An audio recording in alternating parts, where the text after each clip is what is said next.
Hello, everybody! Welcome to Agents of Hades, Episode 2.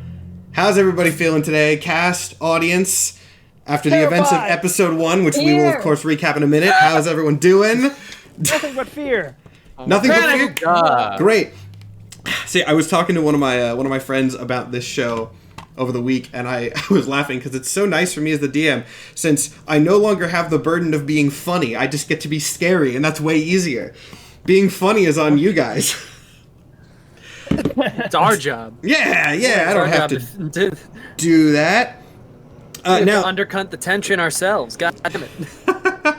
Now, let's see. We do have a couple more announcements here. Nothing huge, but the standard... Mostly some standard boilerplate things, but also some fun stuff as well. First off, if you guys did not catch the live episode last week, we have a theme song for this, which is, I will put it in chat once again, it is a song called The Saint and the Sinner by an artist named AViVA, who, again, I have...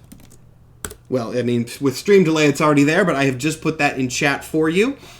If you guys want to go check out her work, her songs are fantastic. And hopefully all you watched episode 1. If you didn't, this is going to be a wild ride. But after episode 1, some of you guys might have an idea of why I picked that song. Because I picked that song with very much intent in mind. And, I mean, you know, I don't need to say any more about that. I think most of that is pretty clear by the content of that song and the content of last episode. Now, the other thing that is new this week...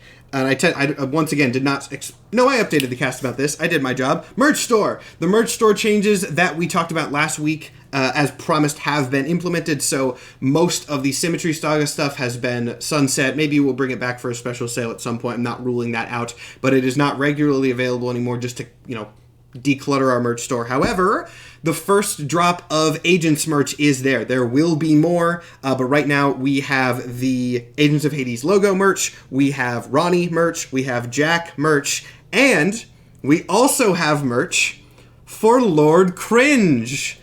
Momo, do you want to... I mean, you've already seen it, of course, but do you... I didn't ask you in advance.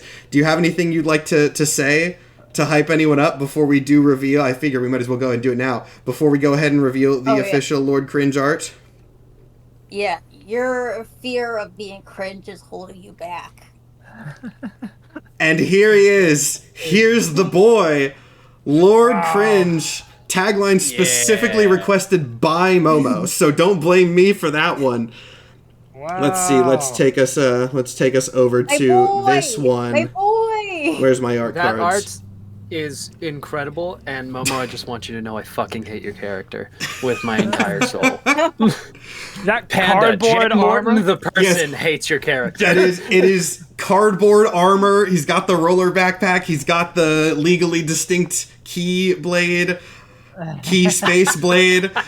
I love the key sword. The key sword. The ability of entry sword. Oh, there's been some great names for it. Momo has I'll let Momo choose, of course, but there's been a plethora of good or bad, depending on how you want to say. The legally distinct Keyblade, because you just called it a Keyblade last time, I think. Right, many people have, I think, there was a really good one, and it's escaping me, and I'm going to remember it halfway through the episode, but I'll figure it out. But I didn't realize it was actually called a Keyblade. I thought I was being clever. Oh, you thought you were being, like, vague. No, it is... I thought I was being... The weapon from Kingdom Hearts is literally referred to as a Keyblade. Yeah, it's as simple as it gets. Whoops. That is on you for expecting anything in Kingdom Hearts to be subtle. Yep. Hello? Yep. Let's see, but let's... A key saber, legally distinct. Legally distinct key saber. Excellent. Whoops. Legally distinct key saber. That's and I guess before we go back to the main screen and get that off for now, again, we do now have merch with Lord Cringe on it. You can go and check that out in the link. I will also say, as we're still talking about the art, go check out the artist. She's fantastic. Her links are going to be going through the chat as the entire episode goes. I know I was informed at the beginning of last week's episode the link was broken for a bit. It was fixed like halfway through, so the link is all good. The link is in the description of our YouTube and things, so everything is set there. And then, as promised, we are going to have art of Theo and Soma next week. Chat, did I tell you the special thing that's happening with that? I know I told Cast, but I don't remember if I told chat how that one's going to be different. Just in case I didn't. This. I don't. Oh, maybe Momo didn't hear this. But the slight difference for Theo and Soma, given their relationship, their character art is a duo. I don't know exactly what it's going to look like yet. I have not seen the pose, but it's going to be like some sort of like rivalry pair duo character art, which is going to be super sick. So that's why it's last, is because it's double. But it's going to be very cool. So look out for that next week.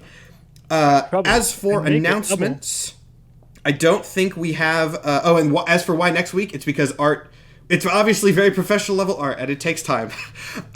So we're working on that, but it'll be up next week, so you'll have it for the show. Last sort of announcement that I have, at least, maybe someone else has anything, but as we said last week, and as everyone probably believes a little bit more now, this is a spooky Halloween series. It's not for kids. It was never really for kids, because I'll make the same joke I did last week. Panda swearing kind of always made that off the table, but... You guys saw episode 1. H.A.D.E.S is not for kids. So, we'll just end that there. Does anyone else have anything that they want to say before we get into it? Actually, you know what? As we're... Pray for us. Yeah. I'll get ready. I'll show the other character art that we have as people show up, so I'll get that ready on my screens. But, with that, if we have nothing else to say, who wants to do the recap? Shout out to give, but... I have a shout out to give, but it's like not to anyone affiliated with us. It's just I really like this sweatshirt. I want to shout out the creators. Is that 2099? Is it Spider-Man 2099? Yeah, it's Spider-Man 2099. But it's like the Nike symbol. It's really cool. The shop is myhappybobo.com. Love it. You should be modded in my stream chat, Momo, so you can send links. If you're if you're not, I will do that. The last time I did, I like broke everything though. You applied 17 different bans on. Yeah. Nobody could fucking speak for a while. I remember that. Oh yeah, that was my bad. Someone type in it's myhappybobo. Someone else type. No, someone else do it. I only have it so that mods can send links in our chat because there's no way in hell that I'm letting anyone on the internet send links. I don't actually know. I don't know if Amy's here, but if you send it to... Amy's here. Of course Amy's here. Amy's here. Thank you, Amy. We love you. My Happy Bobo. My Happy Bobo. Yeah. My Happy Bobo. There we go. Amy comes in clutch. Thank you, Amy. Thank you, Amy. I guess one other last announcement, and this is kind of just another holdover from last week, but we did overhaul our text system as of last week. It has been so far working way better, so hopefully that continues, but it is still a new system. There is still a learning curve, so if you guys get any like weird camera lag or audio weirdness or audio levels need to be rebalanced between anybody, let us know in the chat and we can fix that. Again, camera system has been working fantastically, but there's always going to be hiccups with a new thing. So, with that announcement out of the way, who wants to take the recap of episode 1? There was so much. People fighting over the recap? What is this? I mean, I'm not fighting over it. I'm volunteering. If no one else is stepping up, is everyone else stepping behind the line?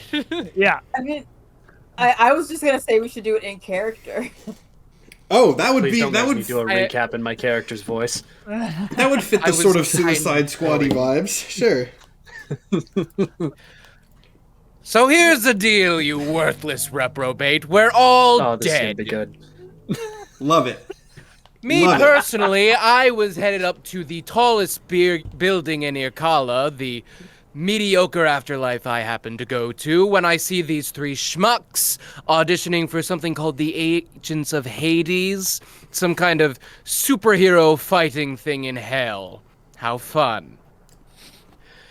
We go through some administration. We meet Charon. He doesn't like being called Charon anymore, much to my chagrin. He's Ronnie, and he has a spaceship, whatever that is. I got art. There we go. Some manner of fast vehicle. We defeated a yokai, some manner of ghost called Flame Wheel Johnny or some such. He was a man named Johnny. He was a wheel on fire. Fire wheel. That was it. I didn't really care about him until... real quick pause. I'm not sure where you're getting Johnny, and I'm very suspicious of whether you're mixing him up with Ghost Rider Johnny Blaze. I could be. I'm very curious. I mean, I'm in character. This is a Japanese character, and his name is Wanyudo. So I don't know where Johnny came from, if not Ghost Rider. Look, in my mind, he was still introduced on Canon Class, so I had like, okay, he's a fucking comic book name. I did tease him on Canon Class. Which, by the way, very cool Canon Class episode happening tomorrow, but I'll talk about that later. Continue, Mike.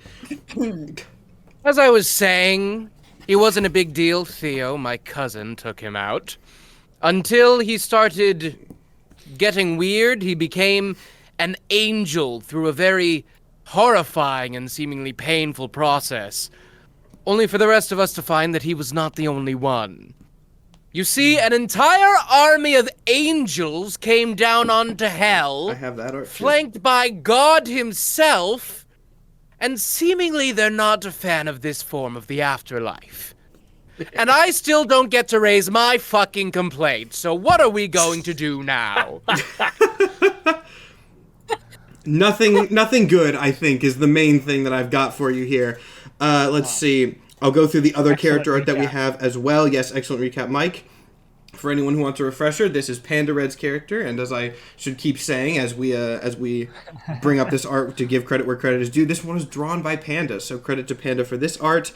And while I showed it earlier, I might as well show it again for anyone who just showed up. This is Lord Cringe.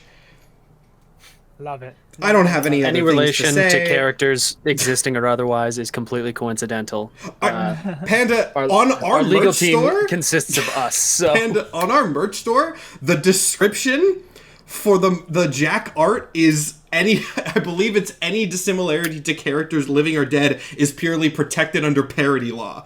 So I fully know what we're doing, and it's riding the line, but we're gonna work with it. We are completely protected under fair use. It is a parody. Shut the fuck up. Shut up. Anyway, now that we've done all of our recap announcements and enough stupid nonsense that hopefully we won't get in trouble for, let's pick up where we left off, which was just right in the middle of a lot of things happening. So, Uriel has descended upon Urkala, straight up destroyed the entire agency HQ. And as you watch this happen, not only was the HQ destroyed, but you could see the numbers of agents running around actively dwindling until it seems that if you guys are not the last on Ronnie's riverboat, you are incredibly close to that. Outside the cockpit and windshield of the ship, you can see more of these strange angel-headed zombie monsters appearing by the, let's just call it large numbers, and leave it at that. Large numbers. Appearing by the large numbers. Now, Ronnie is still in control of the riverboat, thankfully, and where we last left off, he was going as fast as he possibly could away from the HQ. Now, I'm going to add on a little bit of description into that before throwing it over back to you guys. That is Ronnie, after turning away and just rocketing off, he begins to go down. If you recall, Urkala, the city around the HQ, is made up of a bunch of ravines in sort of a crack-like pattern that extend with buildings built into the walls. That goes very far down. How far down, you don't know.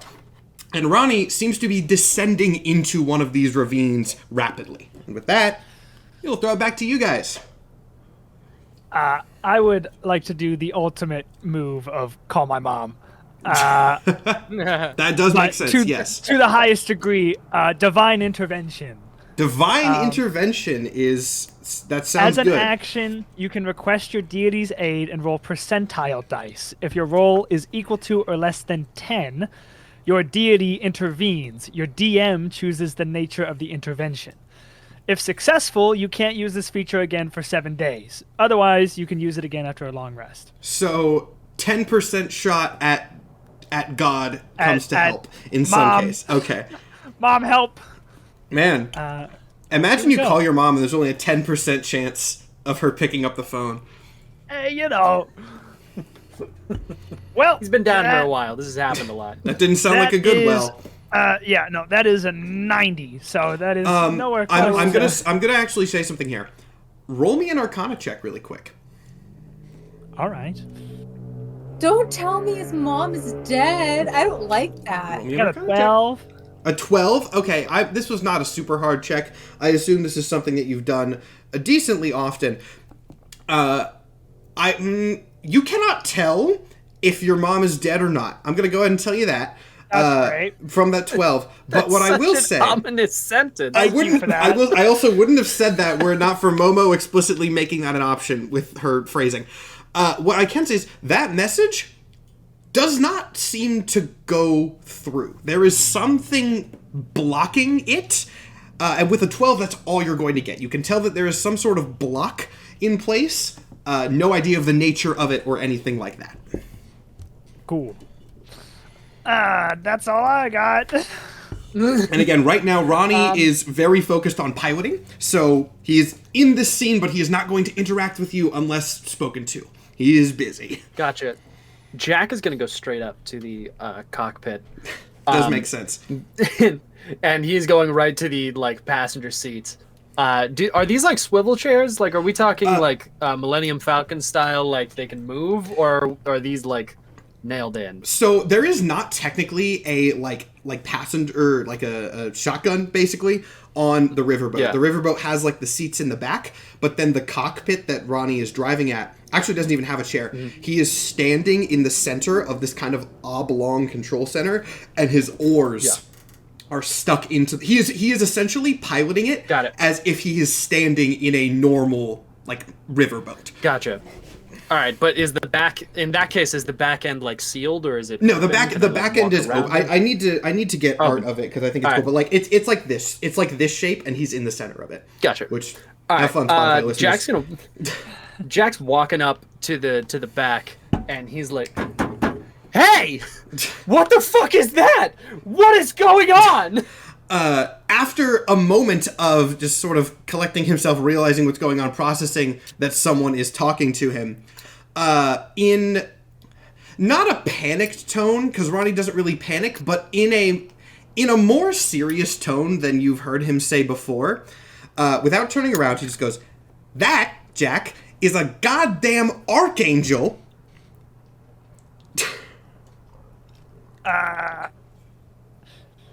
And? Fucking and! Elaborate! And it's a goddamn archangel, Jack! What do you want me to do about this shit? I don't want you to do anything about it. I assumed you would know something. I know archangels are bad! Would I know anything about archangels? You can roll me a history check if you would, or, give me Can a... I also roll a history? I'm Sure, 98% an exorcist. I would imagine I would know this. Yeah, you guys... I got a nat 1. A nat 1? Those are some fucked up harpies. Yeah, actually, archangels... Archangels would have shown up after your time, and you have not added That's true. Elysium, so the archangels entered any sort of public knowledge. You've never seen this before. Got it. Okay, am I doing Arcana, History, or Religion here? I'll give you whichever's higher. Any would work. I will say, though, Gotcha. just to make it fun, and I also do have answers to all these, I will say they will all give you different information, so whichever you would sort of like to focus in on, I will give you different information based on them, but you might be able to get something. All right. Jack's a sorcerer, and he dealt a lot with, Christian-ish deities in his time. Yeah. Dealt with a lot of demons and angels. I'm going to do Arcana instead of Religion, because I don't think he's thinking about it through a, religious sense. I think he's thinking about this like a sorcerer. So, that's going to be... a 25. 25. Okay, that's good. So yes, you're definitely going to get some information here. However, the information that you're going to get is probably a little bit muddled because the main thing that you know about angels in general is that they don't play well with others. Angels rarely interact with any beings from other afterworlds. Because from all record of interaction, as you would kind of expect, they do very much see themselves as high and mighty and above others. Any interaction with them generally ranges from unpleasant to just outright awful. If you show them sufficient loyalty, they might be helpful, but you probably would not have known a lot of people in your circles, good or bad, that would have done that. So, high and mighty rarely interact. That's pretty much all that you're going to get. All right. Why the hell are archangels invading right now? Dude, this is not... You just hear a series of fucking confused sounds from the cockpit. Like, Ronnie seems to have no idea. All right, you're no fucking help. He's busy. He like pushes off the wall and walks back into the back of the ship. Did anyone hear that conversation? I'm assuming it was said rather. Yeah, no, this is yeah. This is all pretty close if you guys are in like the main area. So I think they probably would have heard. I also imagine you're yelling. So yeah, I have very good reason to yell. If I remember right, we saw the H.A.D.E.S agency fucking get blown up through the front window. So we aren't that far away. You were heading towards it. It got nuked by some sort of light beam that Uriel generated. And upon seeing that, Ronnie turned the riverboat around and went the other direction. Jack's gonna walk back into the cockpit in front of everyone and be like, okay, on the bright side, we don't have to deal with any more H.A.D.E.S agents. On the downside, does everyone here have someplace else to go other than here? I fucking wish. That's my whole deal. Right. For you, I would suggest you see that dude over there, and he points directly at the dude who just descended from the heavens. You see that big guy right up there? If you're pointing at Uriel, technically he would be behind you, but I get the point is right. Is I am pointing at Uriel. And he'd be like, listen, you seem like the type. If you go up and tell him to fuck off, he will. So if you go over there, he'll leave if you tell him to. You're big and strong and scary. One of these for courage?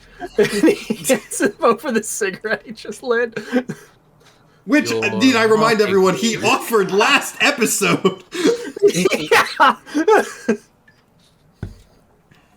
Although I doubt that's the case, I do think we should have the. It'll definitely work. Trust me. Here. Get that thing out of my face before you don't have a face anymore. I would like to just take a beat to remember I'm a skeleton. So he's just going to stand there. Right. I'm going to give you another chance for that. Go fuck yourself. Turn the ship around. We're fighting that god! Now, hey, hold on. Hang your doors. Big guy wants to be a martyr. He goes and sits down in one of the chairs. As much as I would love to see Soma fail miserably at a task, I do think if we are all that is truly left of this Agents of H.A.D.E.S, we should go somewhere and regroup. Hastily rushing into battle only leads to poor results. We could always head to Elysium. There are plenty of heroes there if we need to recruit assistance. I have a home there. Hey, Golden Boy. I don't know how long it's been since you've done war, cousin, but when you're invading a place, you don't usually let them leave the place. You would know quite a lot about that. I would. So we probably can't get to Elysium, am I right? Ronnie? He's not really here right now. No, they're not going to let you leave, man. He calls back what? You can talk to him. He's just, he's flying. What are the odds we could make path for Elysium? I'll have to check once we're not in the fucking active battle zone, so give me like 10 minutes to get lower. Heard. All right, so... Theo, you were in the same battle I was just in, right? Correct, yes. You realize that any of those big, powerful, strong fucking heroes that you have, any of them go down, you remember what happened to Firewheel, right? Yes, I do. But surely that's true for any of us. You want to fight any of those guys? I'm sure that this group that we have here isn't necessarily the most prestigious. No shit. So I think we could benefit But from if you assistance. Okay, so let's say you go get Hercules and you bring him down here and he gets infected with fucking Ringhead. What happens then? We handle it. By the way, I would never get Hercules. With our Such a prestigious dick. team? Such a dick. I would much rather pick up Odysseus or someone like that, but I get your point. If anything goes wrong, you just gave them a really big gun. If you only worry about what could go wrong, you could never do what's right. Said the dead guy. Ouch. He really has you there. Well, I died doing what was right. And you fucking died doing it, so And what a I don't way to know if go. you can count that as a success. What a way to go. Wouldn't want to die any other way. Me? And Lizard thing. Jack, you have access to the surface world, right? I did. And what happened to your access now? I died. You don't go back and forth? I would like to take another beat and pull the camera back at the skeleton sitting in front of the kobold. This is not his base form, in case No. that has not... I don't go back and forth like this. I mean, you talked as if you were just up. You were just up. Why am I repeating it in your accent? You talked as if you... Lord Cringe just does it for Just fun. up there. Were you up there recently, or is this like you just kind of look like this? Like now, can you explain your circumstances a little bit more clear? I died 3 days ago. This is not 3 what I days. usually look like. I'm cursed. That's why I look like this. They took all your I'm skin. not getting back up. They did take all my skin and my organs and my muscles and my face. That's crazy. So, yeah, no, I'm not going. I can't go back up there like this. I gotta find a way to get out of a contract, which is why I was here. And then the place that could get me out of my contract got fucking sky-beamed. So, I don't really think that's an option right now. Is to get you your skin back, or to make you alive again? Really, whichever comes first. Wasn't there some big meeting happening? There was a big gods? meeting happening, yes. A meeting of the Omni-Myth, which Omni-Myth, I believe you yes, guys you rolled mentioned for that. it last time, and it's all the gods. I don't know all if I the told you, gods. it's all the gods. I saw you trying to call your mother earlier, H.A.D.E.S. If your mother is where the concept of cringe is, it's in a private spot, and you won't be able to contact them. Yes, I found that out. The magic didn't even go through at all. Yeah, it's sort of like a privacy filter. Hmm. Or Well- she's ignoring your calls. I'd put money on it. She would never. She's a very busy woman. Oh yes, those gods, famous Yes, for answering every single prayer. Ancient Greek gods, definitely super busy right now. Well, whenever we get When whenever we get to whenever we get to wherever Ronnie deems is a safe spot to think, perhaps our next location could be wherever the location Man. of this meeting is. I love just everyone dunks on Theo's mom. It's not where I was expecting that to go. Bro, the apocalypse is happening and you called your mom? He's got a very capable mom. What can we say? Did mommy not pick up, big guy? I bet that's really upsetting. Regardless, if you guys agree to wait until Ronnie finds a safer spot, eventually, after a couple minutes, you do notice that the area outside has gotten a lot darker. If you recall, there was light coming down from the sky when Uriel attacked, which is not the norm for Urkala, and it seems that you are now deep enough that that light has not penetrated, which means you're probably pretty deep at this point. And you can feel the riverboat come to a slowing and eventual stop. At which point, after a moment, Ronnie comes walking back out of the sort of cockpit area to you guys, and just kind of pauses for a second, and goes, "Well, we're kind of fucked then, huh?" Scale of 1 to 10, how fucked are we talking about here? 666. Wow. I walked I don't into know that what one. that means. That was good. That was a funny one. Don't worry, it was funny. You wouldn't get it. It had the cadence of a joke. Well, on the right side, there's a positive here actually, because Is the fact there? that they attacked. Yes, there is, because the fact that they attacked headquarters when none of the important gods were there means something. Probably means they had a fucking inside informant, but, you know. Yes, but it means all of the important gods are still alive, because it would have been a really big. It probably would have been a bigger boom if the secret location of the gods was hit first. Yeah, That's gods very are true. not infamous for mass genocides of any variety. Not at all. That's never happened. Yes, but the important part is the boom would have been way bigger. Well, look, here's some good news. I do not think that the Omni-Myth is dead. I cannot get accurate information because Namtar is not answering my calls, possibly because Namtar is buried under a lot of rubble. But Hey, Theo, maybe your mom talked to him. there does seem to be some sort of block. I don't know exactly what Uriel did. Angel magic is some bullshit. But the domain is locked down. No one's getting in, no one's getting out. I can probably get us out, but it's going to take me a bit to figure out some sort of a workaround. That taxi driver comment, he points at Jack, which I have not forgotten, by the way, is not my only role. Let me remind you that my entire job here is sneaking in and out of Afterworlds undetected. I'm the guy who can get you in, but I'm also the guy that can get you out.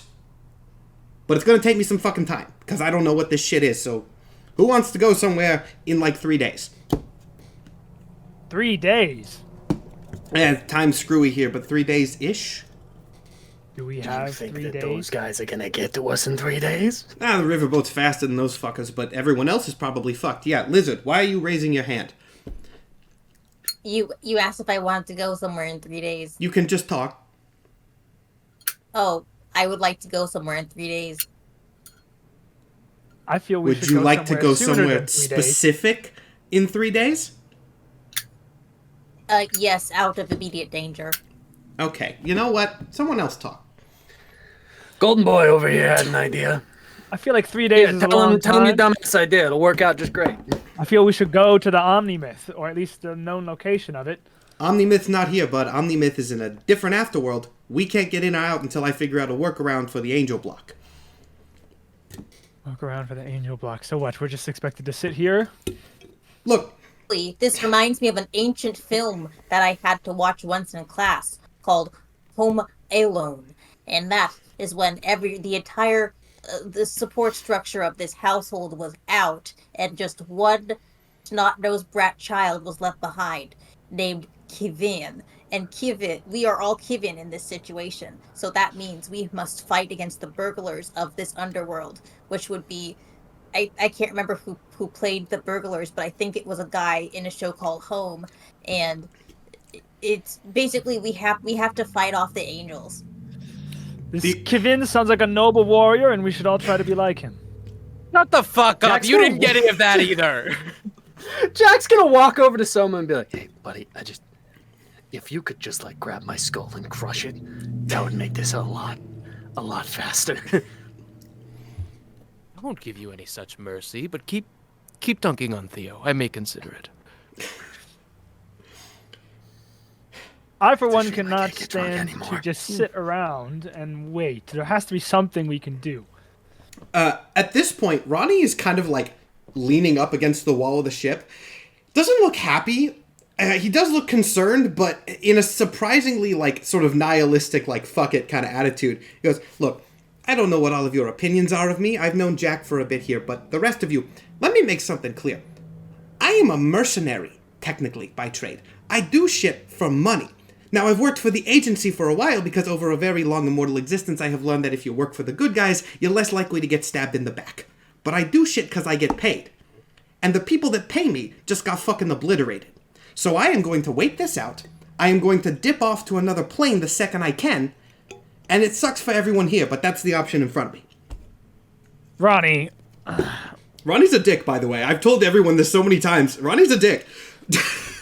Ronnie, a ship is safe in the harbor, but that's not what ships are made to do.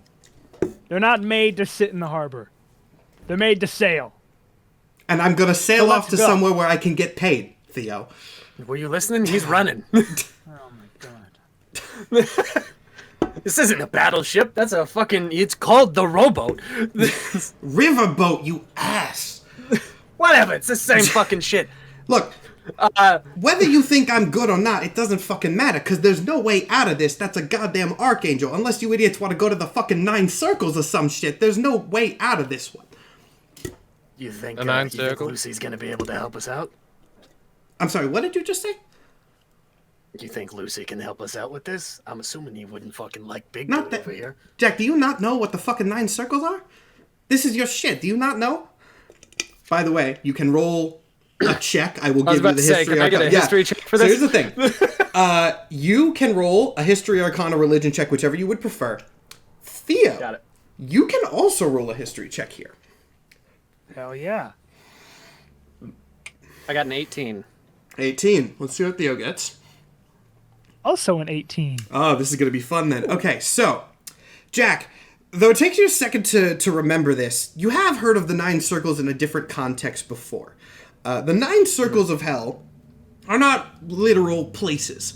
The 9 circles were made up by a guy named Dante in a book that he wrote. They are not an actual plane in the afterworld, but some demons, from what you've heard, took to it and liked the name and eventually co-opted it as sort of societal structures evolved, leading to the creation of the 9 circles, which, to describe simply, is essentially the demon mafia.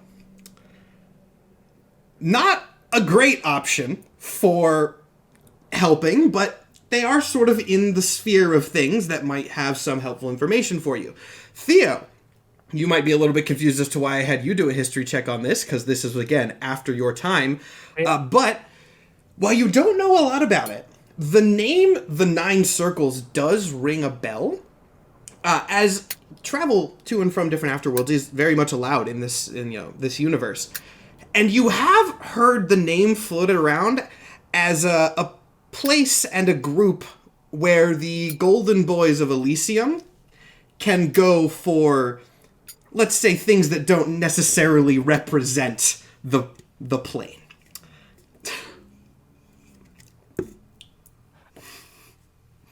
To what degree are we... The ancient heroes of old can go to the demon mafia if they want to do things that don't necessarily represent their character. That's probably all you're going to know off this. I think that your character is probably a little bit too... I don't think that your character would have done this, from what I know. If you're wondering about the semi... They did not help you with that. That's all I'm going to say. I think you know what I'm... Yeah. They did not help you with that. And I know that's vague and ominous for the audience. Can I very specifically ask, Jack spent a lot of time, like, getting rid of demons or taking demons off the mortal plane. What's my standing with the 9 circles, and have I dealt with them before? Okay, I will give you this. Good dealings with them before. Yeah. Not every demon is part of the 9 circles. The 9 circles is very specifically like this sort of anti-angel class of demon, but a like long the opposite of that, right? Also, not even within that, not every demon is part of it. They very rarely deal with the mortal plane. They do occasionally, but it's rare. So you probably would not have had any dealings with them, many, if any. However, give me another history check, and I will maybe give you some other information based on your heroic career. Gimme. 18 again. 18 again? For what it's worth, and I don't know if this is actually going to be something that you'll be able to make use of. It depends on what tools you guys have in your stat blocks. You do know someone who does have ties with them. Got it. In your hero career. Someone by the name of Andromalius. Andromalius. Typically, she goes by Andy. Got it. Jack, like leaning back in his chair, is like, I mean, that's not the worst idea. It's a pretty bad idea, but I could talk to Andy. It's a very fucking bad idea. And who is... Listen, do you have a better idea? Can I make I'm an taking insight check? suggestions. Can I make some kind of check? Because now that I know what they're talking about, can I make some kind of insight check or some check to see if, knowing the current situation we're in, if there is any other option of people we can go to that I might know? You can go for a roll, yeah. And if you insight check to we'll see what the roll is. Well, it's a 10. It's a 10. But it's an at 1. Okay, Oh. so you have a +9 to insight? No. Demigod of wisdom. You just got here. You just got here. You don't know what you would have access to. You do not know what you would have access to here. Theo kind of lets out a dejected sigh and goes, if there is a place or a people that we can go to now to solve this, that's where we should go. And if that's the circle of the 9 hells or whatever you called it, that's where we should go. 9 circles. Look, it's a Then fucking it's not bad option. But let's be honest It's here. not the best choice. But no one what's can the get in- alternative? Sit here and die? If no one can get in and no one can get out, then you're going to have to use resources that we have here. And the 9 circles have some weird shit. If anybody knows resources, I don't know, maybe it'll be them. So you want to go there? Here's the deal. Ronnie, do you know where? Yeah, I know where you can get in. There's a bar a couple layers down. I can get you there. I'm going to take you there for free because it's going to be funny as hell to see what plays out, whether you make this work or not. You don't make this work, I'm out. However, out of the kindness of my heart and the kindness for my paycheck, I'll say this. You get information from Valfar. You come back out to the riverboat. That's a pathway for me to get paid again. Abracadabra, let's go team. Okay? Valfar? Valfar, the boss. We have 2 objectives. I need to talk to Andy, and we need to get information from Valfar. Who the fuck is Andy? It's just, I got connections. You know I got connections everywhere, man. Yeah, I'm not fucking surprised. You guys do realize you're going to be on your own here, though, right? Look, I might be a mercenary, but I've been working with the agency for a while. They see me, deals off. You're going to be going in this blind. I'll take you there. I can't go any further. Well, I could, but I don't really want to fight a bunch of them and the angels. Ronnie, up until I ended up here, I could teleport. I could just say that I showed up. Ronnie, surely saving the underworlds would benefit you in the long run, because you would have more places to be paid from. Yeah, maybe. There's a lot of afterworlds. Oh, brother. This is a complicated situation, Theo, and I, personally, would rather not deal with the inconvenience of fucking with the archangel. All right. Well, oh my god. Soma, Yes. cousin, Yes, cousin. oh my god. Don't look at me when I say this. Although it pains me to admit, you have a strength and a power that could be useful. And having you as a part of this endeavor would benefit everyone. Oh. Well, Would you after join such a vulnerable and kind plea, yes, I do suppose I can help you save this realm. After all, if I am to find a Kagal, presumably she would like her realm intact, and perhaps that's a bargaining chip. As well as perhaps the notion, the thought, that I could not take on that entire army of angels and Uriel by myself. Neither could I. Correct. Just this once. Yeah, you're gonna die, but that's... Just this once. Let's just work together. We have a common enemy here. Lord Cringe, What do you Oh my say? god, he's still here? I'm just down here. I'm down here. Fuck, you're short. Oh wow. You Just also a have little traits that are guy. valuable, Lord Cringe. We could use you. Name one. Yes. Name one. Right fucking now. Determination. Okay, Yes, fuck it. Whatever. He's got you there. You're in? Yes, I don't believe I have a choice. I also do have a contract. Whatever it takes. All right. Contracts, bargaining leverage, heroism. As long as we're all on the same page, it's fine by me. And I'm Let's doing go. it to get paid again. Do you think the Nine Circles have ways to make intricate Rube Goldberg machines that could help take down the Archangel? We could certainly No. ask. I've been around for so fucking No, you long, can't. and I only understand They're gonna kill you. 25% of the shit that you say. Well, a Rube Goldberg machine is Ronnie it is starts sort of walking a- away back to the cockpit in the middle of this explanation. He hears you Jack say and Levi well was like, and turns around. Jack puts his head in his hands like, oh, I'm gonna die again.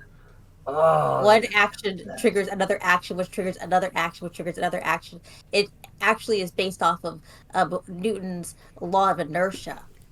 None of that made any sense to me. You have a fascinating power to incur misery. Sir Isaac Newton discovered, well, not necessarily discovered. He's a knight? He just did. I'm not sure actually. Possibly. His first name might actually just be Sir. Ronnie starts the riverboat back up as this conversation is going on, by the way. All right. Yeah. And if no one has anything else to say... We're all on the same page. Yeah. That's all. Whatever it takes, you know. Theo knows he can't do this shit alone.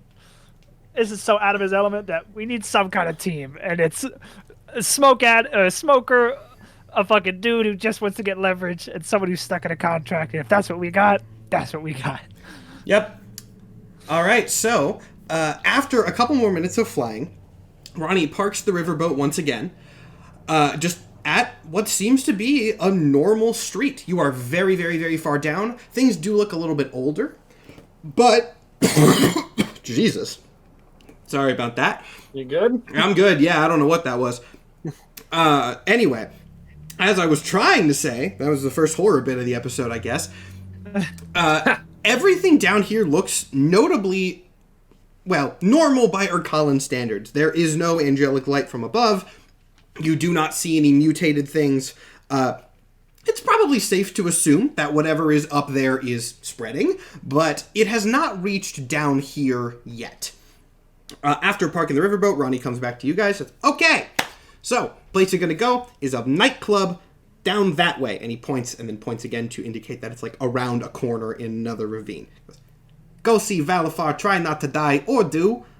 But, you know, I don't have an encouraging speech for you all. Just make it entertaining, I guess. Believe I am old enough to enter a nightclub. This is the underworld. Who fucking cares? You're dead. Who's gonna stop you? The cops? I mean, angels. You know, just we're descended the from we're the sky, closest so thing to cops right now, right? I am unsure. You're not staying on the ship. I am not staying alone with you. Jack picks up like his one pack of smokes and then is like, okay, I'm gone. And just starts walking past everybody. It does not care if anyone's following him at this point. I pick up my rolly backpack and I have to carry it down the stairs. I can show Actually, no, art I of let it it now. clomp behind me. Jack is going to look down at Lord Cringe and be like, Listen, if I need to talk to mobsters, don't be near me. Just This actually has nowhere another near me. side handle, so it can look like a briefcase. Literally be anywhere but next to me. If I need to talk to any level of gangster, please. But I am carrying it in sports mode. Jack turns to Soma and is like, if he's still next to me, when I need to talk to mobsters, kill him. But he's so good at that misery thing. Like, what if we got him in a hostage situation and we don't let him leave until they help us? It's a plan. Just pick him up. Your hand's as big as his whole fucking body. Just grab him. Something. He will fuck this deal. You guys, we'll if you look ferry up at the little cockpit, one away. You look up at the cockpit and see Ronnie just like, you can't hear him, but just clearly laughing as he looks down at you from up there. Shut the fuck up, ski mask! I'll fucking kill you! He flips you off. Jack flicks his cigarette at him. Theo's gonna be the last to leave, and I just want to walk up to Ronnie and like one-on-one be like, so how do I know that as soon as we all step off, you're not just gonna sail away? Like I said, it's going to be entertaining to watch you guys, and I don't really have any benefit to leaving right now. Again, right now, I'm going to be working here to figure out how to get the riverboat around this goddamn angel block. I got stuff to do. I can't leave the plane for 3 days. Ish. Technically, you don't have any guarantees from there on, but my word's my bond. Kind of. All right. Just keep your ship in the safe harbor, like you want. You can insight check him if you want. I will. 22. At the very least, he is being very genuine when he says he does not have any incentive to leave. Right. It does seem like he's going to stay, not necessarily because he has any faith in this plan, but just because he's like, there's no monsters down here. I can stay here, or I could go somewhere else. Might as well be here. When I see Theo next, I have something to say. That's it. I walk out. That's all I have to say. When he walks down the ramp, Jack's gonna be like, hey, you don't gotta worry about Ronnie. Ronnie's a lot of things, mainly the fucking asshole. Absolute piece of shit. Everybody thinks he's a dick. But he's not a coward. And he's not gonna fucking run off on us if he doesn't have a reason. I'm gonna insight check fucking Jack alias. All right, insight check of the party. Let's go. 27. do I have to roll You can if you want.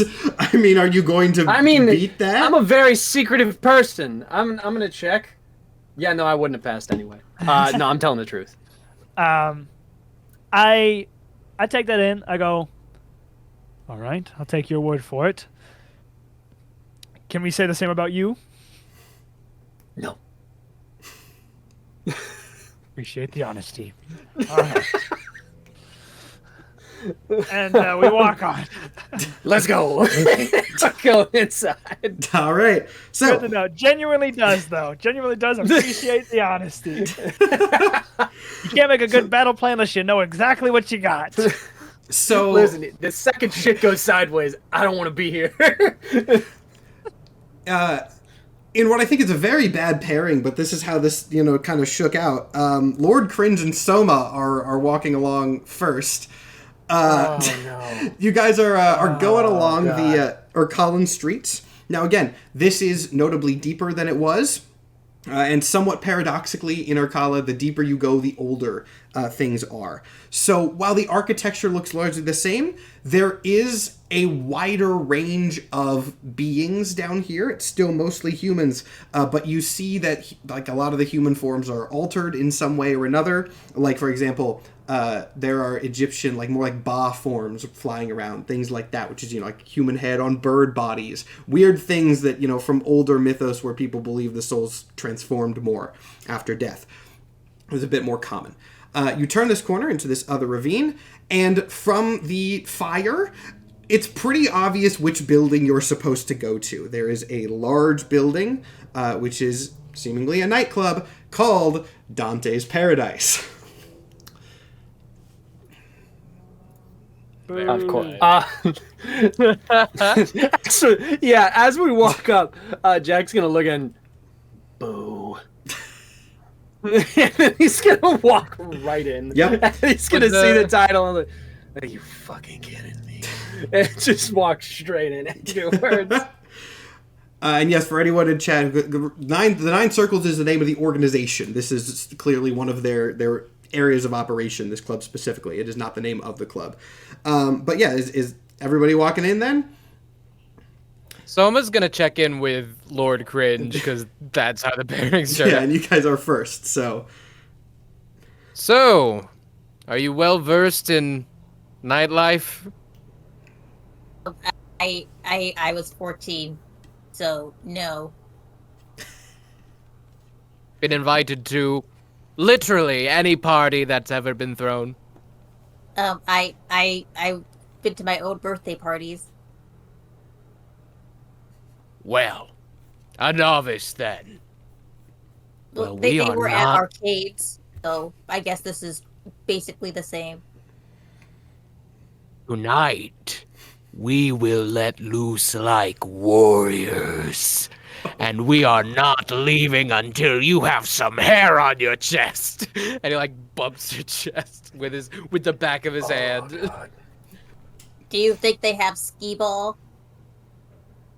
I don't know what that is, but I pray they do. Well, skee-ball is a track that you roll balls up into like sort We're of also cornhole. not leaving till you stop talking like that. Let's go. I want you guys to know that I stifled my laugh there explicitly so we could clip it easier for later posting. Because I don't know what that is, but I pray they do. To skee ball is incredibly good. All right, so Soma and Lord Cringe then walk in first to this place.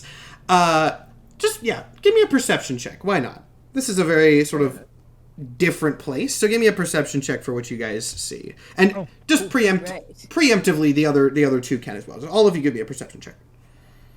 That's a 3.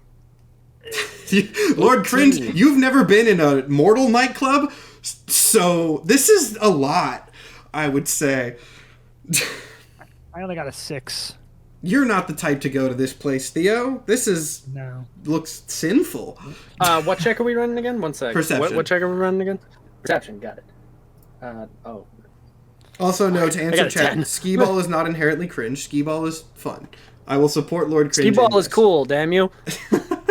I got it. Okay. I got an 18. I am looking for anything that could feasibly be skee ball. Okay. Do you know what skee ball is, Soma? No. I mean, like, obviously I'm looking at the whole room. Like, please do give us a scene. I want you to know that also in the back, Soma is also trying to deduce what skee ball could be from anything in this nightclub. I'm good. What? Before we get to the cool description of this place, I'm trying to think of what an ancient Greek warrior would possibly look for on just hearing the name skee ball. And I don't think that there's anything in Dante's Paradise that would fit your possible image of that description. However, what you do see immediately is that there is definitely some sort of spatial fuckery going on in this place. It is much bigger on the inside than it feasibly could be from the outside, and it was a decently large building on the outside. But what you first see is that this building is basically like a large sort of inverted tower made up of 9 floors around a large open sort of central area. There is a stage seemingly hovering around like floor 4, floor 5, with some magical things going on so that it can be viewed from any. There are like mirrors and sort of holograms so it can be viewed from any floor. But there is some sort of performer, some sort of demonic being performing music in this. If you want a description, I would say it is probably somewhere between death metal and funk, which is not anything that you guys, or most of you, would be familiar with.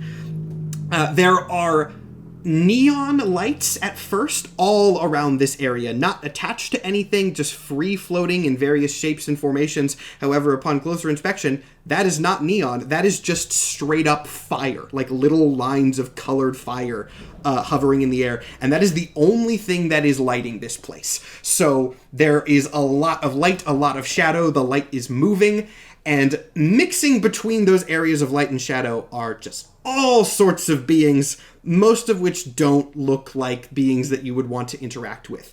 There are things you can presume to be demons, but they are very, very varied. You get what I mean. They're wide in size and shape and scale and things like that. There are mortals in here. There are at least a couple Elysians, if you look around enough. There are bars. There are pretty much everything you would expect from a nightclub, but with your perception checks, it's kind of going to be hard to navigate in here because of the way that it is structured spatially and lit. So, Soma, you're the main one that's going to know how to get around and find things that you want at the moment. I have a very specific question, and I wonder if it will work. Okay. Because I feel like I might cheese the system a bit here. Okay. My head's glowing. Okay. Is there a potential that I have a slight radius that I can see around me better because my head is literally glowing neon? To be a little bit more clear, I would say it is, while it is dark, it is not pitch black. So sure, but it's not going to, it is not dark enough where that will make a massively notable difference. Most of the areas that are like important are, well, think of it more like if there are like lanes for people to walk, there's going to be a strip of fire in there and then like above tables and things. But then like the back corners and like certain sections are like very stark, quick drop to darkness. But the places that you would need to go are decently lit. Gotcha. But yeah, for note, if you will shed dim light a little bit wherever you go. I'll go ahead and give you that. Got it. Okay. I am specifically looking to see if I can. What was the name of the lady I was looking for?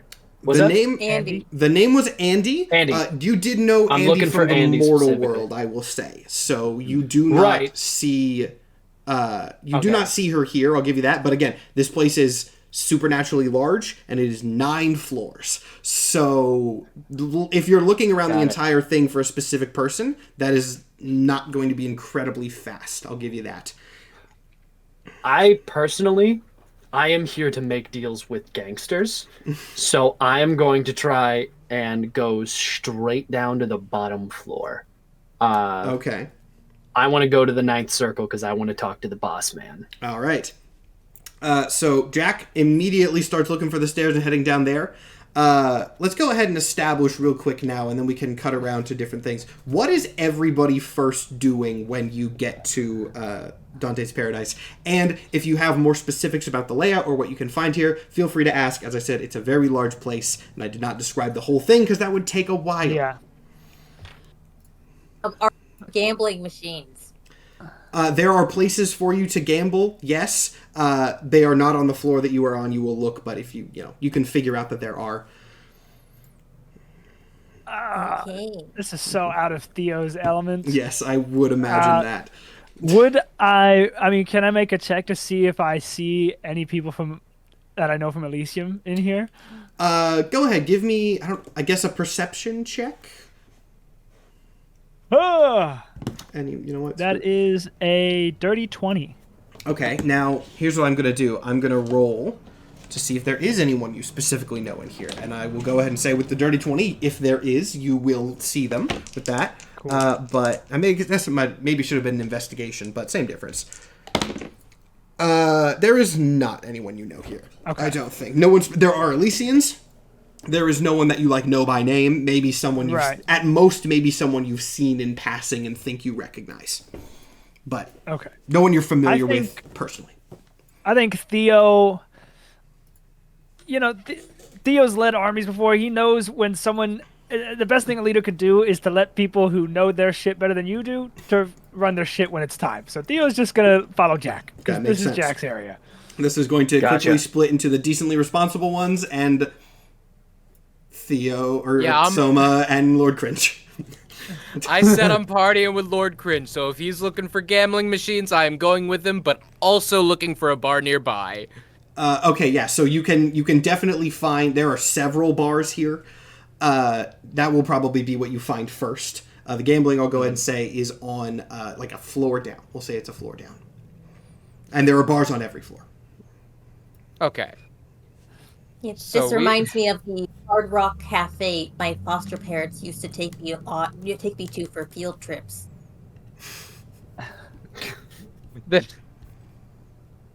Oh, we will be hard as rocks tonight. I am a child. Don't say that to the 14-year-old, my guy.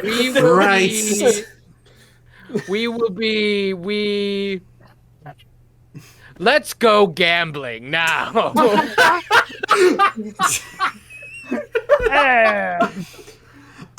For what it's worth, I will actually go ahead and say this. No one like bats an eye at this small being in here. Whether it's because it's a lizard and they're not immediately clocking age, or some other reason, that you will have to find out. But like, no one is stopping Lord Cringe from going around.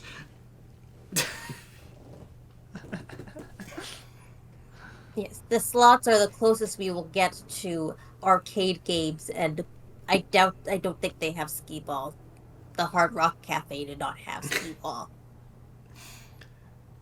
Well, if this is the closest thing, how does it work?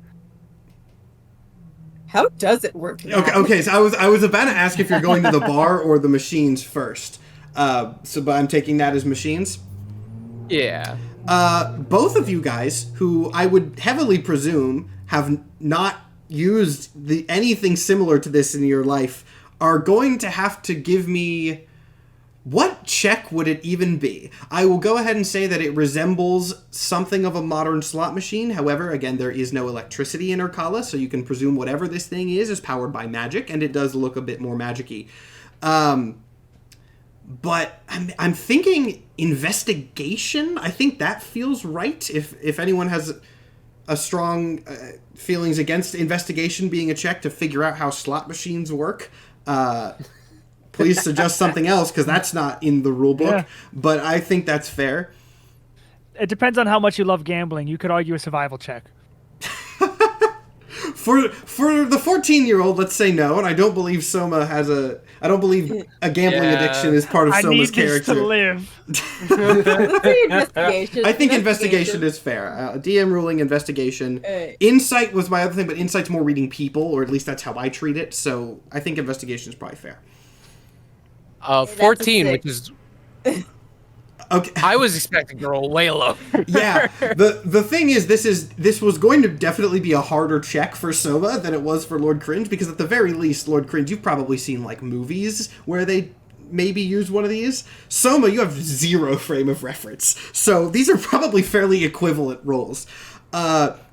Yeah, you don't know what this is. You can see from the few demons and other entities that are using these things, there seems to be some sort of lever that you pull, and then rather than it being like a slot machine where the things are rolling, there's just like 3 images that sort of magically twist and shift. But it seems to function at least similarly. That's pretty much all you're gonna get. Matching symbols, good? Fully for these sorts of things, you pull a lever and you have to match up the 3 fruits, and then you win money. And it is a test of timing? Where's the skill?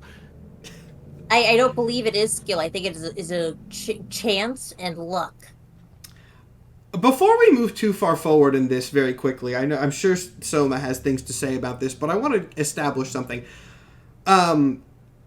Both of you are new to Urkala. Yes, Lord Cringe, you're relatively new to the Afterworlds as a whole.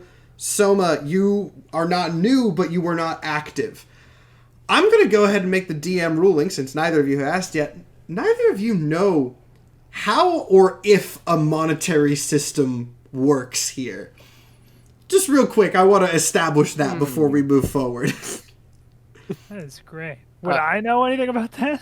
Nah, you just got here as well. Well, great. Okay, actually, I might let you roll like a history check because you were like working for the agency or going to. However, that said, I'm not going to let you do that now because you are not with them. Okay. You can actually, Nathan, if you want to do it, you can do it and I'll text you, but I'm not going to give the information publicly. Cool. I got a 19. Okay, I'll text you as they're determining things. I was going to text you something too while they do their scene. Great, now we can make the audience worried. At the word luck, an oddly somber shadow comes over Soma's face. I will not leave my levity to the fates. They cannot be trusted. You gotta play the game. Play your game if you will. I'm going to the bar. What do we even imbibe before dead? What will get you drunk? Oh, that we'll get there in a second, because there is lore to that. Actually, hold on. Let me very quickly. Can I try pulling the lever? Okay, Lord Cringe, you touch the lever. Give me an Arcana check. Lots of checks this episode, but it's because you guys are in totally unfamiliar territory. That's a 9. A 9? You do feel something the second you touch the lever. You're not really sure what it is. It doesn't necessarily feel great. But there is clearly some sort of magical connection that is forged between you and this machine when you touch the lever. Oh, no. That's bad. Oh, are you gambling with your fucking soul? Oh, God. All right. Ooh, it's a little bit of static cling there. Oh, God. Oh, Yeah, right. no. Hey, let me pull up a slot machine simulator. Oh my God! I'm gonna make you do it for real. I'm gonna make you do it for real. No. I have just responded to Nathan about Nathan. To avoid more texts, I'm gonna give good news. Nathan, yes. In response to your text, sure. Now for the much worse. All right, let's see. I don't know how quickly I'll be able to find this, but I am gonna Google slot machine simulator, and hopefully something will come up quick. Congratulations! If you win enough times, you get returned to the mortal plane. Okay. Wait, go to the map and like. There's one on this website called Flaming Crates, and that's got fire. So sure, I don't know what the.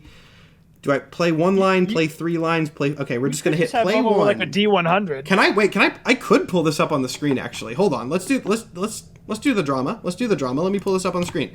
Sorry, Spotify viewers, but I think this is a good enough... I think this is a good enough bit that I will allow it on the screen. So, give me a second. This is going to take a... Oh, good. Lord Cringe's art was still up. All that I was asking Matt about was if I could get expertise in insight, because right now I was just... proficient, and I am a demigod of wisdom. Freeslots.com. So now instead of a +9, I have a +13 to insight. Okay, there we go. That actually sized so well. All right, let's do this. Let's do the real slot. Look, you guys walked into the demon nightclub and immediately started gambling. This is your own fault. Play one line. Hey, I just want a drink, which is surely going to be normal. Play one line. I don't know how to... Oh, so I gotta hit spin. Okay, there's another button for spin. Here we go. That doesn't seem great. Personally, Lord Cringe, I don't think that seems particularly good for you. Hold on, we got something for this. This is a horror series, and we're using sad trumpet sounds. Okay, womp womp, you're damned. People, your soul gets sucked from you. I'm gonna need you to say goodbye to your soul. That's the noise the machine made, obviously. I'm gonna need you to do another Arcana check for me. Oh my god. Oh, right. Arcana. Wow, that's a 10. A 10? I don't know, what was that? It wasn't great. Didn't feel particularly good. Am I taking, like, damage? You rolled a 10. Like, They really Womp womp. should have an anti-shock guard on these things. Someone in chat just said they just joined the stream to see a slot machine up on it. All right. Welcome to D&D. Are you going again? Are you going again? Okay. Again. Dear Lord. All right. Spin Episode again. 2, the death of Lord Cringe. Is that better? I don't know what there's a lot of 7s, but So much better. they're That's not. not one better. off. Yeah. I was about to say, I there's- mean, like, There's a lot you of didn't 7s. get This anything. works as an all or nothing thing, right? Yeah. It either needs to be perfect or nothing. Once again, yeah, not particularly. I'll let you roll another Arcana check. I'm rolling so awful. Oh my That's god. a 7. This We're is gonna this we're gonna machine. lose a party member It to feels double so gambling. weird to Hey, just. It's every gambler is one gamble away from winning it all, okay? Yeah. That's All right. Don't take lessons Third from our time's stream. the charm. this is gonna be really. Don't listen to them. All right, There's only one what's thing to do happening? when you lose. And Okay. double your bet and play again. let's. Yeah. The child spins again, and once again God. doesn't do super good. You can roll another Arcana check. I don't know what is happening. Unless the effect is All right, visual, that's it a wouldn't. 15. Okay. Something is definitely 15 is good. 15 is the 75%, and just to move this along, 15 is not good enough to know the full extent of what's happening. But you can tell that clearly something is like going from you into the machine. You failed this 3 times. Yes. Remember last episode where I described the concept of spirit saves? You now have a minus. no. You now have a -3 to all your spirit saves. Oh no! Oh no. Like Forever? Oh well. One more! Until One this more gets time. fixed. Until this Hey, if gets you win it fixed. again, you'll get it back. Oh god. I don't know. I don't know how it works. Like No, you okay? I'm also gonna say you know what? from the 15, you can tell that something bad is happening. You can't tell exactly what, but like you can Yeah. tell like you are losing something every time you do this. Yeah, maybe this is a bad. I wish I just had skee ball. I go to the bar. It's next to Soba. Okay, we Excuse me, can, bartender. Oh, my chest hurts. I wonder why. we can get rid of that. Thank God. Okay, now Bartender, do you have any actual arcade games? let's You look pale. I'm green. can't believe. God. We'll say again I for the guess sake we'll- of convenience that this is happening roughly around the same time Soba gets to the bar, just so I don't have to describe it separately. First thing you notice at this bar is that it's very weird, unsurprisingly, but what you see is the bar sort of counter, as you would expect, but then behind that, it's like a tank. And this tank, whatever it is, seems to extend up and down, possibly covering multiple layers of this place at once. And it is full of water.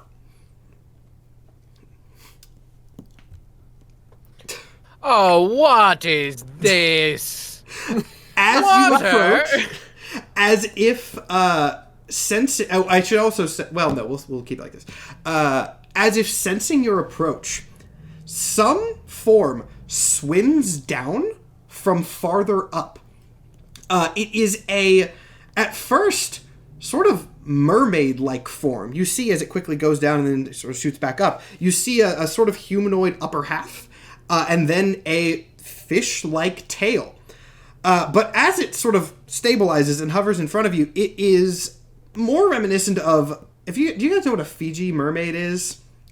The cryptid? No. The cryptid. Let me pull up an image for you guys of the Fiji mermaid, because I still have the freaking slot machine up, so it'll be easy. It is a fake cryptid. And it looks... yeah, here we go. This will be a good image of it. Give me a second to replace the slot machine with that beautiful beast. Go back to this. Turn this on. It's way too big, but There. That's probably the best equivalent of description of a Fiji mermaid. It's not a great thing to look at, basically. It is very mummified, very just generally unpleasant. And this thing, after you come up to the bar, just kind of floats there, staring at you.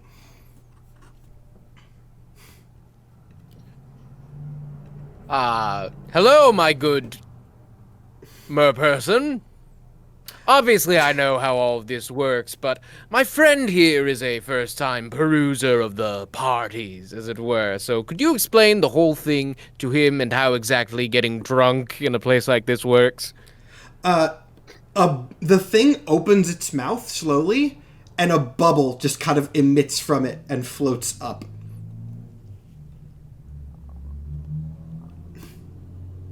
I don't think you're going to get an explanation. You might Your just have to stiffest order. drink, please. That, this thing seems to understand. And you see, it reaches out a hand, sort of near the glass, and a liquid emerges from this thing's hand. And you can't tell if it's actually... Well, you don't need a perception check for this. As you look closer, it seems like it is not emitting liquid as much as it is somehow coloring the liquid around it. And as it sticks out its head and emerges it, a glass sort of kind of folds out from the glass of this tank containing that colored liquid in it that then slides across the counter to you. Okay. Well, I ordered it, and I will Bottoms not up! Yeah, I take a sip. Okay, give me an Arcana check.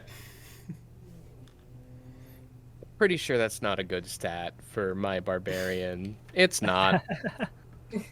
Okay, before he drinks it, can I actually cast detect poison and disease? Sure. I'm gonna get this thing off my screen because I do not like looking at it. There, yeah, the slot machine is better. Because alcohol is technically a poison, so I would like to see if there's even any alcohol in it. So yeah, I mean, detect poison. That's not a roll or anything, right? You just do it. Yeah, I can sense the presence and location of poisons, poisonous creatures, and diseases within 30 feet of me. Okay, so you can also identify the kind of poison. Okay, first thing, because of that description specifically, the first thing that you get is, dare I say, unsurprisingly, a very clear and present poisonous aura from whatever this thing is inside the tank. And you are also getting a sort of magical poisonous aura from whatever is in this glass that Soma has ordered. I will give you this little... I think it also tells me the kind of poison it is. Yeah. So, after a bit of... This is maybe stretching the rules of this spell a little bit, but I'm going to be generous. You can kind of tell that this is not specifically a poison, per se. It is a curse, in a sense, that replicates poison. And from that, I'll go ahead and give you... everyone here is dead. You don't have physical bodies in the sense that you would expect, and therefore alcohol doesn't work. However, there are magical effects that can replicate alcoholic effects, and given that alcohol is technically a poison, basically, in Urkala, alcohol and other mind-affecting substances are essentially microdosing curses. I have a question for you. So I think typically curses are charm effects, and no one within 10 feet of me can be cursed or charmed. Oh God! Okay, talk about You can't. I don't know if this would affect. Class. I don't know if this would God. work, but for the sheer humor of the cringy little child walks into a bar and no one near them can get drunk, fuck yeah, I'm allowing it. That's hilarious. You're so That's cringe. hilarious. Everyone sobers up when you're around. The whole fucking bar. The That entire length of the bar is like, what the fuck happened to my buzz, That man? is hilarious. Buzzkill, Oh literally. my Buzzkill, God. Oh my I think it's God. called Aura is it Aura of Courage, but I would like to rebrand it as Aura of Buzzkill. Aura of Yeah. Buzzkill. Yeah, my Lord. allowed. I did explicitly establish that in the world building. That's not something I made up now. That was the case from the beginning, and therefore, by the letter of my own law, I will allow that to counteract. Insane. Oh no! It was one of my custom things. I made Aura of Cringe, and no one within 10 feet of me can be charmed. That's fine. I just no, I didn't. Lord. When I said it was in the world from the beginning, I meant like the Arcalis of microdosing curses. I just didn't put 2 and 2 together. That's on me. You now have Aura of Buzzkill. Yeah. So Soma, you take a swig of this thing. It tastes god awful because it just got cursed by a mermaid demon. And also, it doesn't seem to do anything. I did roll an Arcana. I did roll an Arcana check earlier, and I did get an 18. So will that give me any insight as to why this terrible tasting drink would even exist? I will give you that you can figure out that this thing is cursed for sure. Would you be able to figure out that it's Lord Cringe that is counteracting said curse, though? I don't even know. It's just not If you don't think it would, I am perfectly willing to bluster my way to a worse explanation. Okay, you know what? That's fine. You can easily tell that that this thing has cursed the liquid to give you some sort of alcoholic effect. Why it's not working, you don't know. But it is like you can tell that something has gone wrong. I'll give you that. Huh. How does it taste? Terrible, like a curse has been put on my bloodline. Well, maybe it's what you ordered. Excuse me, bartender. May I have an orange juice? The thing kind of cocks its head in confusion. Whether it understands the request and just doesn't get why you're asking for it, or doesn't understand the request, you can't tell. It doesn't talk, and it doesn't have enough of a face to show emotions great. But it does not provide you with an orange juice. It's quite all right, because you know why it can't work? My constitution is simply too high. This happened in the mortal realm as well. I could put them away, Lord Cringe. I could put them away and nary feel a thing. Then maybe you should have another. No, it tastes very bad, and if I gain nothing, then I will get nothing. And you were walking away from that machine. You were walking away from that machine, Funny. Did it do something? I swear to God, you look pale, despite being green. I don't feel great. Let's see. I'll go through my repertoire. I think I have lesser restoration, which should, in theory, make me feel better. You're gonna have to give me the description of that spell, because I don't know all the healing spells. There's so many, and they're also similarly named. Yeah, you touch a creature and can end either one disease or one condition afflicting it. The condition can be blind, deafened, paralyzed, or poison. And I don't know, since this is a homebrew type thing, would lesser restoration help with spirit saves? This mechanically would be considered more of a curse than a condition. Since it's not the type of thing that would be affected like by your curse aura thing, it's not something that would be affected by your charm aura, but like if you have a spell that can explicitly remove curses, which I think there's a spell called Remove Curse or something like that, that would likely work. Lesser restoration is not going to be enough to clear this. Never mind then. Soma, what are you doing? Are you ordering another one, or we're going to have to cut down to the other two shortly after this, which is why I ask as a wrap up for this scene, and we'll cut back, of course. But Soma, maybe there's a drinking game. Yes, this always worked. Because some drinks simply don't taste good, but you want the effect. But you need moral support, and that moral support comes through peer pressure. Whether through a drinking game or a double dog dare or some such. We do it in the barracks all the time. Great fun. This show's not for kids. He This show leans is not down for children. to eye level with the 14-year-old. You need to make me chug this, and I will leave it dealer's choice as to how. It's like 8 Hold foot this monster funnel of a above my man. head. We used to do this back in the day. Okay, and that's a perfect scene for us to Did cut you see on. that barrel over there? I need you to hold it over me. Okay, so with Lord, I assume Lord Cringe is helping. So as Lord, Chug, chug, chug, chug, chug, chug. as the child begins to shout "chug," we cut over to the other members of the party. You guys are heading downwards. You are going again. I believe Jack, you said your goal was just to go directly to number 9. I'm going Yes?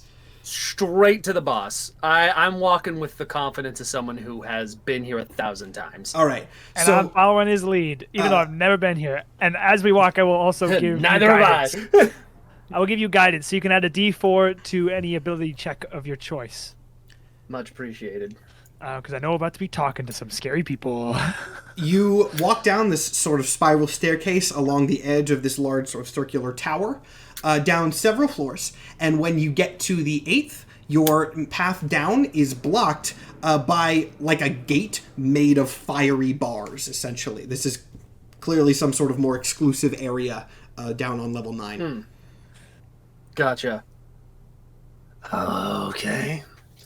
Is there anyone around, or is it just the bars? There is just the bars, as you can see right now. There are people on this 8th floor.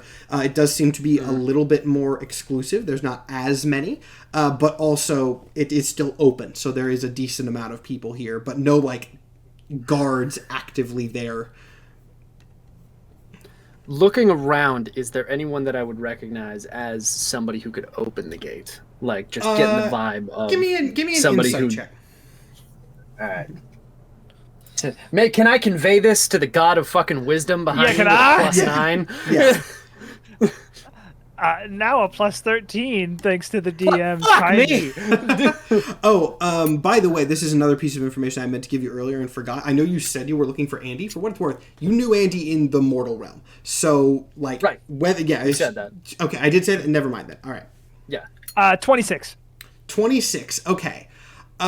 There is no one down here that seems like they would have like axe. There's no bouncer. There's no guards. But with a 26, because that's very good, I will give you that there is one person in this level near the door, not right next to it, but sitting at a table near it, who does look different than everyone else down here. Mostly in that they look oddly normal. They are a sort of small, out-of-shape old man. Can I ask another question? You are always welcome to ask other questions. Could I just cast knock on this gate? So the gate is just fire.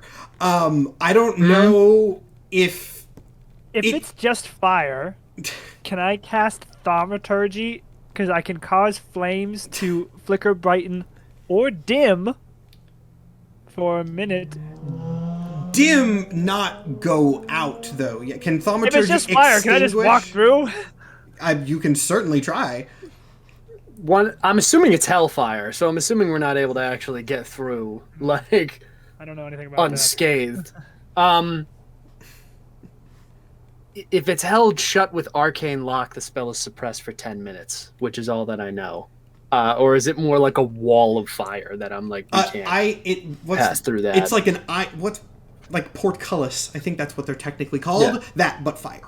Okay. Read me the description of the knock spell, because I Choose an object that you can see within range. The object can be a door, a box, a chest, a set of manacles, a padlock, or any other object that contains a mundane or magical means to prevent access. A target that is held shut by a mundane lock or that is stuck or barred becomes unlock, unstuck, or unbarred. If the object has multiple locks, only one of them is unlocked. If you choose a target that is held shut with arcane lock, that spell is suppressed for 10 minutes, during which time the target can be opened and shut normally. When you cast the spell, a loud knock audible from as far away as 300 feet emanates from the target object. Oh, by the way, since I was speaking of music, I do plan on releasing, like, I can't do this officially, but I do plan on releasing, like, a playlist of music in my head for, like, specific moments in this series later. So, like, look for that. I'll tell you when I do it, because I do have, like, specific background music for all these scenes. But I'm going to rule, in this case, that this would be more akin to a magical barrier than a door, so it would need to be dispelled, not unlocked. Got it. Okay. Looking at it, I'm like, I could see if I can knock it open, but it doesn't really seem like there's a door. Do you see anybody back there, Theo? Yeah, and I point out the old man. Old man. Well, that's not normal. Can I insight check him as someone who has dealt with disguised demons before? Yeah, go ahead. Do I get any bonuses from history with this shit, or just insight +4? Given plus knowing what I know about the situation, go ahead and just roll it normally. I'll say that much. Okay. That is a dirty 20 plus a D4. So... This you don't have to use it right away if you don't want to. A dirty 20 is fine. I'll go and tell you that's fine, so you can save it. I'll be nice.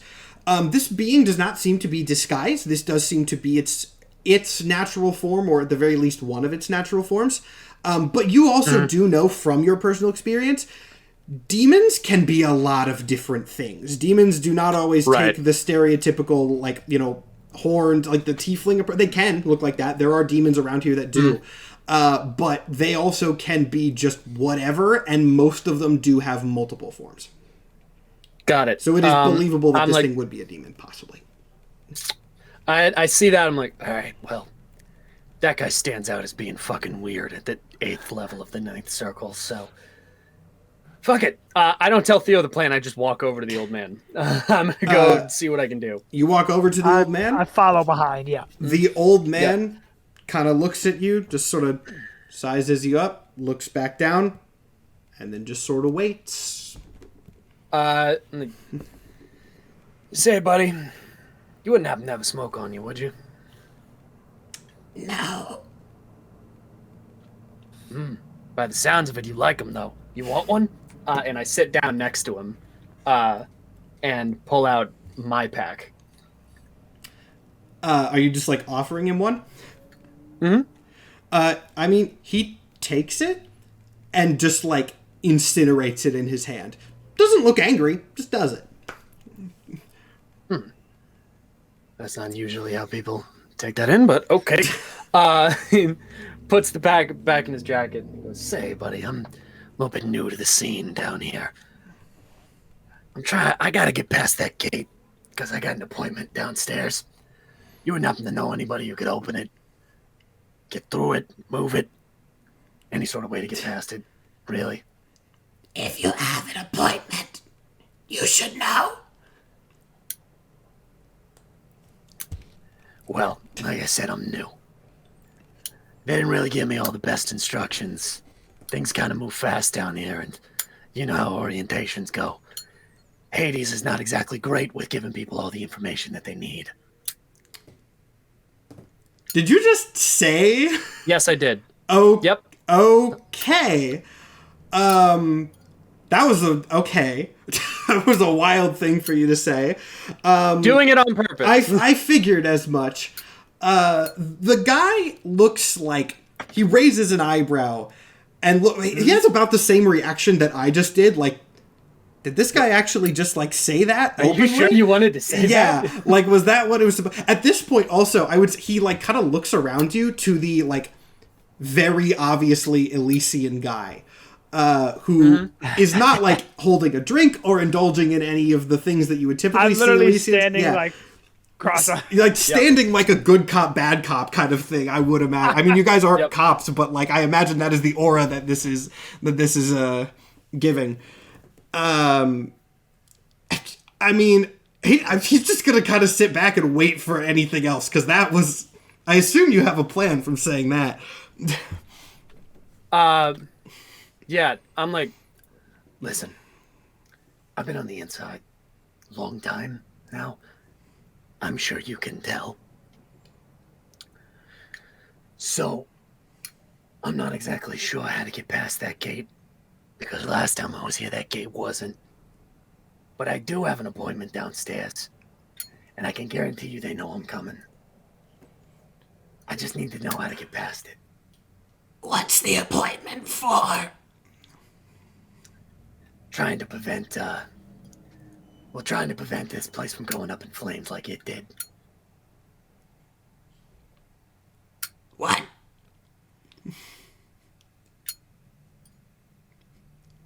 That didn't pick up for us. I just said sorry. I just said what in the weird voice. It probably Discord is not picking it up as language, which does make sense. He just goes like, I am trying to prevent the 9 circles from disappearing the same way that Hades did, because my job got cut short, and I need to talk to the boss. So give me. I mean, you're not lying. Seems genuine enough. So give me a persuasion check. I'm slightly lying, but I am telling him the truth on why I need to talk to the boss. Yeah. I guess roll with advantage because I'm standing menacingly.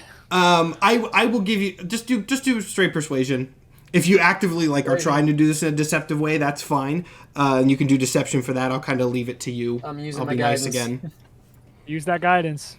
Motherfucker. 15. 15. I'll again roll this. I'll give you a. Oh, okay. This guy kind of raises an eyebrow again, and without saying a word, demons don't seem to be super big on talking, unsurprisingly. He goes and he goes next to the gate and just kind of gestures to it. All right. I get up and full confidence walk towards the gate. You do feel an increase in heat as you walk towards the gate, and you feel a distinct warming from passing through the bars of fire, but it does not get to a level where it hurts you. It is not pleasant, but you do not take damage from it. Cool.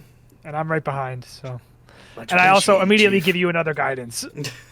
Thank you. Much appreciated, Chief. And I start walking back down the stairs again. All right. Getting back down to the 9th level, you can see this one is a little bit different than what you would expect. Obviously, it is the elite area. And there does seem to be a pretty noticeable throne, we'll say on the other side of the ring, with a good sort of magically enhanced view of the stage and the musical act that is going on right now, with a guy that you don't immediately recognize, but from his position, you can probably assume it to be Valfar. From where you're at, again, on the other side, you can't really pick out details. You can see that this is not a strictly human form, but you're going to have to get closer. How many chairs are in this room? It is a whole level, so it's not like chairs. These are going to be very, very nice, booths, couches, things like that. But there's a decent amount. Okay. I don't have a... Is there any... size. Given that it is a ring level where there's one big crown on the other end, I'm going to walk towards that area. Anywhere on my path, is there a loose chair or anything that I could grab? Sure. I'm very intrigued by that, so sure, I'll allow it. Very, again, confidence of someone who does not deserve it. Walking past, I grab one of the, I'm assuming, super nice fucking chairs and drag it up to where in front of the throne and very loudly go, I assumed that you would have better security. And he puts the chair directly in front of where the throne is and sits down in it and goes, I'm gonna assume you're Valatar. Okay, so first thing you notice getting closer is that this guy looks, once again, surprisingly human. You can see he has sort of a humanoid torso upwards. And then you quickly notice that whatever this throne is, it is specifically designed to obstruct everything below the torso. So leave that as a mystery. He is notably higher up than you. Whether that is intentional because of the chair or because of whatever the chair is covering, you do not know. But this chair is very much designed where he is sticking out of it, and there is material in front, material on the sides. So you cannot see anything below his human torso. But this guy kinda, again, as has happened a lot in Dante's Paradise, looks you up, looks you down, goes, then speak. Don't mind if I do. You mind if I smoke? You know what? Forget I asked. I don't care. I'm not sure if you got windows down in the deepest dungeons of this place, but shit is a slight modicum of a bit fucked on the top. Were you aware of this already? Am I giving anything new to you? Did you come all the way down here just to tell me that, and I quote exactly, shit is fucked? Well, you see, I came down here to first inform you, as I'm assuming that you would like to know. Mm-hmm. Secondly, I came down here to perhaps be able to strike some sort of a bargain. Mm-hmm. Okay. So you want to strike a bargain. You want to strike a bargain with me, of course, about how we can fix the shit is fucked situation. Yes? Is that what I'm understanding? That's pretty much the long and short of it, yeah. Okay, perfect. That's excellent. One question first. Who the fuck are you? Name's Jack-A.D.E.S. I put a couple of these guys down here, actually. Pointing around the room, just openly. I brought a couple of these guys down here, if I'm gonna be perfectly honest.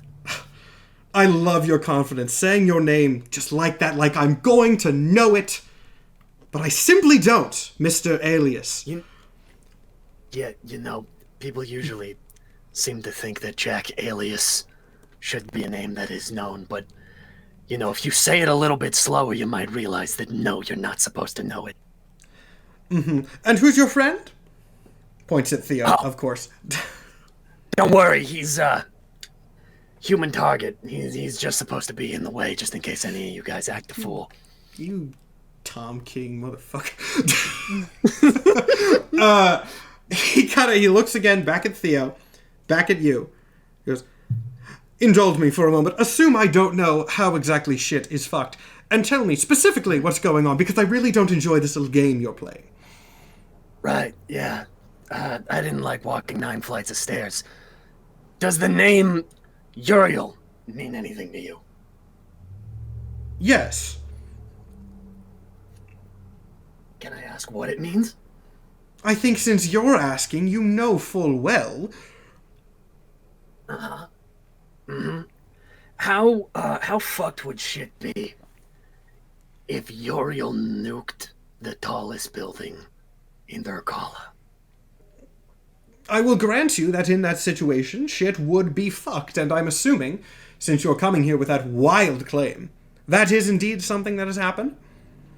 Well, seeing as none of you men around here have gotten a case of rings of eyes, shit hasn't made it down here yet. You do have yourself a nice little bunker at the bottom of hell based off of fan fiction, so I think I have a pretty good idea.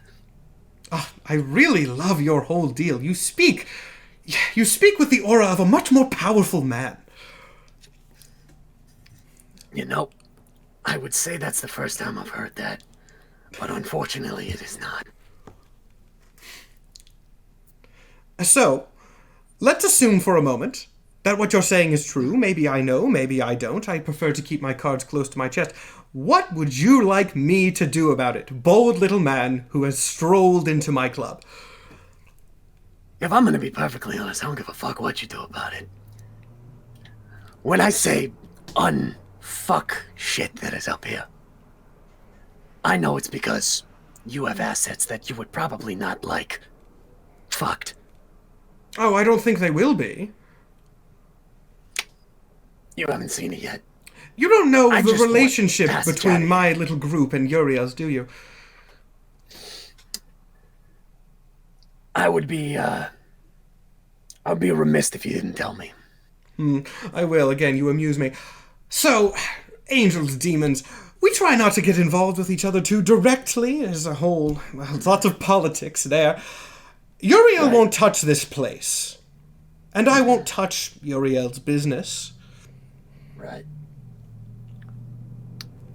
And what if he took out H.A.D.E.S? And what if You, Elysian, you have been so quiet. Speak. What would you prefer me to say? Ooh. Oh, not an answer that I was expecting, so I'll just respond with something amusing. But relevant. Amusing but relevant. Yes, that sounds right.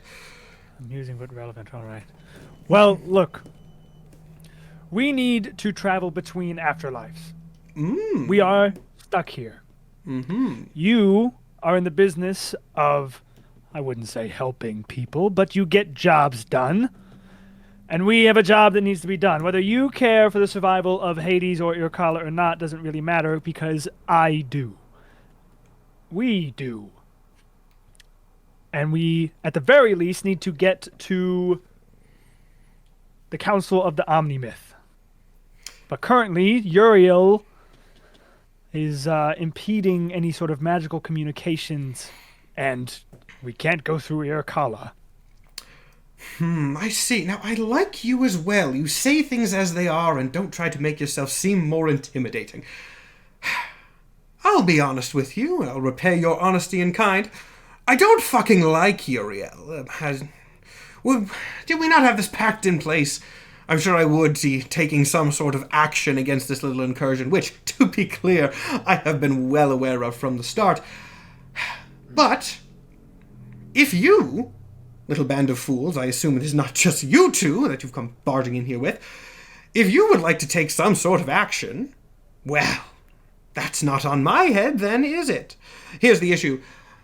Getting you out of here might be a little more difficult than I'd like to admit. Dante's Paradise, it exists in multiple planes at once. It's a whole complicated thing. But if there truly is some sort of angelic block, egress would be detected. And egress from this point would then, of course, well, that blame would fall to me. We have a ride. We just need passage. Did you hear? Egress from this point, which is the point that I can get you out of, would fall on me. But... And I suppose that would ruin your deal. I said but, Elysian. Shut up. Let me speak.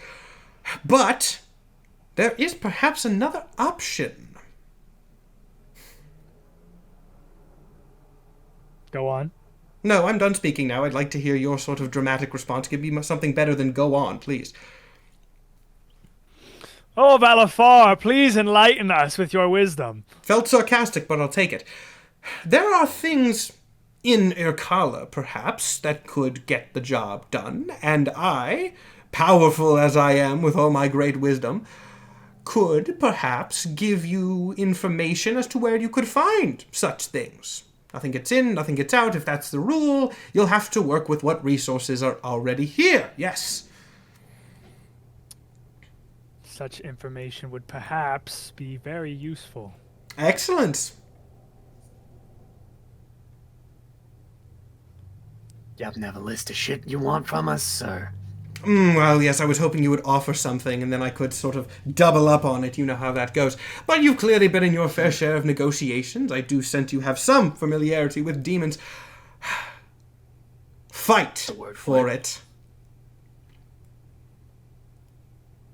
Excuse you? You've got an Elysian here. You're a fighter, right? We do have our share of gladiatorial matches here from time to time. Beat some of my guys. And if you entertain me sufficiently, I'll give you the information. Look, I don't want to make this too complicated. You've come here with a proposal, and... He stands up immediately. All I can stand any demon, fiend, or foe. All right. That's all it takes. Now, I assume that you are the ones who brought the large green man and the small green child in here, yes? They came on their own. No, but whatever you want to say. Are they going to be participating in this as well? I'm more than happy to have them. Do you want them to? I think it would be entertaining.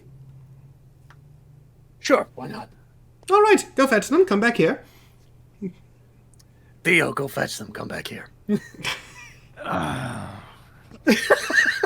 All right.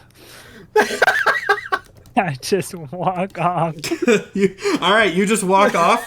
After probably some searching, you are able to find the two. Quick, Soma, have you just been like drinking this whole time? Oh Oh I don't know if I can keep doing it, Creech. It tastes so bad, and I feel nothing. I have no nerves, no blood, no body, but I am reaching some kind of physical limit. For nothing! Momo, you're muted, by the Also, way. you're But muted. yeah. So Soma has really effectively drunk so much like bad tasting water that alone is starting to get to him. That happened to me in real life. No. That's a real Well, thing. that's gonna be in. I mean, that's yeah, gonna be in like- backstage. Yeah, we will discuss that in backstage. Yeah. I approached You need green to- ones. Soma has him at Yeah? a collar. You need to keep peer pressuring me. Oh. You Oh, come no. again in another of my weakest moments. You just know when to twist the knife, H.A.D.E.S. What? For what it's worth, the weird demon mermaid thing is also still floating on your level. It has occasionally swam off and come back, but it seems as baffled by this scenario as you do as to why you're not, like, dead from drinking all of this. For once, I bring good tidings, cousin. We have a chance at information, but only if we prove ourselves in glorious gladiatorial combat. Oh, I could fight 1,000,000 bears on the backs of lions. Yes! Combat is what I need! That's what I said. Lord Cringe, you're also in this. I am? You are. Let's go. Well, all right. How do we pay our tab? Do you have any Sela or... I go into my backpack. I mean, let's see what's in my character sheet. I think because like I'm technically an acolyte, I do have gold. Yeah, gold is not Sela. I have no idea what Sela is. Exactly. I love that the two war kids are like, oh, we get to go to war? Yeah. And I'm sure everything is fine and there's no catches to this demon deal. Absolutely not. We're not on the pay. We have built a rapport through repeated transaction. Barmer man, the tab. The Spotify critter does- listeners, Soma Kitaro just crossed his neck like a, we're good, right? Cancel that? the creature swims off. Yeah, typically if you like do like some kind of drinking challenge, you don't have to pay. So I assume you must have won the challenge. One of many victories tonight, I am sure. You will kill a man tonight. Yes, Me? By the way, yes, you. I want to Feels cut kinda in get real into quick it. before people move. And I'm just, I wish I didn't have to sort of spoil this mechanically, but I do have to for it to be good. And I think it'll still be a good enough moment to reveal now. Soma, I am going to need you to tell me if you do get more than 10 feet away from Lord Cringe.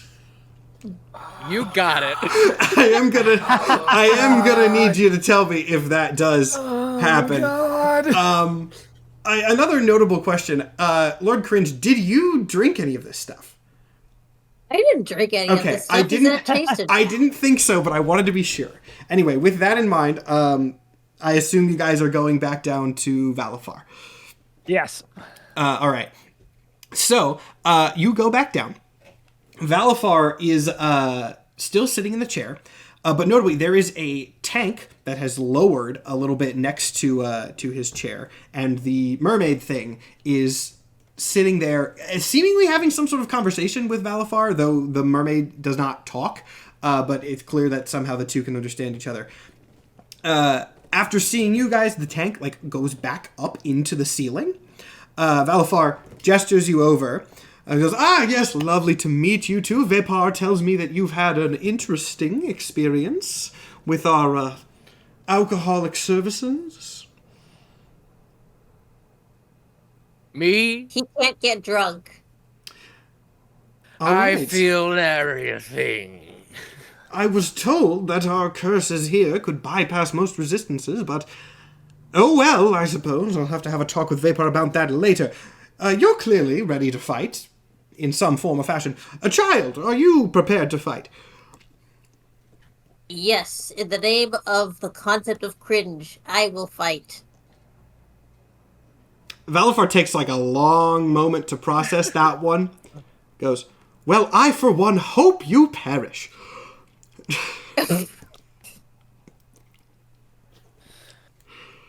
Well, can I roll an insight check on that? Can we make that part of the deal? You can roll an insight check. I don't know what you think you're gonna get. It was pretty cut and dry. 28. Does he actually want Lord Cringe to die? Yeah. Valfar for this whole interaction has been like, yes, I'm the leader of this group, entertain me, and then this little child comes up, it's like, my whole personality is that I'm the cringiest person.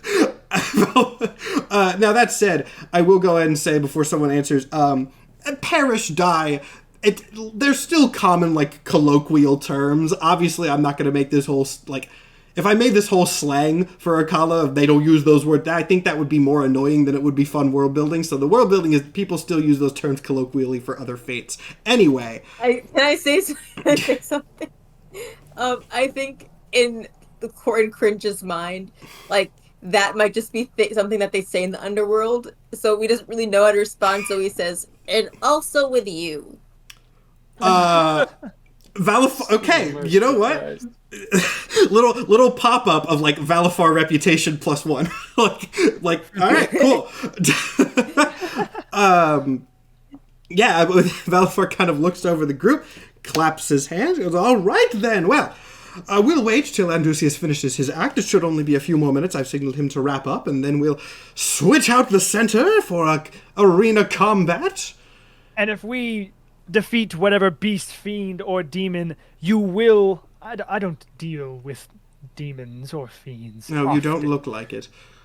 But you will... How can we have some guarantee that you will honor your side of the deal? My bargain is that, if you'll remember my specific phrasing, if you entertain me enough, I will provide you with the information that you seek. That might help to take down a mutual enemy, let's say. As for whether you can trust that deal, well, I am a demon, and I'm sure you're decently familiar with how our whole thing works. If you would like to sign some sort of contract, that can be arranged, but verbal contracts do work effectively for our purposes here. I'm gonna ask to inside him. Okay. I mean, he didn't say yes that he would honor his side of the deal. No, of course not. But 22. From what you know about demons and just the general vibe that Valfar is giving off, it seems like he will honor the deal. What you're probably a little bit more suspicious of is that he didn't say when. It is if you entertain him enough. And you don't know what that metric is. Yeah. He's a demon. I can take a couple guesses. Very well. Can I do an insight check on him to see what if I could guess what would entertain this guy? Go for it. I do my Kubrick stare at him. As a lizard, which is, I think, oh my god, a weird, weird. snout, like. I need that fucking art yesterday. That's an 11. 11? It's not gonna be good. Like, if, you know, he's not looking for a peaceful resolution to this. That's, you know, you're gonna get what's obvious, which is, it's not... Good things happening does not entertain Valfar. I would like to pull Soma aside. Okay. Do I pull him farther than 10 feet away from Cringe? is the question. I don't think you have to. I'm gonna say this, and I don't know if this would influence your decision, but remember, Valfar's throne is big, like unnaturally big. So I feel like that would probably, just thinking psychologically, I feel like that would incentivize you to pull him farther away. But I will leave it in your hands. It probably would. Yeah, it would. I don't. I'll say this. I want to talk just to Soma right now. Okay. So however distance away we need to go for that to happen. There are other demons. I don't know if I have explicitly said this, but there are other demons kind of around Valfar's throne. So yes, I do think that would pull you 10 feet away from Lord Cringe. And given that Soma does not know what is causing this, I don't see any reason why he would resist. Yeah. Is there anything that happens before I talk to him? Yeah, so... No. Well, yeah. You pull Soma away. Soma, the second you... Oh, man, what even would happen? I was admittedly not expecting you guys to get, like, so... Shit-faced? Not even just shit-faced, but literally 0 to 100 shit-faced. Like, I was not expecting it to be... you drink yourself crazy and then it all hits at once 15 minutes later. Like that one was not something that I, as the DM, was expecting. Soma, I think you just pass out. Oh no. You drag Soma away and like as you're kind of pulling him to a side, just thump. Unfucking believable. It is the Mind Flayer Part 2, as old D&Dorks fans will know. I think you just pass out. Hold on, let me see what I got here. Oh shit! Jesus! And to be fair, that is. I could be meaner. I could be way meaner. This is drinking at a demon bar, so maybe. Lizard, what the fuck happened? Don't complain about it. I guess he had a delayed reaction to the alcohol. How much did he drink? 3 kegs worth. Kegs. He just said keep peer pressuring him. I look back at Soma and I like poke him with my foot and like, is he dead?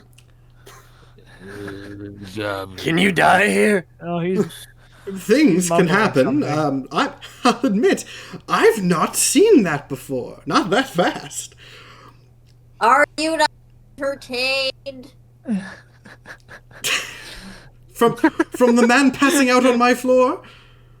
Not the most entertaining thing I've seen, no. Oh my fucking god. I was about to look for like any barbarian constitution. No, I got so fucking shit-faced. There's not a skill on this planet. I have lesser restoration, but I don't know if that would do anything. Okay, you know what? I'll help this along in a lore believable way. After watching this for a second, Valfar goes, you, points to a demon, bring him here. And the demon goes and kind of starts dragging Soma closer to the throne, at which point, when Soma gets within 10 feet of Lord Cringe, he wakes up again.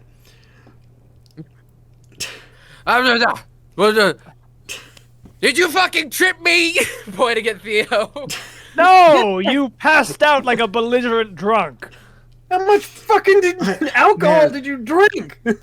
I love how the party has blundered themselves into a, like, just purely mechanics-driven physical, like, binding of Soma and Lord Cringe. Yep. Like, that wasn't railroaded at all. That just happened naturally.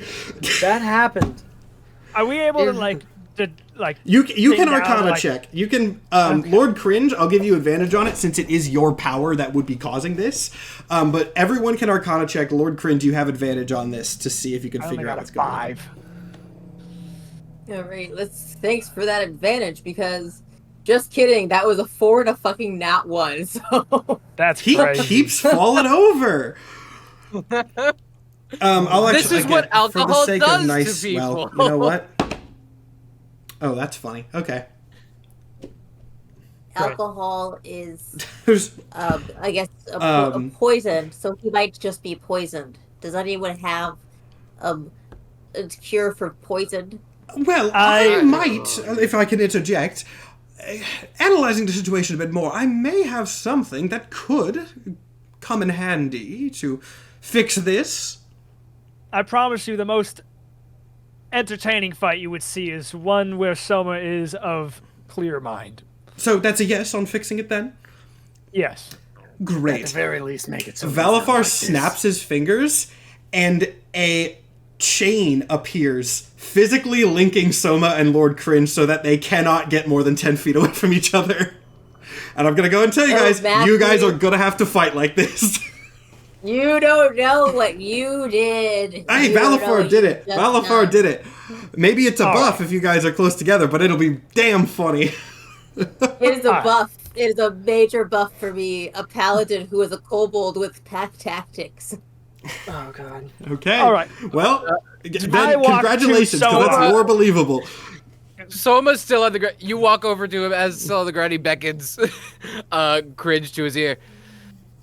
Now listen, I could swing you like a flail, and I think that would work really well. Valfar from the back row goes, "Oh yes! Oh please do!" You know, He points at Valfar like, "My man!" actually, with my impenetrable armor, I think this is a good idea. Oh God! I think this is a good idea. Yeah. See, I love this. This, as I'm sure some people, or at least I hope some people have figured out, this is meant to be like a more superhero-y segment. Like, this is supposed to be some, like, Doctor Strange stuff. And yeah, we're going in that weird-ass direction, and I'm vibing with it. So I feel like we went more Justice League dark than Doctor Strange, but yeah. In a more superhero-y direction, which is good. That was the balance we needed to hit in this segment of the episode. So, yeah, with that, you see some things start happening in the center spire. The musician stops, and a different area, a pretty sort of unremarkable area, but just like sort of a metal disc rises up from the bottom. You can see on the edges there are more of the fiery bars. It's pretty easy to tell that this is presumably where your fight is going to be taking place. So, it sort of rises up from the area below the ninth circle, stops at that circle, and a little bit of the fire bars open up so that you guys can get on, which Valfar gestures for you to do. As this is happening, you start hearing the music again dies down, and things are, you hear like chattering from up top. Clearly something is going to happen, and people know it. Soma will look at if Theo still has something to say to Soma. He is now he's standing, so in more of a state to listen and converse without his stupid bullshit fling the baby plan.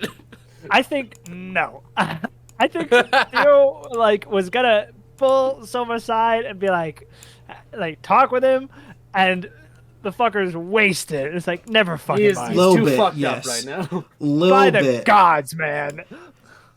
Okay. I get on the thing. You get on the thing.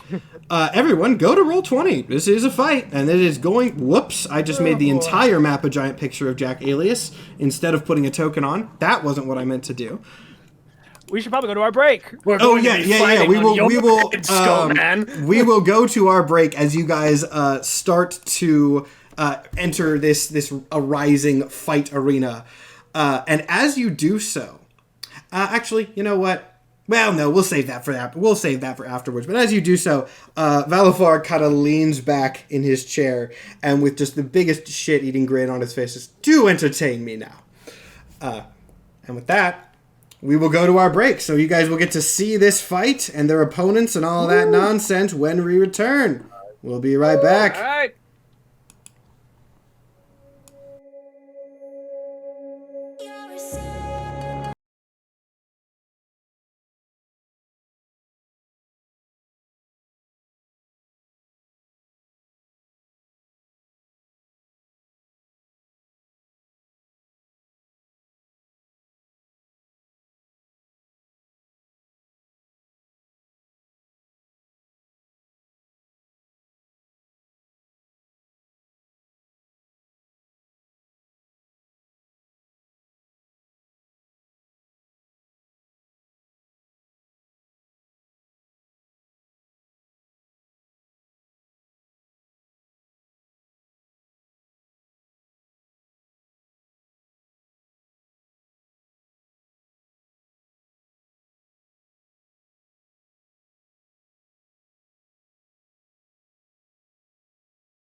Hello, everybody. As is tradition at this point, we'll do a mat chat. Is that what people call them? We'll do a mat chat. It's going to be a shorter one today, though, because I just checked my email on the break, and as the show was going tonight, we did receive the original first concept art for Theo and Soma. So I'm about to send that to Mike and Nathan. You guys are going to get to see it now. I'm not spoiling anything. But that is going to be fun to see their reactions to. How's everyone liking the episode so far? This one has gone in. You guys want to hear a secret? You guys want to hear a secret? I mean, it might. Last time we kept this in the actual like YouTube upload itself, so maybe it won't be that secret. But since I actually know where this show goes and it's not just spur of the moment improv, I have like a rough like bullet pointed outline of like how I want the episode to go and like the beats we need to hit because it's only 3 episodes. And this episode's probably going to be a little longer than last time, which is fine. That's good even. But in this sort of like middle slot, I do have a bullet point that literally just says they fuck around at the nightclub. Because I knew they would, and I was right. And I was like, I gotta play out the pacing of this episode. I know they're gonna fuck around for a little bit. So, good call from me predicting that, I guess. Love the Demon Lord. Forget his name, but he's great. Oh yeah, you guys want a little bit of a mythology lesson early? So, all of the demons are actual demons from Mythos, as every character in this is. I mean, they're my own spin on them. But the guy that you are specifically referring to, Valfar, spelled Valefar or Valafar, I don't really care which. He is the demon that I eventually decided on. I knew I wanted there to be this demon mob boss character, and I didn't know who I wanted. I knew it wanted to be one from this specific book, but I wasn't sure which. And I was looking through this book, and Valfar, specifically, according to the original mythos, is, quote, in charge of a good relationship among thieves. So yeah, obviously, I made him the mob boss. He tempts people to steal. He's in charge of a good relationship among thieves. And, this will be a little bit ominous, he is considered a good familiar by his associates until they are caught in his trap. That's me quoting exactly there. And with that ominous note, people are starting to get back to the call. So, I'm going to head out of this Matt Chat. But I hope you guys are enjoying the episode. It's going to get way wilder. Like last week, it's going to get way wilder.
All right, and we are back. I gotta say really quick before we do anything else, you guys in chat terrified me for a second because I saw messages of like, oh yeah, they got all the mythos wrong. They're doing all the gods. And I was like, I thought I did pretty good. And then I realized you guys were talking about supernatural. So just so you know, there was 10 seconds there where I was really sad that you were shit talking my show in my own chat. But no, that makes sense. Anyway, another surprise, and I did tell you guys this while we were on my little secret DM talks in the break. I don't know if the cast knows I do that, but I have it set up so I can turn my audio on and off during the break really easily, so sometimes I'll talk to the audience to keep them engaged. But, well, we're not going to show anything yet. We did get the concept art for Soma and Theo in like an hour ago, like while the show was going. We literally just got it. So do you guys want to share your like very brief thoughts on what it's like before we get into the episode? Sick as hell. It's real good, guys. And it's just sketches. Please, it's not even colored. Please go check out the artist. Their link specifically is going through the chat repeatedly, but the second to last message is just to our card, and I did put the artist at the bottom of our card as well. So if you click through there, you can find her. She's amazingly good. So glad that we found her. Shout out to TD Skyen for being the one that put me in contact with her. I was like, Skyen knows artists, and I'm so glad I asked. But are we ready to get into some fighting this episode with a weird little condition on two of the party? Let's see. I have no idea. Not that screen. I have a That's weird just little Google. condition called being deathly drunk. Hold on. I have that. I changed my Roll20 to the slot machine and then did forget to change it back to Roll20. Let's see. This one? That is the one. Boosted my AC. Now you guys can't see that yet. Oh, actually, no wonder you guys can't see it yet. I turned it off. There we go. Now that is, do not worry, the old map. I have not set you guys to the new one yet, but I will go ahead and do that now. If you remember this map from the Symmetry, no you don't. I still had it and it looked really, really good for this specific vibe, so I just used it again. Hey, I've seen this one. You've seen this one. No, you haven't. So, as I told you guys a minute ago, you are free to move yourselves anywhere to start on the left side of this. So, Panda, left side. Get back over there. Get over here. Left side, we can't start the play. The left side. So, once you guys get on this platform, the platform starts to rise up a little bit. Now, as that happens, I want everybody to make a perception check for me before we get into things. I move my food to the place where I roll my dice. Ooh, that's a 10. A 10. It is a nat 20. Okay, it's not. Hey. It wasn't even that hard of a DC. It was just for a little thing that might matter later. For what it's worth, you do notice that as this thing starts to rise to a more central location among the 9 levels, Valfar's throne is also rising up through them with you. So he is still off. He would be. We'll say he's like here. You should guys. Well, that ping might be a little bit hard for the audience to see. But over off on this left side, where I'm kind of pinging here. He is over here and he is rising through so that presumably he can have the best view. But as you guys start rising through, you hear loud, raucous cheering, which in many cases is just kind of roaring and guttural sounds from the various monsters that are populating this nightclub. And as you get up, you hear an announcer start. This is clearly something that happens semi-regularly. So you hear, welcome everyone to the newest combat bout here in Dante's Paradise. Is everybody ready for a bloodthirsty time tonight? Which is, of course, met with raucous cheering. I thought this was a private show. So much screams and flexes for the crowd. I mean, me and Sora from ancient Greece, I've been to a gladiatorial fight. I fucking start pounding my shield with my sword and looking at the crowd. I know how to perform at one of these, probably. Yeah, you totally do. This is something that you guys are used to. If you start having it up, the audience is going to give that energy right back. Everybody is very clearly excited for you guys to do this. This is, a bunch of people that they have not seen before. No sort of, in some cases, like beings that they have never seen any sort of thing like before. Lord Cringe, weird little lizard boy. But the announcer, again, kind of takes this in stride. It's like, well, it seems that our new competitors are very easy to get started, and we're not going to bother introducing them. We'll see if they win. Then maybe they'll be worthy of some attention. But is everybody ready to see their competitors? Again, raucous cheering. Boo!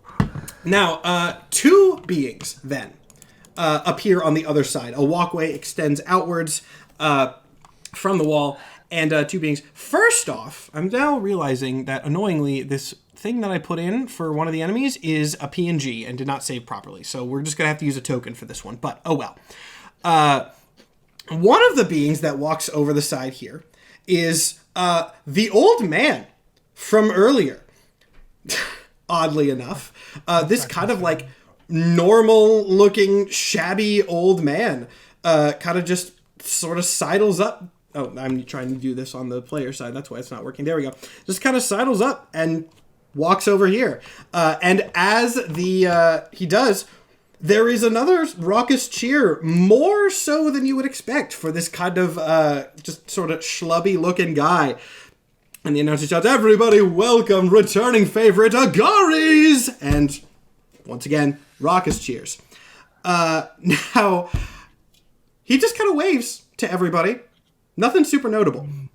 And then another form comes up on the other side. Now, I do have an art for this. I was supposed to have a PNG for both. This is not custom art. This is the actual depiction of this weirdo from mythology. I've just pulled them up on your screens there. A human-ish being then walks over, again, kind of hamming it up for the crowd, has a massive head, very distorted features, and is carrying a large stick. You can see out here, I'll pull them up again, a little bit bigger for everybody. Just a very... Okay. Just a very... He's got a large cock. Does he? Yeah. But No. Dude, you said large stick, and the first half of that word got cut. So all we heard is he's carrying a large ick. No. And that's it. And we're like... God! What? God, no. I said... You said this wasn't a kid show, but no, shit. I said stick. He's got a staff. Jesus Christ. I thought it... when you guys said that, I was terrified. Because I was like, this is like old book art. It is entirely possible that it is like very bad, and I just didn't notice. Okay. But no.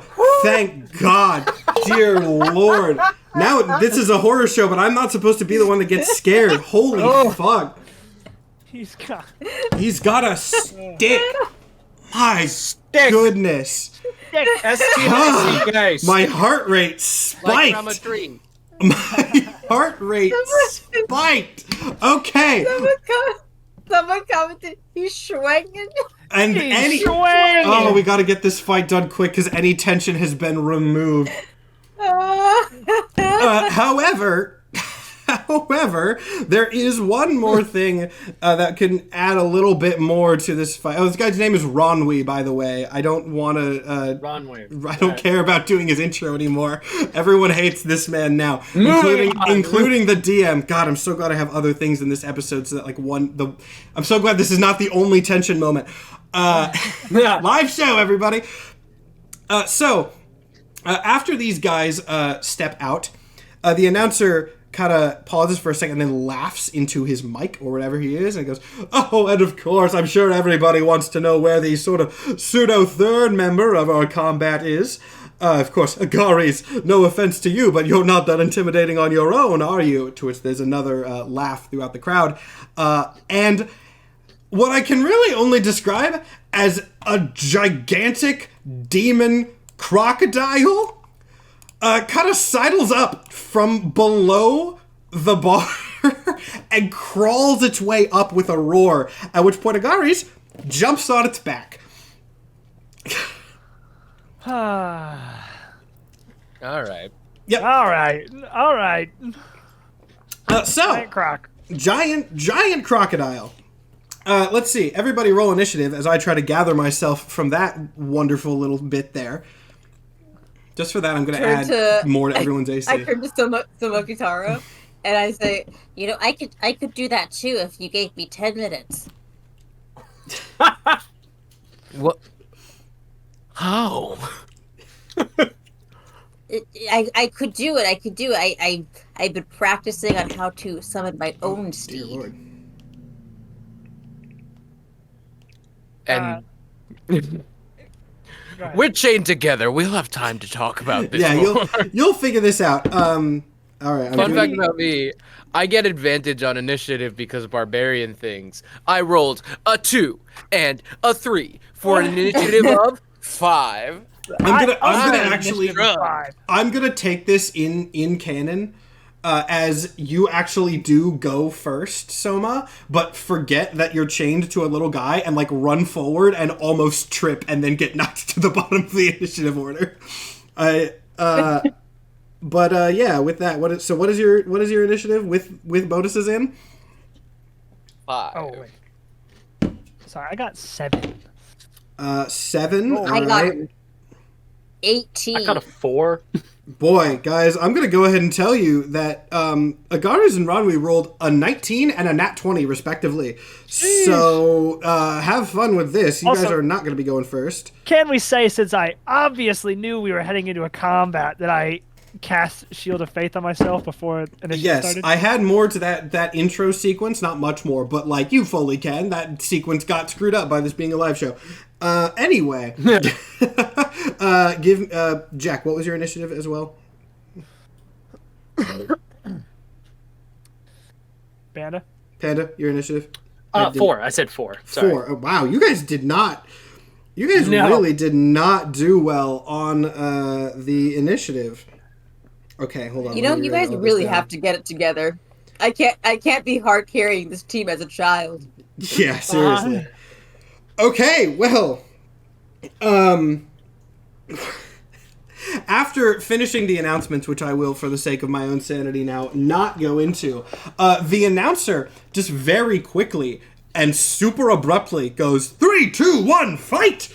And with that, both of them, your opponents, just charge into action with no hesitation whatsoever. God damn. No rules? There's no rules?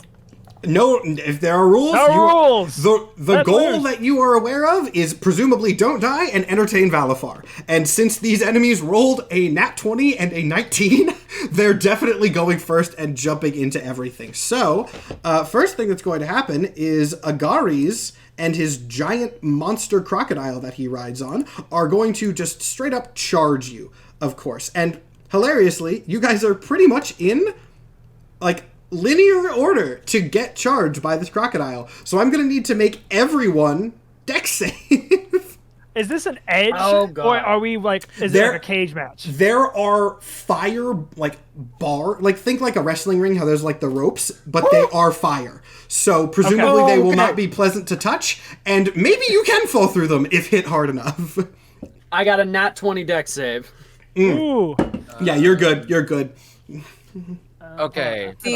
I have everyone except H.A.D.E.S is within my add +3 to saves.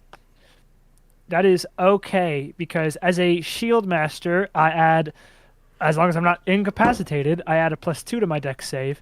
And yeah, let's just worry about the rest of that when we see what happens. Sorry, how much do we get from you, Momo, Lord +3. Cringe?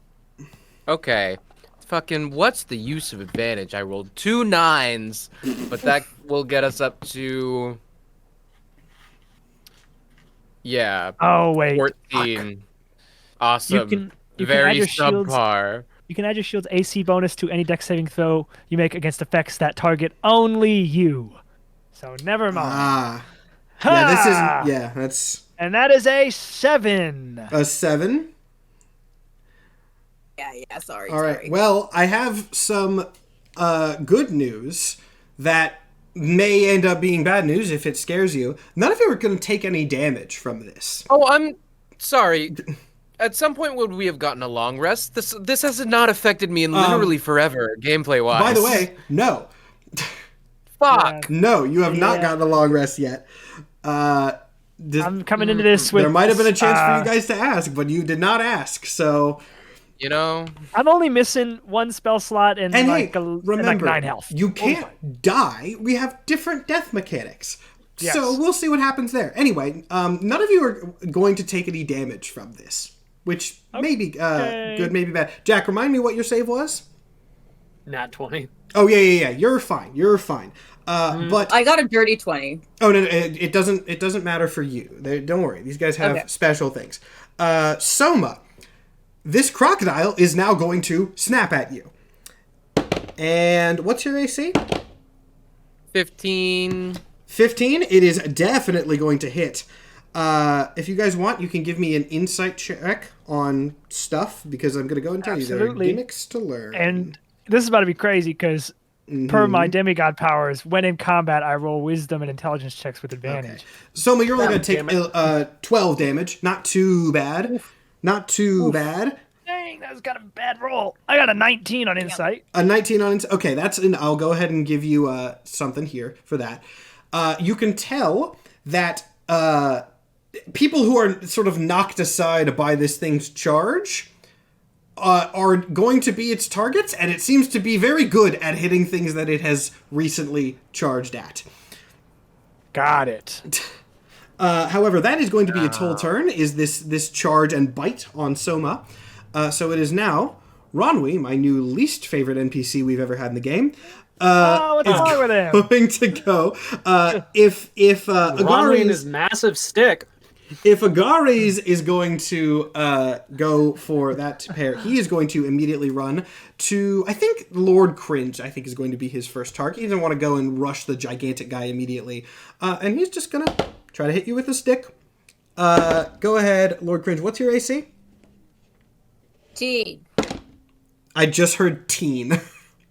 16. 16. Okay. So he's going to swing at you several times, but fortunately for you, only one of them is actually going to hit for a whopping 6 damage. Okay. Again, not too bad. This could be a lot worse so far. And with that, it is your turn, Lord Cringe, if you want to hit back. These guys have charged at you, and the fight has begun. Yeah, I'm gonna go ahead and hit the guy that hit me with his large stick. That would make sense. I'm going to swipe at him, and I'm going to please hit. Yeah, I'll roll to hit him.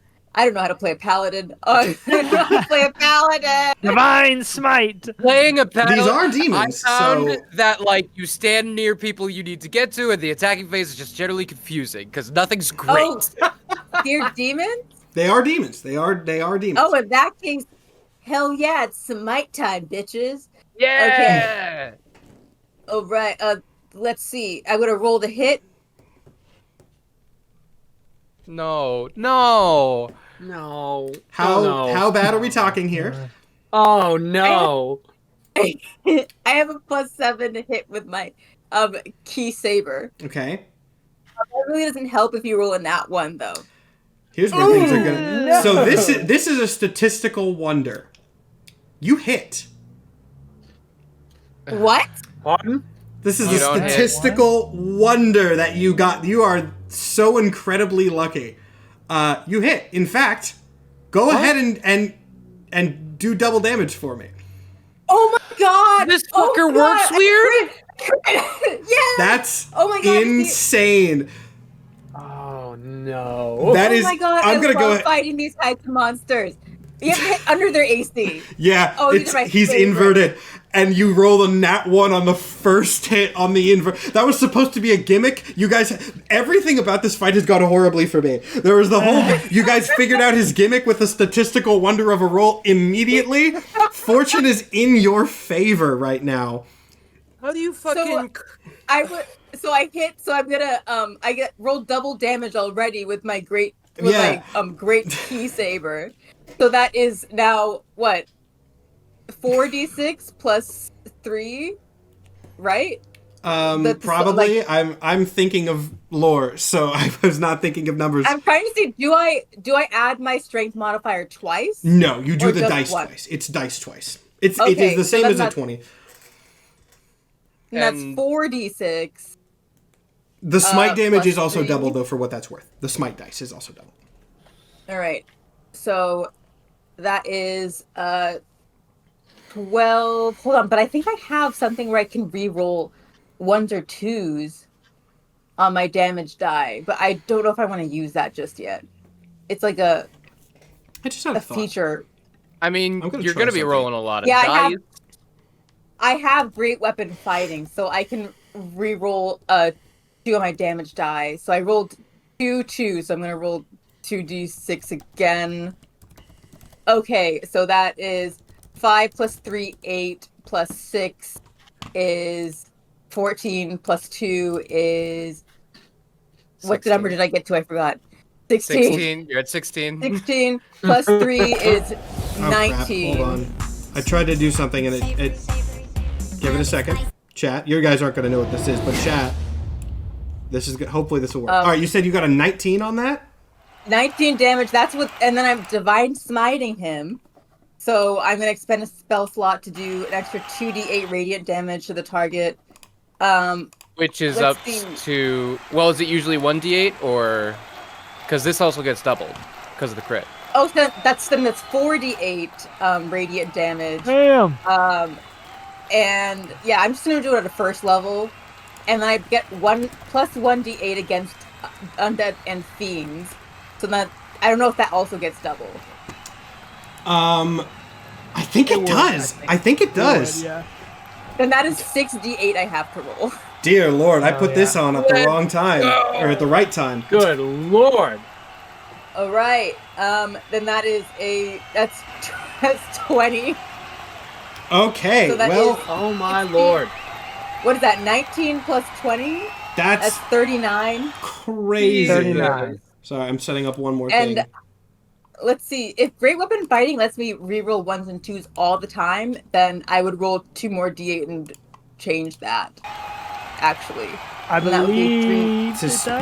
So many dice rolls on one turn, but it gave me a chance. I don't know if you guys are watching a stream. I put in cheering crowd 14. Stadium sound effects.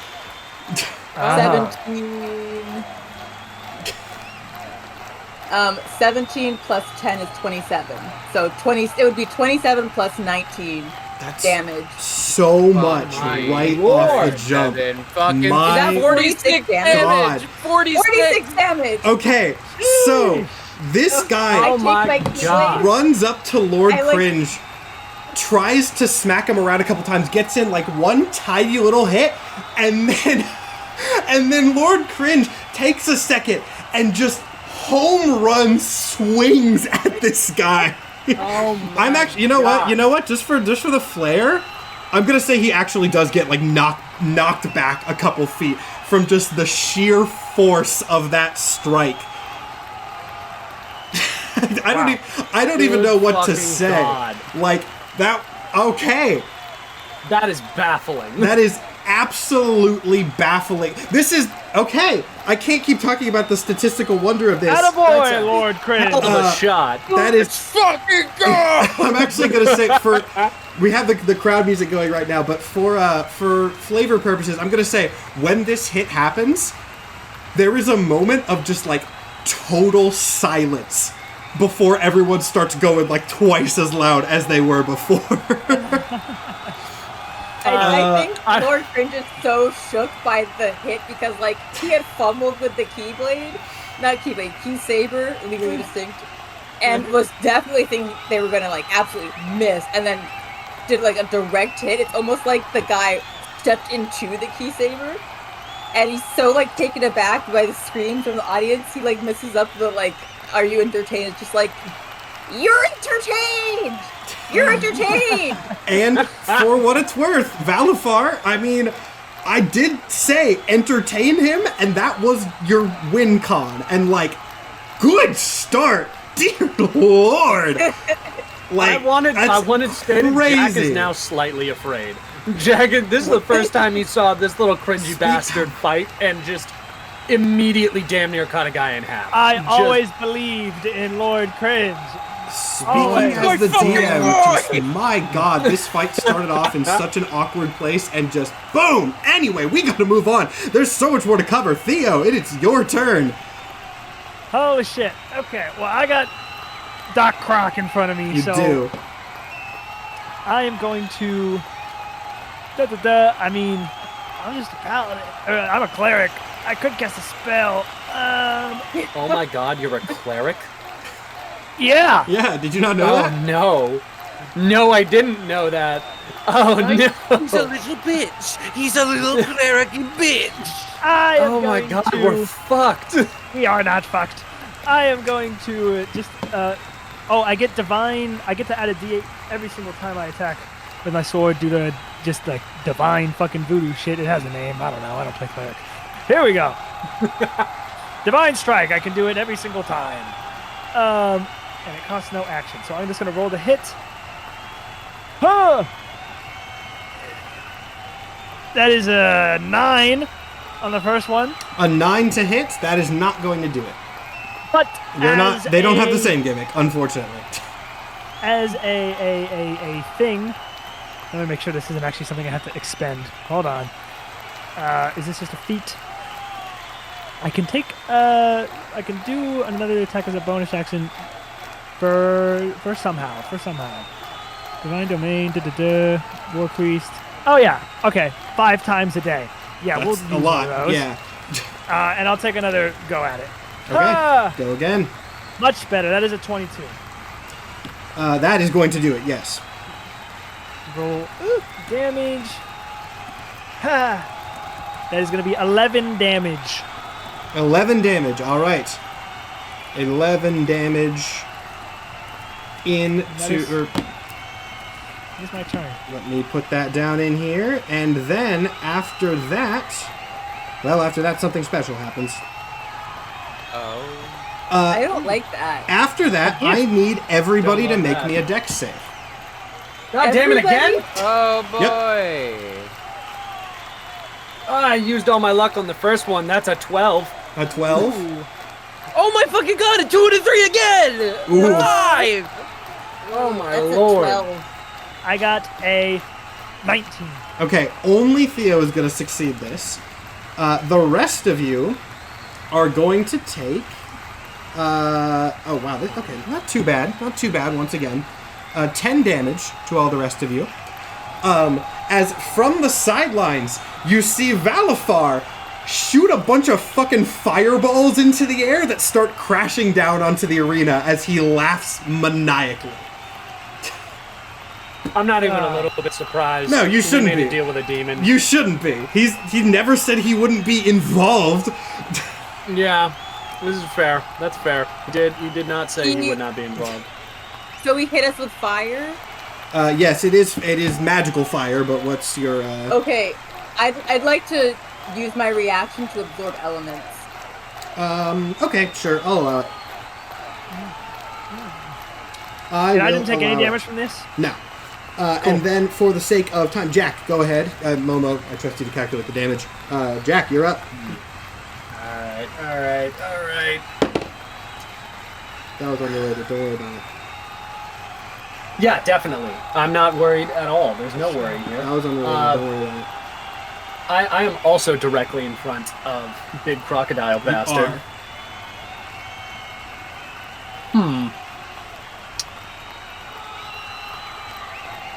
What's there's someone on his back, right? If Yes. I remember correctly. How would you consider that a medium or small creature?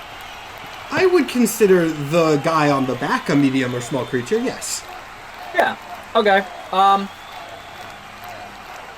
gonna use Gust to try and knock him into the balls. Okay. My favorite spell Nice. from Outlaws. Go for it. I need him to make a strength saving throw. And this is the old man on his back, yes? Yeah. All right. What's that saving throw? 16. Definitely does not make that. Gotcha. I use Gust and knock him off of the crocodile, and I am attempting to knock him into the wall that the crocodile is right next to. All right, I'm going to go ahead and say that you do knock him off the crocodile for sure. I am going to let him do a dex save to see if he can catch himself before he goes off the edge. Got it. And he is going to be able to do that, but he is now off of his mount, which is certainly helpful. Let me put in... I'm just going to use the same token, but at a normal size. I think that'll be easy enough keyword. Big one is his mount, small one is him. Gotcha. All right. Yeah, I think that's probably my turn. I'm in that case, conjurer. I get Soma. The sorcerer. I get one thing. All right. Well, as you know, we've been raging all night, baby. But now we will mechanically rage. And Total rager, dude. And because we're so fucking pumped about that cool shit that got pulled off, well, no, I'm not going to metagame it. We would totally recklessly attack. We're pumped, even though that is technically worse for the chances of hitting. Although with the rolls I have been rolling, not necessarily. The smarter idea and the in-character idea are two definitely different things. The only way I'm not literally passed out dying drunk is because I am within 12 feet of this lizard boy. Okay. I get a +7 to hit, so it's still pretty fucking high. Because that's, I rolled an 11 and a 4, so 18. Because we gotta take the highest. Yes.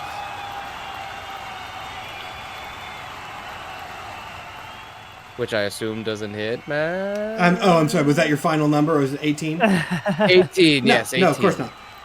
Okay, cool. Too good. Well, as I was helpfully informed, reckless attack does impact all of your weapon strength rolls until your next turn.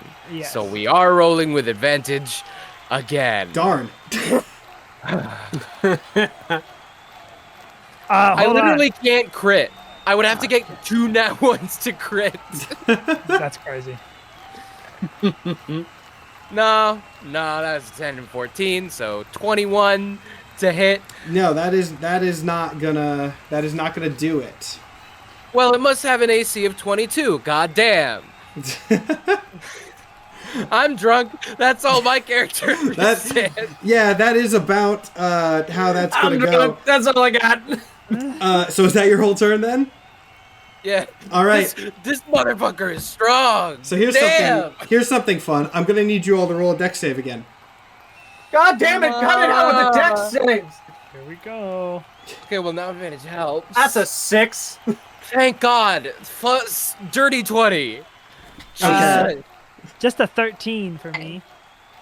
Oh wait, well 23, but I doubt They're that. And both fine. then Momo said 10. Okay, so 25. I said 25. I just heard 10. Jack and Theo, you're going to take 11 damage as Valfar, with a fit of laughter, once again sends a volley at you. I'm gonna use my such a Shield fucking Master dick. evasion. Oh wait, I failed? Yeah, you Never failed. mind.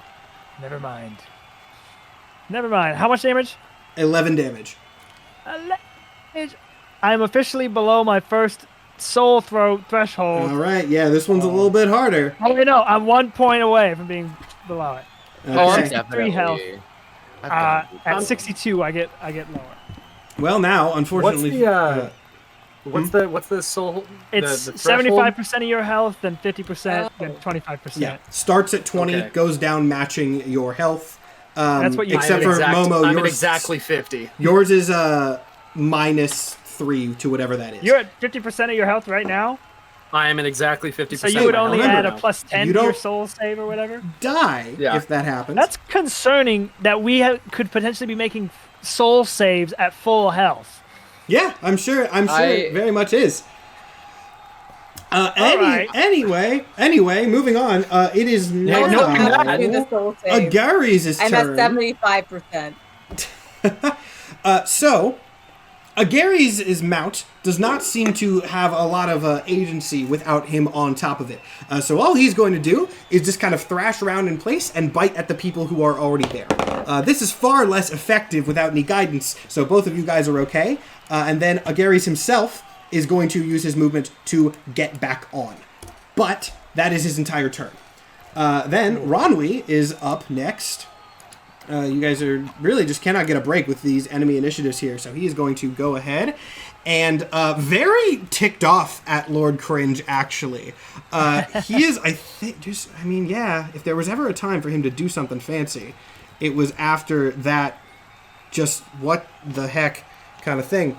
So, first off, we're going to see if he hits. What's your AC again? Oh, okay. What's your AC, Momo? Damn. 16, and I also realized I have 2 attacks, so I could have ended him on my first turn. Oh, well.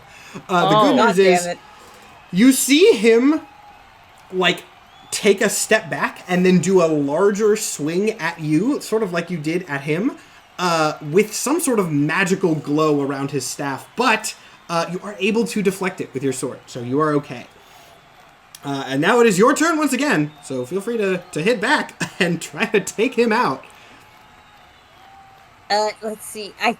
You know what? I have attacks, but I feel like I should probably focus on healing. That would make sense, yeah.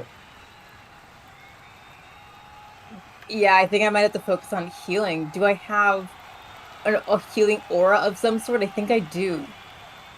I do. Fudge muffins. What is it called? Did you just say fudge muffins? I did. Fudge muffins. Okay, so I am going to, instead of freaking fighting, I could take this fucking guy out. I'm going to cast Aura of Vitality, and that means healing energy radiates from you in an aura of 30-foot radius. Until the spell ends, the aura moves with you, centered on you. You can use a bonus action to cause one creature in the aura, including you, to regain 2d6 hit points. Give me a perception check. Perception. Give me a perception check. I have perception. That's a 12. 12? Okay. Great. Love that. All right. Well, 2d6 of healing. To everyone or just one creature in the aura? What? Damn, that's 10. Let's see. Let me double check. It's very confusing. Healing energy radius from you in a 30-foot radius or moves with you centered on you. I think I can use the bonus action to target an additional creature. Yeah, that makes sense. That would make sense. I think so. Okay, so who is in danger? Who is in danger? I don't know what your hit points are. The one that is currently under the mount is Theo. Though you're not actively like under it, it's just kind of like slashing at you. I'm alright. Yeah. You're not like pinned down by it. Okay, thank Jack's how at much half are health. you? Jack's at half health. Yeah, I'm at That is half true, health. Yeah, Jack might be best because I'm at 64 out of 105, so I'm below the first threshold, but like I'm not sweating that much.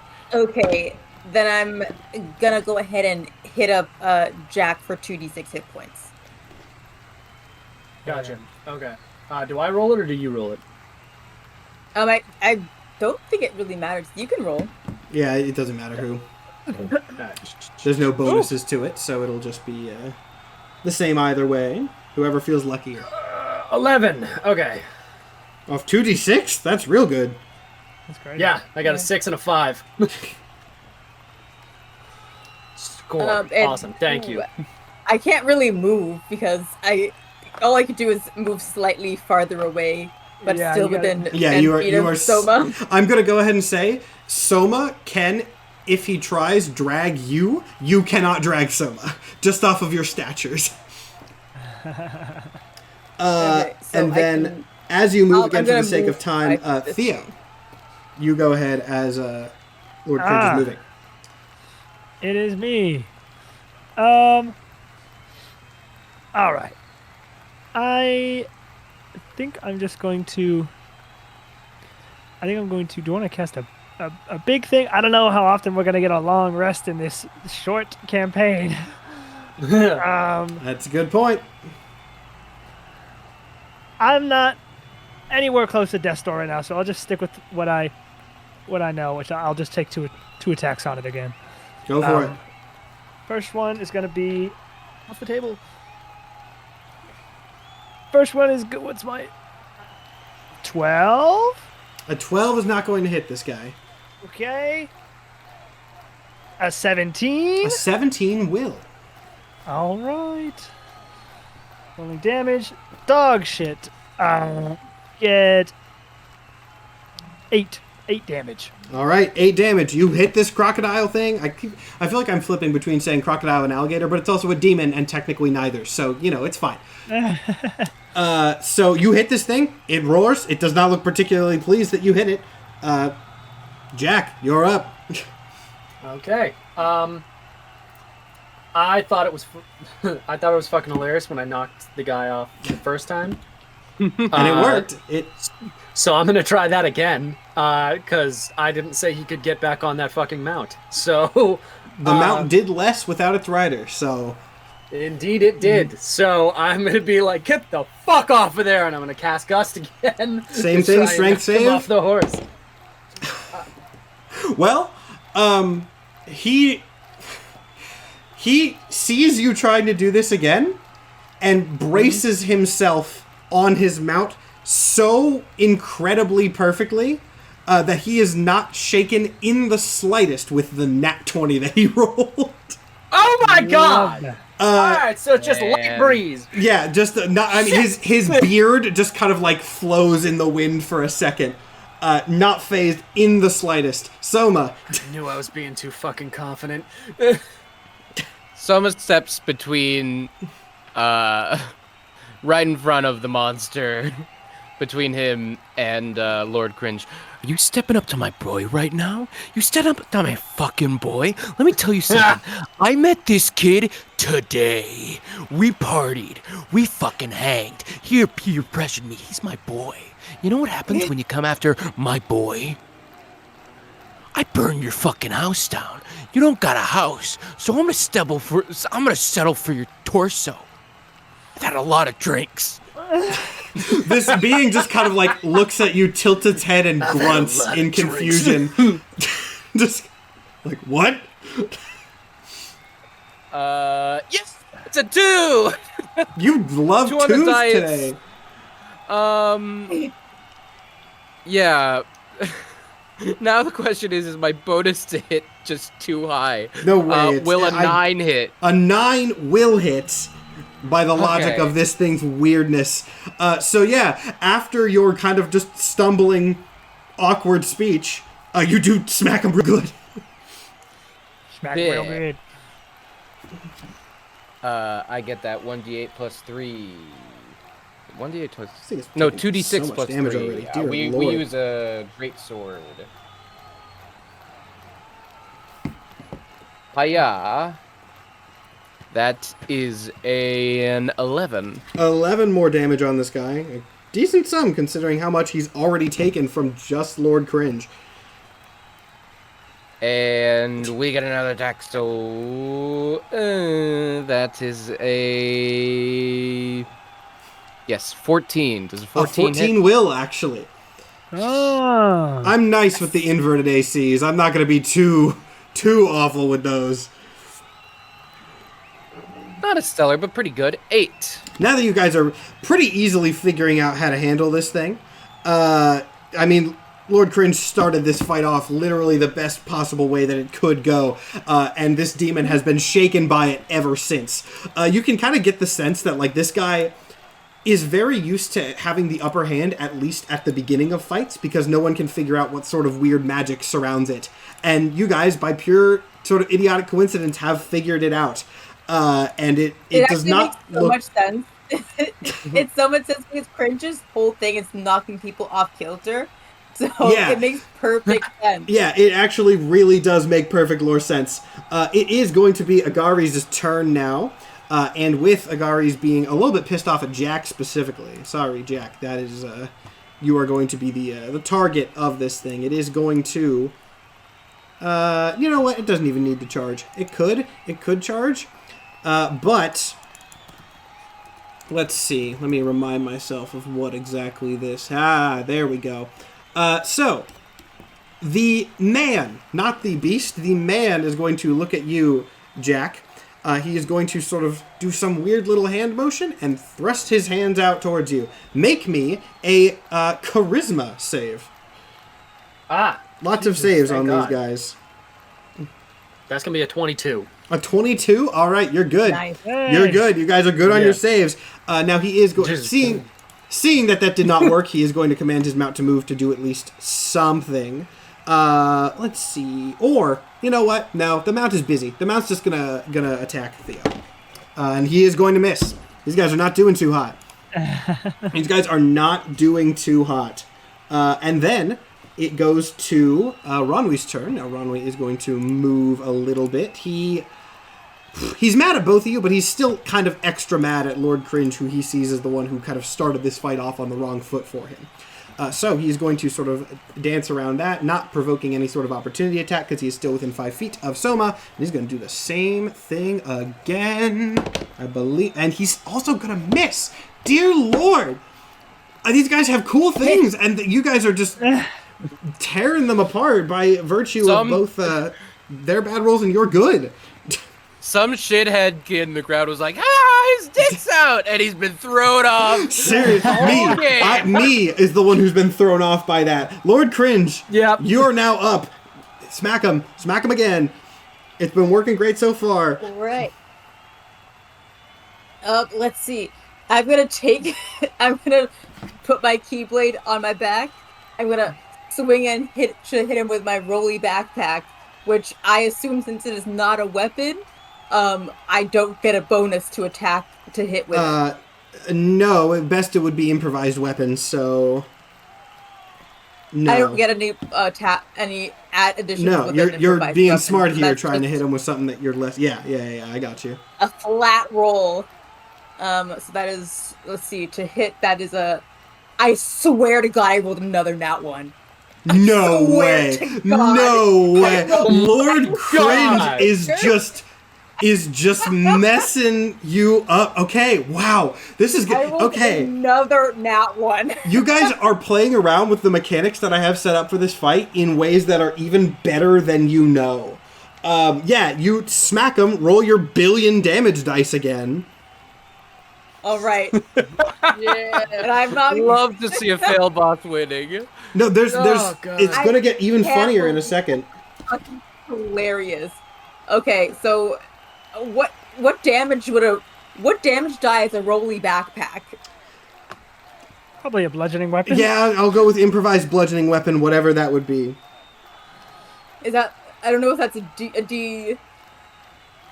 What is that? Like I mean, let's be real. It's probably like a D6. I'll give you a D6. I'll give you a D6. Okay, so 1d6 doubled, I assumed. Yeah. Yeah. Okay. 2d6. So 2d6.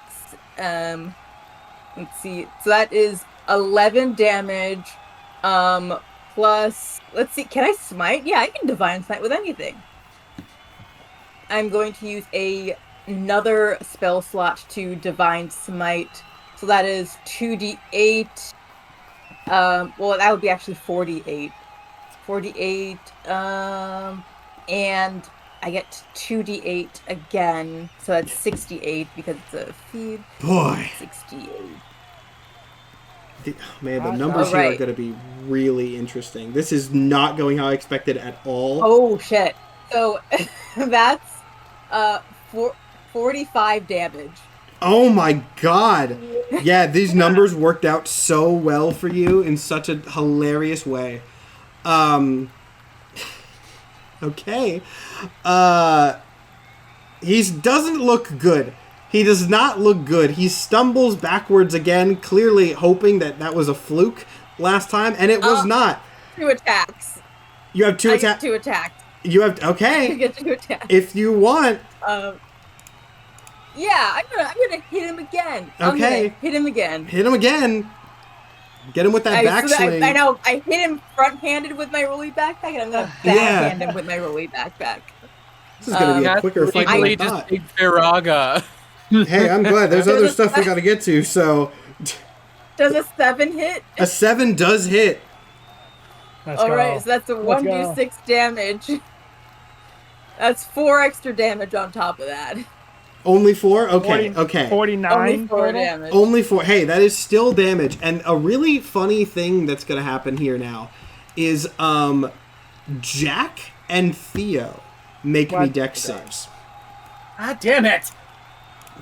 I have no dex! That's a 14. A 14?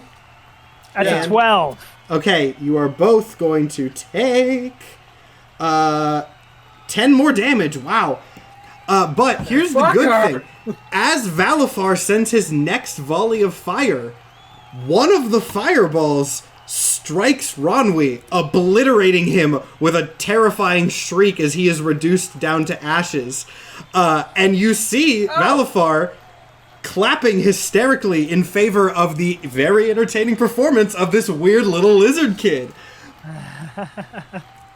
Oh my god. Wow. You're entertained. Remember at the beginning Yes. of this where Valfar was like, I hope you fucking die. Oh, he's totally now flipped he's up. over here just Totally like, yes! flipped up on that. I'm also still maintaining concentration on my Aura Vitality, so I can use a bonus action to hit somebody else with 2d6. I actually... well, yeah, okay, I'll give it to you. Technically, I moved on in the turn order, but I'll give it to you since that wasn't necessarily Yeah, I didn't clear. get to use my bonus action. I was too excited to reveal that anyway. Yeah. Who needs 2d6? Jack, healing? definitively. Jack, yeah. Jack, get I'm at 2d6. 33 again. Alright, let's try this again. Oh, yeah. Ooh! Oh, God! Oh! Is that Snake 2? eyes, that's a 2. Man, the luck in this episode's been I love it. favorably bad from every... Jesus fucking Like, Christ. not- Cringe, oh, what did boy. you do? Why This did has you been so wild. lucky with this? This has been wild. Okay, let's see. Where's my... Over a 10 once this whole game. Like, it's Oh on, my like, a God. 220. Oh my god. Well, welcome to hell, where cringe truly reigns supreme. Yeah. Theo, I thought I was gonna have at least a bit of a buff here. Fuck! you're up, Theo. Oh, boy. I have, these are demons, right? These are demons, yes. It feels crazy that this spell is... Oh, no, it is an action. Why did I think it was a bonus action? Well, that's good, because it would have been crazy if it was a bonus action. I am going to cast Spirit Guardians. It's anything within 15 feet of myself, which is Croc and Old Dude. Yep. I call forth spirits to protect me. They basically, Croc and Old Guy, I don't know if they roll together or separately, but I'm going to need a wisdom save of 17.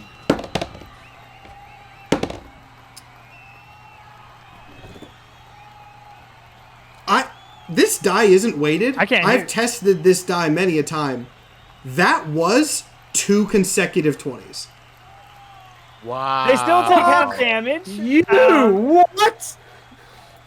They still take half damage, and hopefully if they're demons, yeah, radiant this die is damage maybe good. does something a little extra. It's fine. Wow. This has been a fight. Yeah, I mean they are gonna. I think it balances out of radiant double damage and half damage from the successful save. So I think it's just flat, like essentially Flat? full damage. Yeah. Okay. So it's 3d8. These guys can't hit their attacks, but they can hit their saves. So I think what you see happen is the Theo's eyes glow yellow, and the shield's eyes, the owl on the shield's eyes glow yellow, as ancient Greek spectral knights in glowing golden light spring out from the shield, and both just like start swinging on the Croc and the Old Guy, and they take 16 damage. All right, that is Radiant pretty damage. good damage, especially considering that they succeeded in their saves. So yeah, well, you know, with the fact that you basically figured out how to get around their defenses and do a little bit more, count that as a victory, I would say. Then it is Jack's turn. Okay. All right. Let's try this again. That didn't work out great the first time. No, he rolled 3 nat 20s in a row. Like, yeah, no one else has gotten even close to that. They've been missing all their... And that's the thing. They've been missing so many attacks, chat. That's proof that the die is not weighted. They've been missing so many attacks. I have to be honorable. Technically, they don't have to make the save until it's their turn and they start in that space, to be technical with it. I'll especially for the sake of time, I'll allow it. Okay. I mean, like, also, since they succeeded, like... Yeah. Yeah, I am going to say, fuck this. Valid. And I am going to cast Shatter on the old man's head at a level 4. Okay, we could get some horror in here. We haven't had too much of that this episode yet. He needs to make a con save of 16. There's the bad. It fails that. Gotcha. All right. Sudden loud ringing noise, painfully intense, erupts from a point of your choice within range. Each creature in a 10-foot radius centered on that point must make a Constitution saving throw. Okay, that's also going to be the crocodile and Thea. And there we go. Now the karmic dice are coming in. They both fail it. What do I have to Gotcha. Con save of 16. That is a 8. Okay, well, I'm sorry for what's about to happen. This is centered on the old man's head. It is going to be 27 thunder damage. That's good. Nice. So, hold on. I got to make a concentration save again for my spirit guardians. Yeah. Half of 27 is 13 or 14. That's it. Rounding down is fine, we'll say. I do make that, so my spirit guardians are still around. But I take how much damage? 13. Well, yeah, 27. Great. I'm at 26 health out of 83. Okay, well, you're... Soma, you're up. Damn. Let's see what's gonna happen here. Soma is going to fully put Lord Cringe on his shoulders, so as he walks up to the giant lizard, he will stay with him. I'll say that's reducing your movement, but it's a small enough arena that it does not mechanically have any effect. Just for note, you can get dragged along, you can put yourself in whatever adjacent space you prefer, Lord Cringe. Yeah, he picks up Lord Cringe, like, carrying him over his shoulder, chases. Yeah, you messed with the boy, you get fucking murdered. Yeah, we could kill Uriel. We could kill him right now. We could kill him right fucking now. But this lizard's right fucking here. We'll kill him. But we could kill God. We could do it right fucking now. Let's fucking go. Just a bro. Just a dude, bro. He went dude, bro. That's what happens when he gets drunk. No, not 17. 12 to hit. 12 to hit on this guy? 12 is not going to hit, unfortunately. So this guy is... That's a 16 to hit. 16 will. Yes. I forgot to... Okay.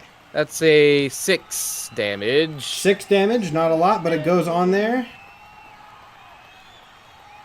Ooh. You got more, or... Mike, you got anything else? Mike, you got more attacks, or was that... I'll do a frenzy attack. We'll do a frenzy attack. Yeah. Why not? It's going well. I'll tell you that so far this has been going very well for you all. Hey, that's 19. 19 will hit. 18. 18 will still hit. Excellent. One of my d6. Oh.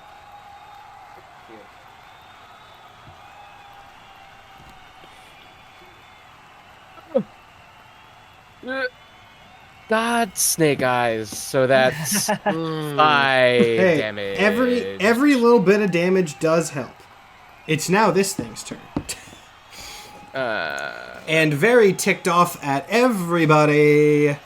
Let's see. Who has done technically the most damage? I think the most annoyance has still been Jack, yes? Let's see. Let's actually probably. do the Mount will probably just... There's a lot of people surrounding. Mount is just going to thrash. And it is going to... Well, no, that would be one. Wow, this thing... They can hit their saves. Cannot hit their attacks. However, we are going to have the old man pretty much has his target in mind, whether it's practical or not. He does. So, charisma save.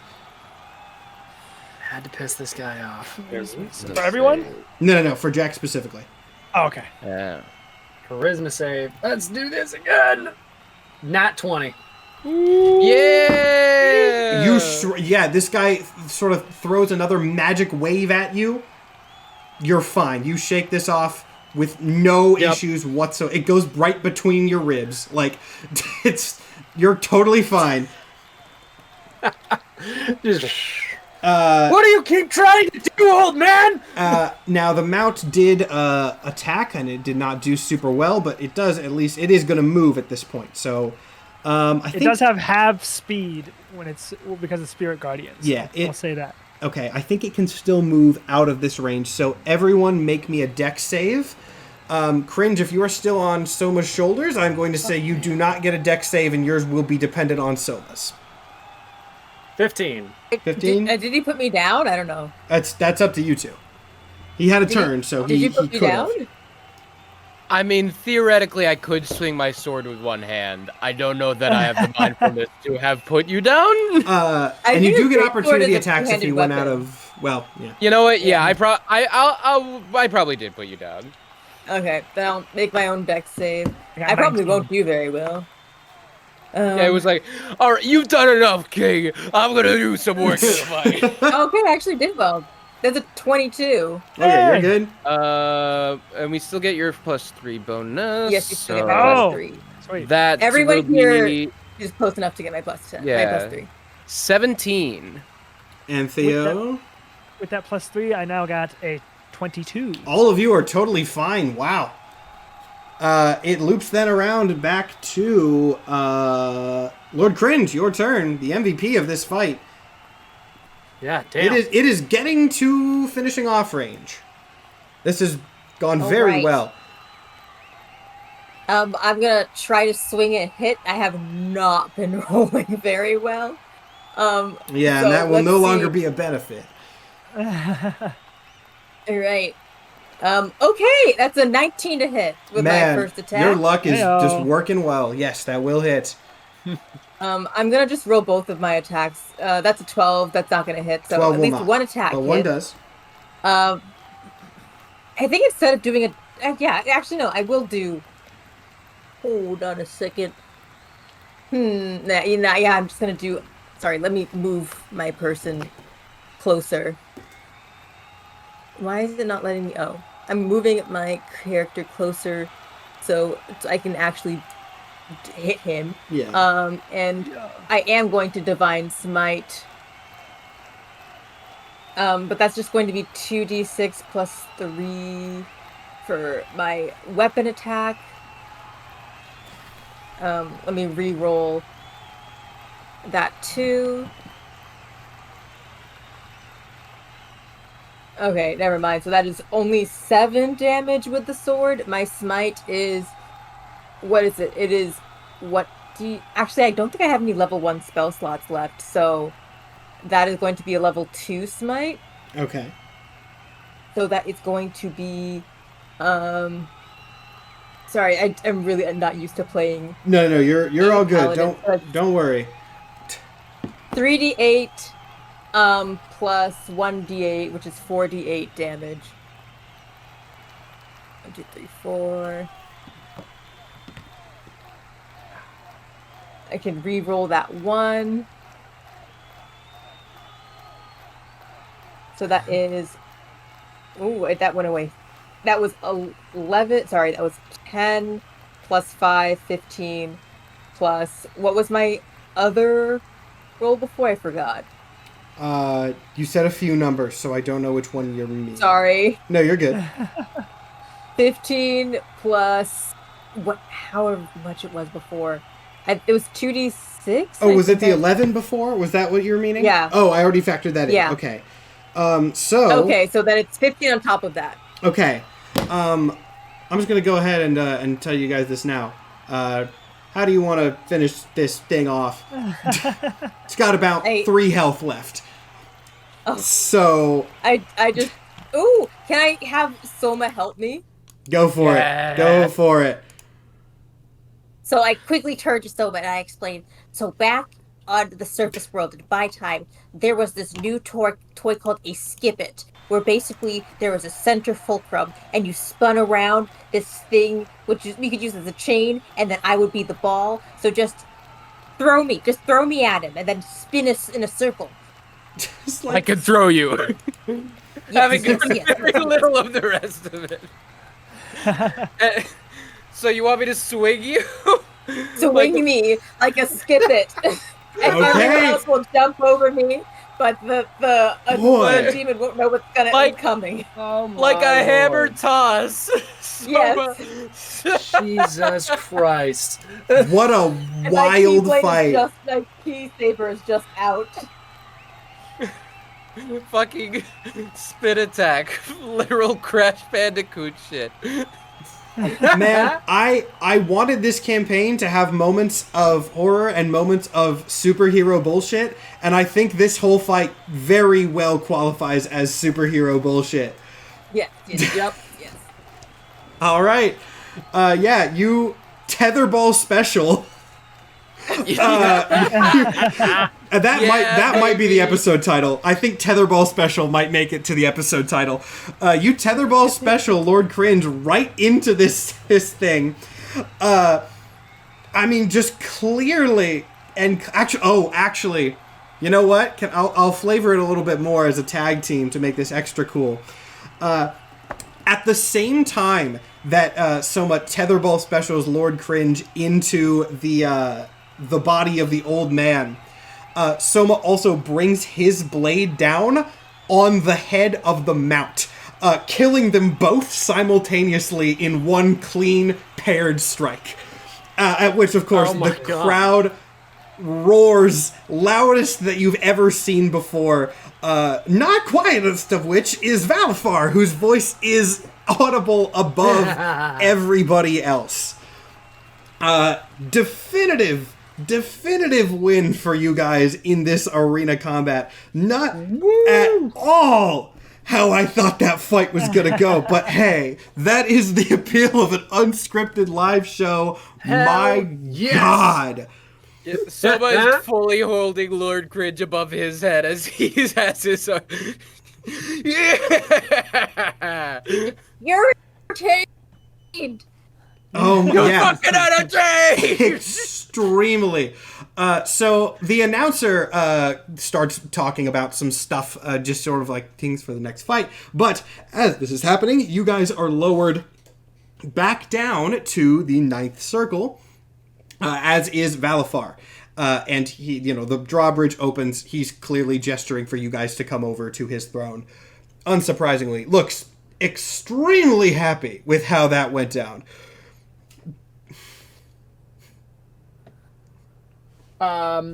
After we get back to Valdar, I'm gonna stand there with my arms out like, all right, we had a deal, big man. You get out of my way, lizard.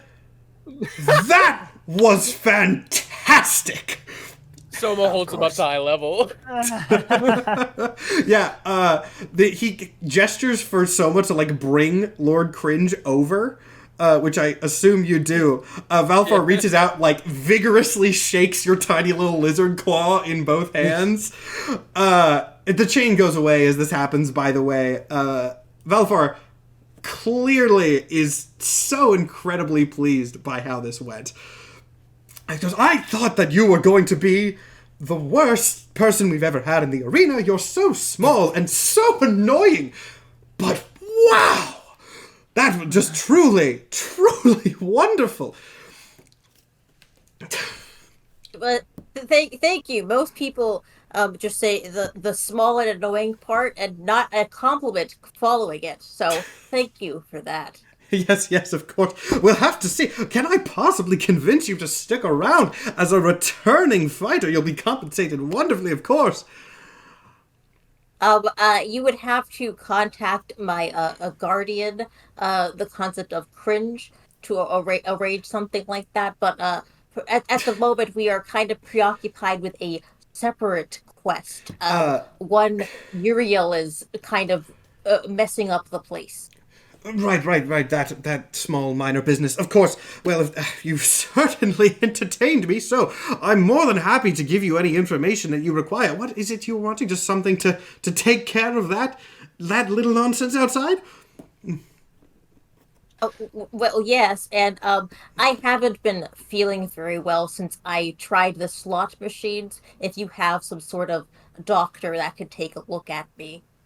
Valfar just waves his hand in immediate dismissal of that. He says, oh, we can forgive a minor gambling debt for this performance. And yeah, you performed so well. I was actually keeping track of how entertained Valfar was in that fight. Like, that was a mechanic that you aced.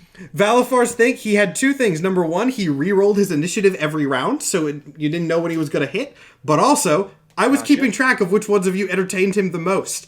And yeah, the others did pretty good. Lord Cringe overshadowed amazingly. So yeah, your gambling debt is cleared. Anything that you lost is restored to you. Like, great. Oh hey, great like performance. my soul points back. Yes, yeah, you that negative is gone.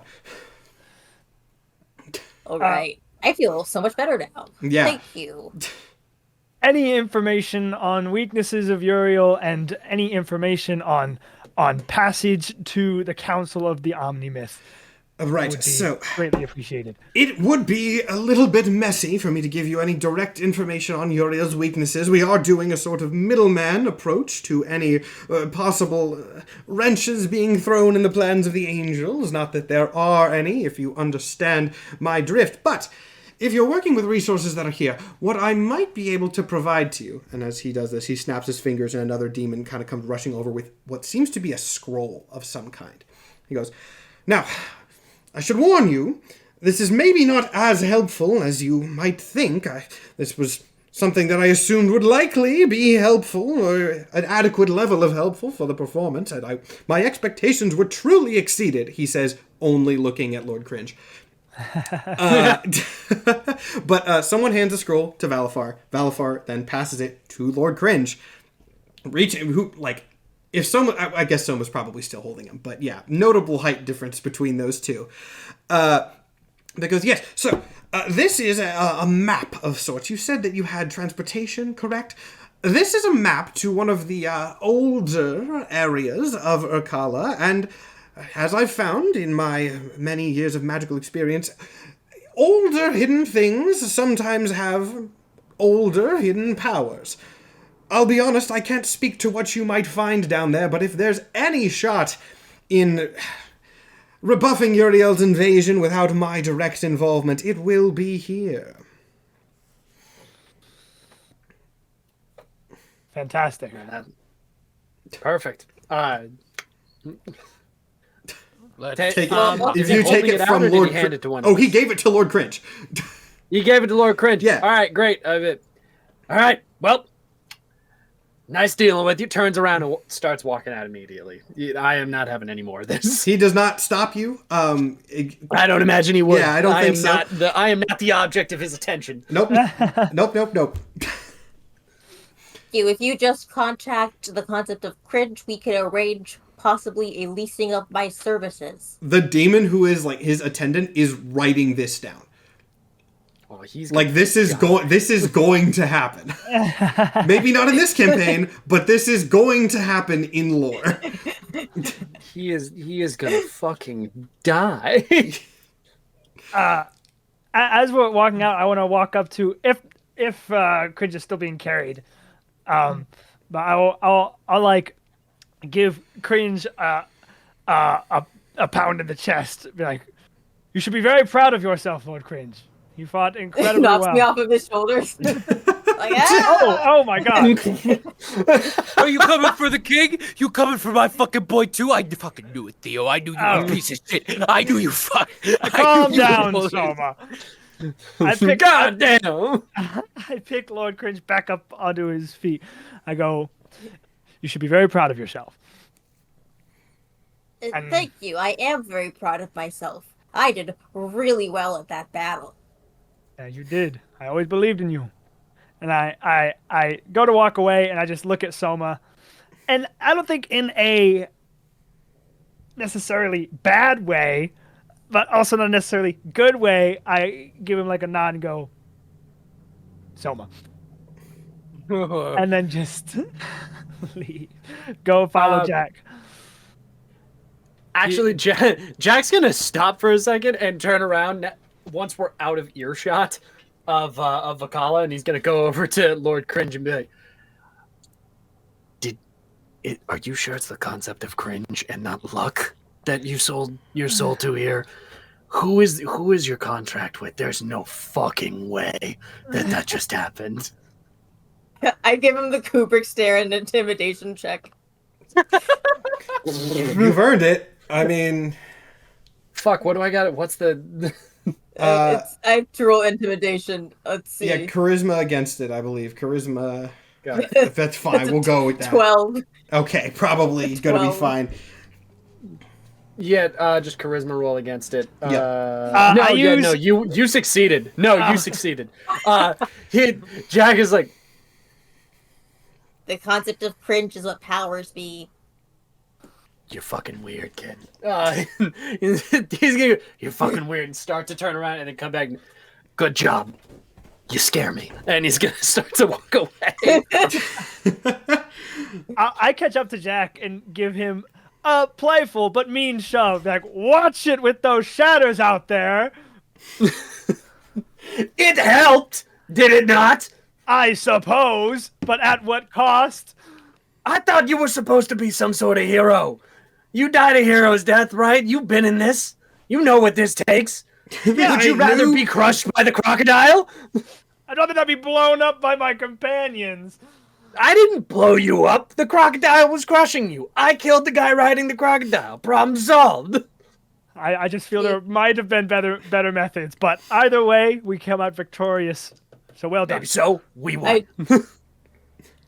I lay on hands, H.A.D.E.S, since he's not paying attention to my tugs. I just hit him in the back for, I'm gonna give him like, I'll give you like a good 25. Oh, appreciate that's double what I have right now. So okay.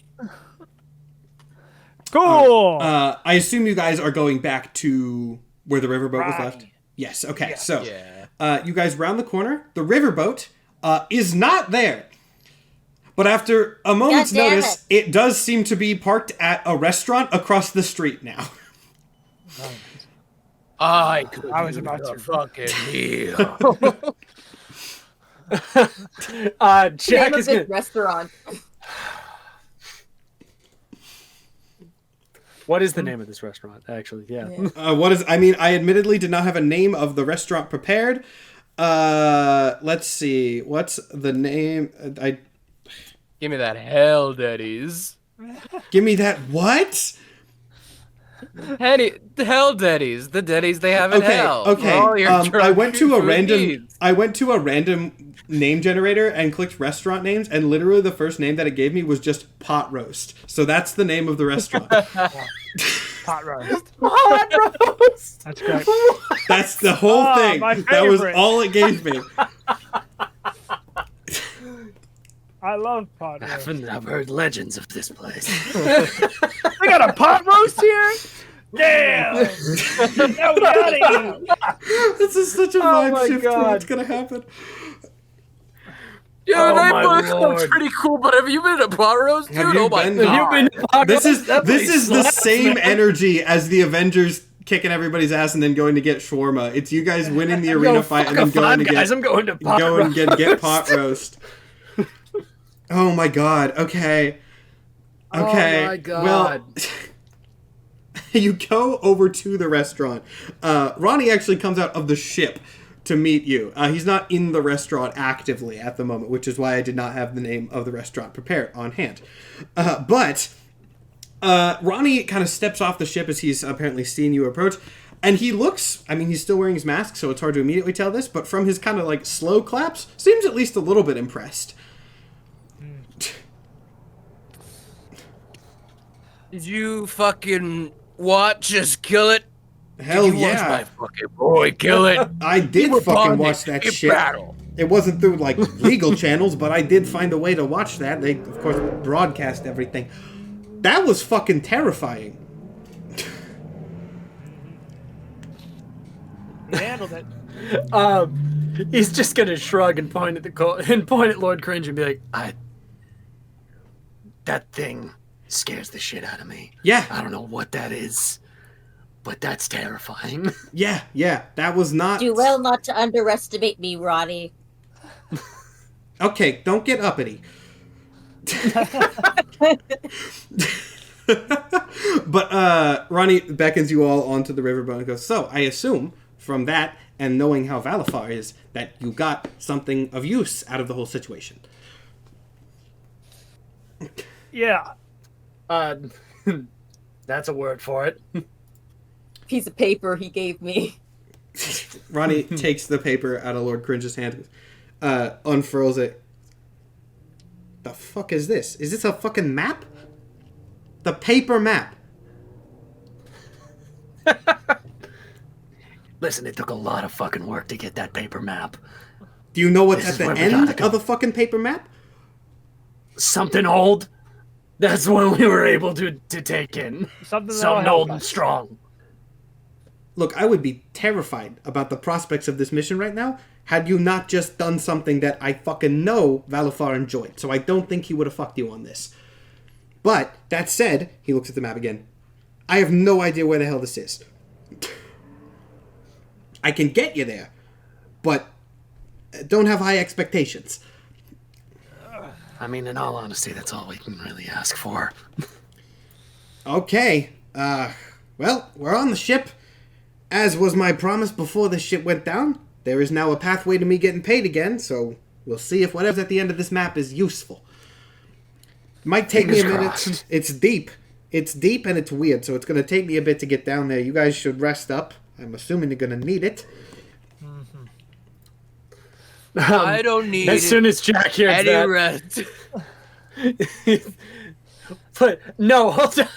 Okay, as soon as he hears that, he hears Soma go, I don't need any rest, and then with his foot he scoots back Lord Cringe like 5 feet and sees what happens. I was gonna say someone's walking backwards anyway, and Yeah. he fucking passes out. It's like a baby. It says, I'm not tired. Thunk.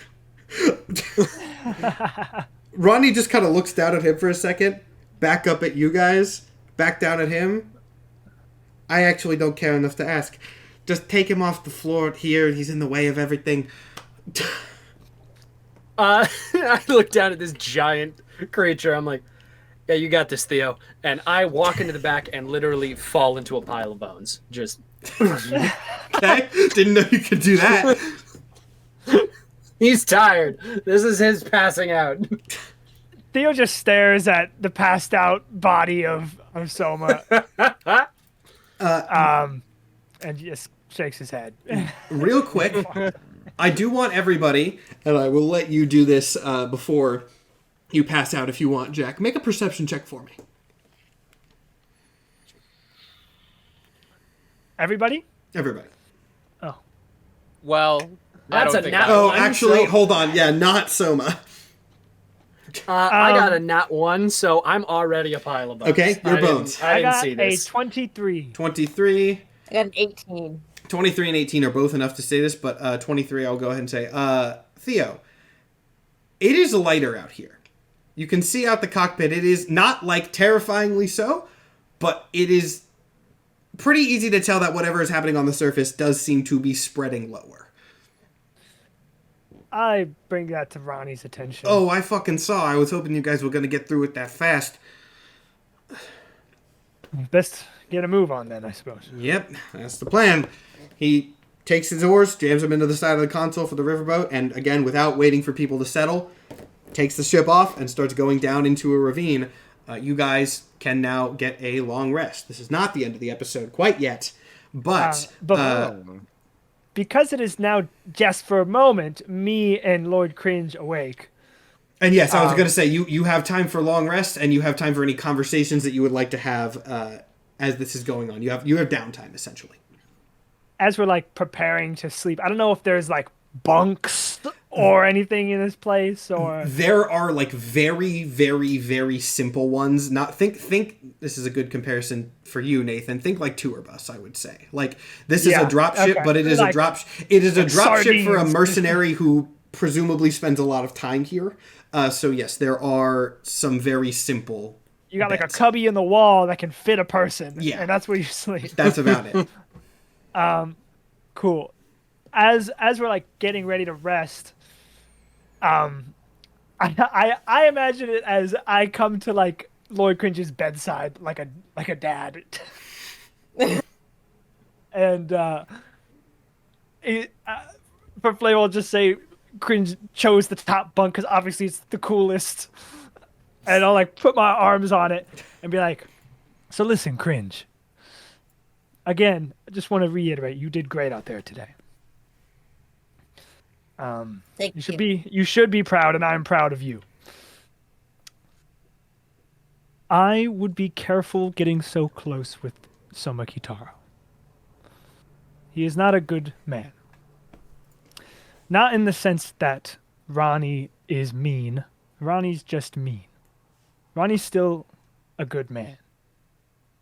Soma Kitaro is not.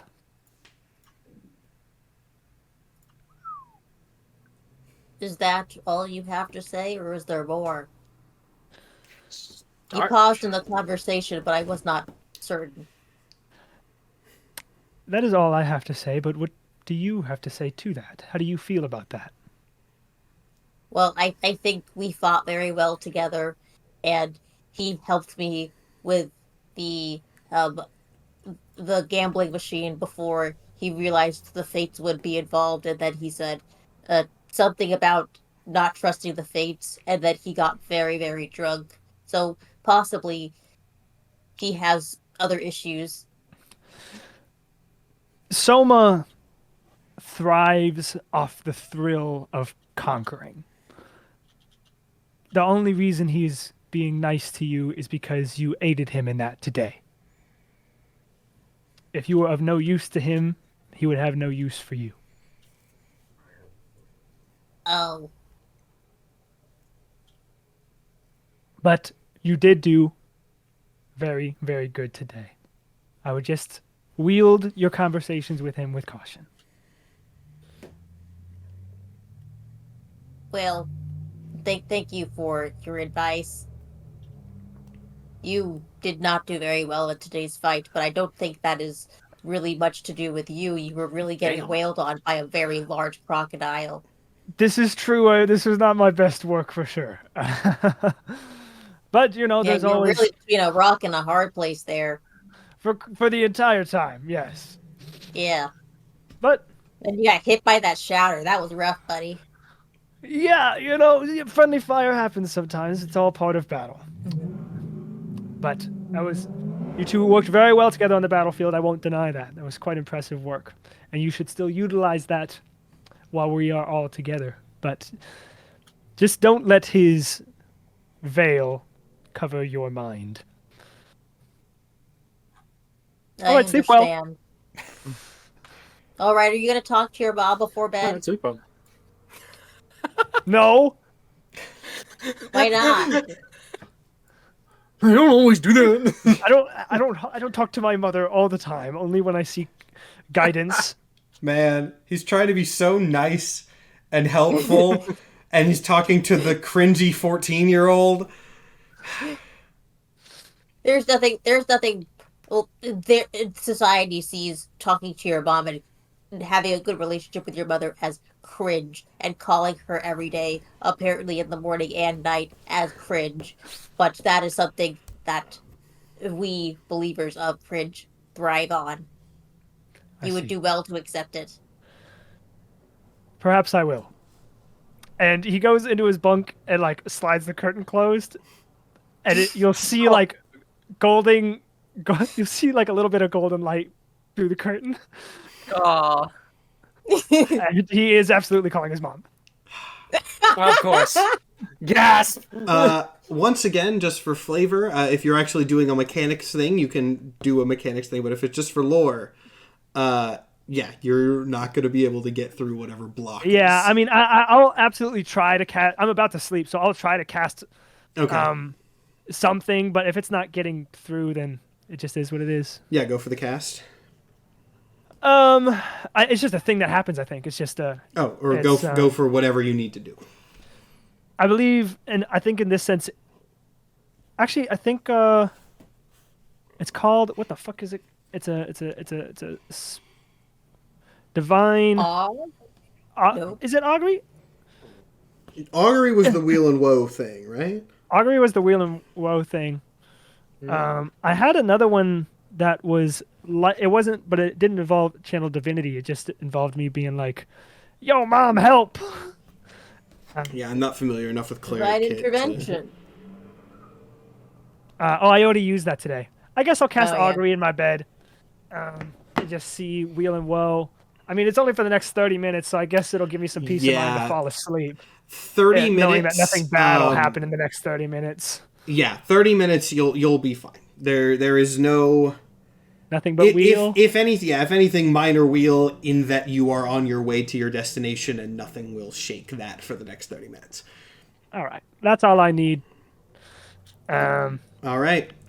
In that case, everyone gets a long rest. You are all set to go for future nonsense. And after some time passes, you are all woken up by a very loud banging sound.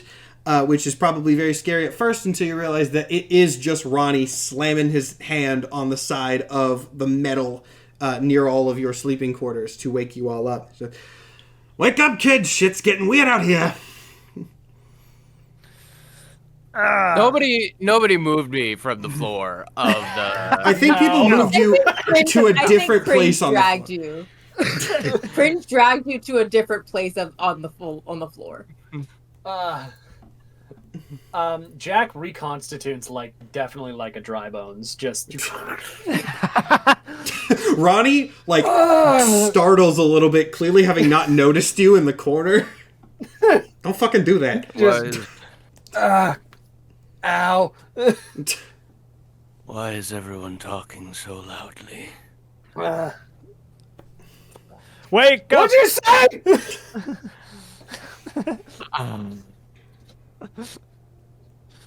It seems like it hurts. You good? Dionysus, you fuck. Maybe you should stop after one barrel next time, huh? Had you a neck, I would wring it so fast. Ronnie then steps in. As much as I would love to see you two tear each other to shreds right now, things are happening. Actually, things aren't happening, and that's what's concerning me, if I'm going to be technical. Excuse me? Jack just turns around and goes back to the cockpit and the windshield. I assume you all Jack gets out of Soma's face and goes to a window, yeah. So outside the cockpit, you see nothing.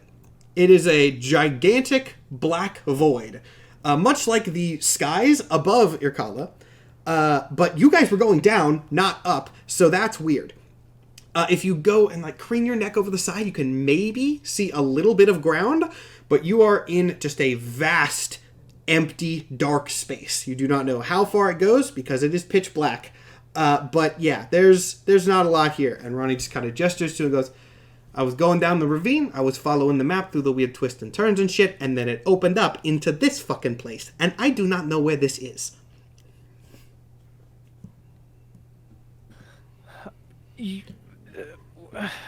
And like we do, you're the taxi driver. You're supposed to know where we are. I didn't ask you if you knew where it was. I just wanted to keep you informed. I appreciate it. Does the instructions not say where to go from here? The instructions take me to this place, and he points at like a big open-looking cavern on the map. Presumably that is where you are. I was gonna say, I look at the map and then look out the window and see the giant open cavern. Huh.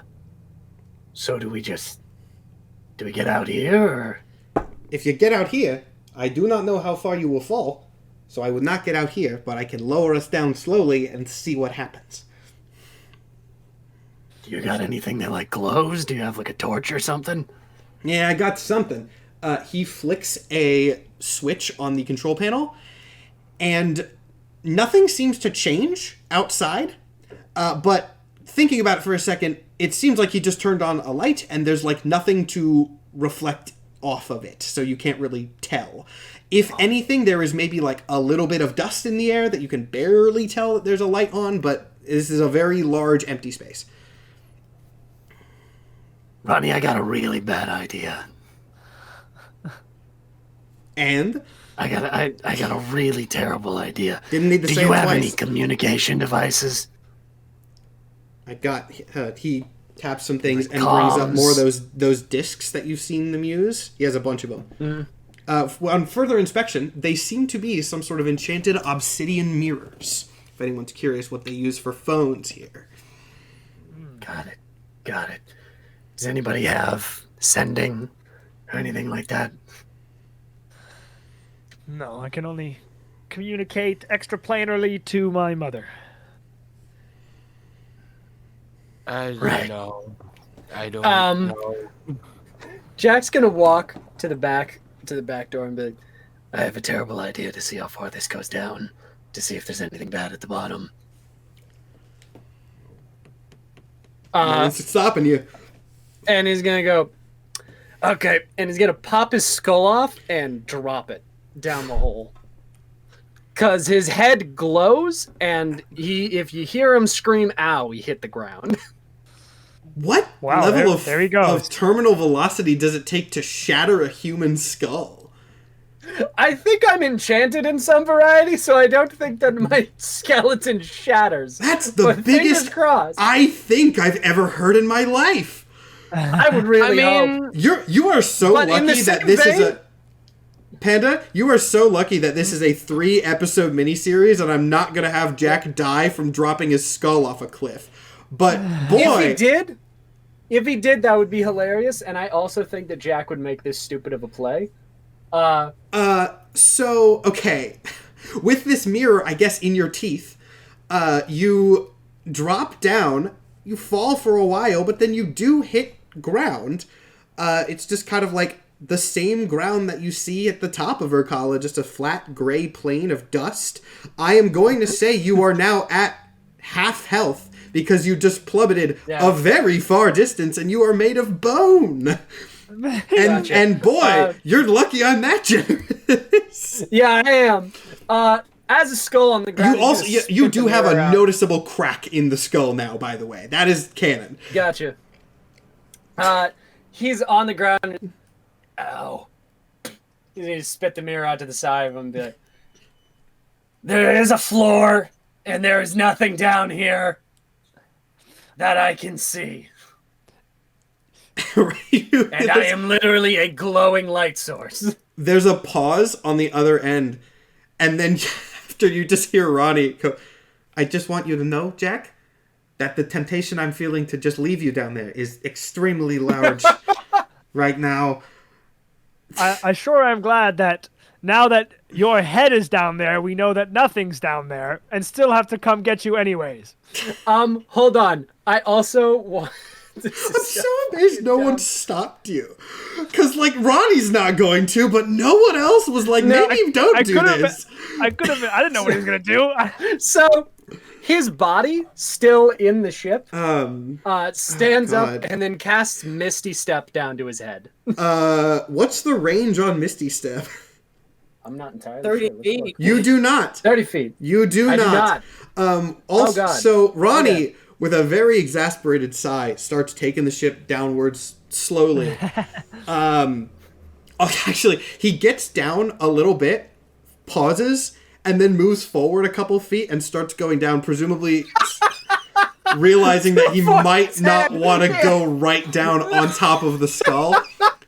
As this is happening, Jack, since you're down there, make me a perception check.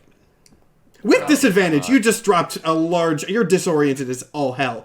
But make me a perception check. I have a +1. Also, you can... Also, I don't think you can, like crane your neck to move around. So, I'm... You know... I got a 3. Oh, yeah. It's dark. And you have a splitting pain in your... everything at My this point, I head guess. hurts so bad. But I know I'm super hungover, so let's just say I just came to. But we did say that I pretty much walked from where I was in stasis to the building. Do I recognize the surroundings here? The surroundings here look like... I mean, it's dark. You can't see. You cannot see anything. But I will go and say, like... This looks a lot like the top of Urkala, where it's just a flat gray plane. You did go down. Maybe there is some spatial nonsense, but like Ronnie said, it went down and opened up. Hey, cool. Matt. All Soba will vocalize on that is, I think this might be where I was in stasis for 1,000 years. I could really go for that right now. Matt? Yeah? I have a... The chat pointed something out to me.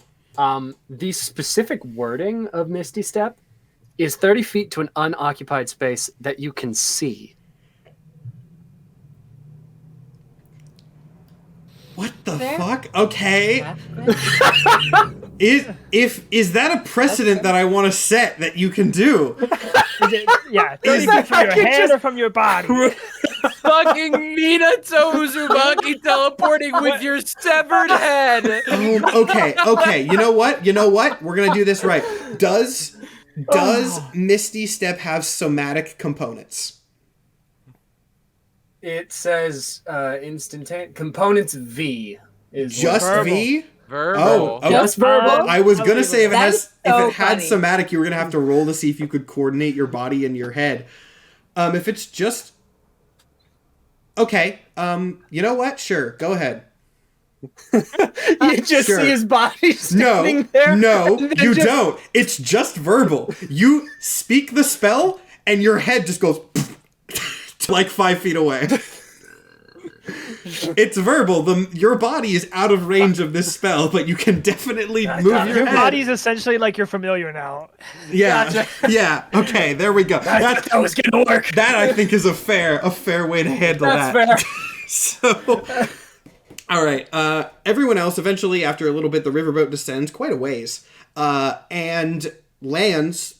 And you can see, while it's very dark outside, you can now see a little bit of the ground because of the floodlights of the ship. And also, if you look out, you can see a little like patch of glowing like blue and orange light that is presumably Jack's head. You can see a small crater right next to it where the head hits. Oh yeah, crater next to it. Not there. It's not in the crater. There's an imprint of his face right here. Where? You see my body just kind of walk right up to where the glowing spot is. As you guys walk to the exit, Ronnie stops. He goes, I'm going to stay here in case we need to make a break for it real fast. But the rest of you can go and get Jack's head. If you'd like. You could leave him there. We won't. All right. As you guys get out, taking, I assume, Jack's body with you so that can get fixed, I need everybody to make a perception check. Even me? I was going to... I mean, I assume this is after your head gets reattached. Gotcha. All right. Only a 10 for me. Nat 1. Are those still good? They are not still good. 15! 15 is enough. So, ironically, though we'll say that your eyes are used to the darkness by now, and that's how you're able to see this. Out on the edge of the range of the lights from the ship, you see a humanoid figure just standing there. How far away? I would say probably, I'm pulling a number out of my ass here because I don't know how far, let's say 50 feet. 50 feet. and it is standing right on the edge of the sort of ring of light cast by the lights on the ship. Gotcha. I'm like, do we want to do something about that, or are we just gonna? I will approach specifically only 20 feet. You approach a safe distance, and from there you can see that the figure is a woman, a human-sized woman, and human-shaped as well. The things that stand out about this woman is that she is dressed in all black, a full coverage black dress with a long black veil trailing off of her head and covering her face. She is also very noticeably pregnant. I'm going to do two things. Okay. Number one, I'm going to cast Detect Evil and Good. Detect Evil and Good? Yes. Ooh, boy. That is some goddamn evil. Ooh. Great. As I go take a shot in the dark here. You wouldn't have to be Andy, would you? The being does not respond. For what it's worth, Jack, this is definitely not Andy. gotcha. He's gonna like reach out and like tap Theo on the arm and be like, Do this, that, no, it's definitely not her. This is the most evil thing I've ever bear witness to. It is, by I'm the way. sure it is. It's at the bottom. It's at the depths of the depths of the depths of the afterlife. And I'm not surprised. I lived with Somo Kitaro. And this is... We should go. How about we keep going forward and we just try and get around it? Around! I approach. Well, I cast protection from evil and good on myself, and I approach. I take my little cardboard fedora and I tip it and say, "Milady, baby," and to the pregnant belly. Okay. Oh my god. How close are you getting, out of curiosity? I'm standing like right next to H.A.D.E.S, so Okay. like within 30 feet away. 30 feet away. While you cannot see the woman's face because it is covered by that veil, you can see the head turn to look at you. It's surprisingly normally. Again, not like a weird motion, just it sort of slowly drifts over to look at you. Lord Cringe. And I present the map and I say, "We got this from what was his name again?" Valfar. We have found you with a map from Valfar, to hopefully help us in the fight against Uriel. The woman continues to be silent, but at that tilts her head as if confused or wanting more information. Uriel is attacking this realm. There's a slow nod from the woman.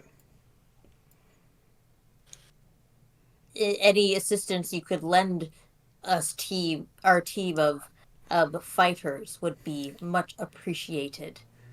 In another slow, steady movement, the woman raises a hand and points at you. Lord Cringe specifically. Yes. I'm not entirely sure that's a good thing, Cringe. She just kind of points. What was your response to that, if anything? I did not hear if you said something. I said B, yes. The woman just nods again. Do I recognize this woman's energy at anything at all? You can roll, you guys can roll any kind of checks you want to get information on this. I will not tell you what will be the most effective. I'm just going to say any checks that you feel like might help, go for it. I'm rolling an insight. I actually want to roll religion to see if her energy has any overlaps at all with the concept of cringe. Okay. I got a nat 20 on insight. Nat 20 on insight. Shit. Okay. For a total of 33. Okay. Oh, I got a 24 for religion. All right, I will give you information on this then. First off, the religion roll. You do not get any sort of cringe aura off this. If anything, whatever this thing is, its magical aura is very natural for the space. Not good, but like this is clearly something that is native to this area and has been here for a while. That is something that is clear from the aura coming off of it. H.A.D.E.S, you can tell with your very clear insight the way this thing is moving and just the visual appearance. It is maybe worth noting that this pregnant woman very quickly focused on the youngest member of your group. What your reasoning for that is that you're not entirely sure of. You do not know what she is, but that is notable. That's a toughie. I will... H.A.D.E.S is going to step in front of Lord Cringe and be between the most evil thing he's ever seen and Lord Cringe. Mm-hmm. And just say, I don't know what interest you have in our friend here, but if you are not the one that we are here to help, that is here to help us, then we will be on our way. The woman, again not speaking, kind of gestures slowly across all of you, finger lingering on the ship a little bit, and then points upwards with another little head tilt. Is that the direction you need us to travel? There's a slow nod. Jack is gonna be like, yeah, we can't do that. That's where we came from. Yeah. Again, she nods a little bit more, not enthusiastically, but like in a confirmatory way. Points at herself, points at the ship, and then up again. And then gestures at you guys, finger lingering on Lord Cringe. Do you wish for us to take you out of here? The woman pauses for a moment, as if having trouble articulating this idea with just gestures. But this time she points at the map and then up. If you want an insight check to try to get a more specific vibe here, but it's very clear this thing does not talk. So yeah, I got 25. 25. Okay. It seems like this is possibly like, I'll come with you. I'll help. It seems that she does know what you are here for. I'll say that. The reason that she keeps pointing at Lord Cringe after that, not sure.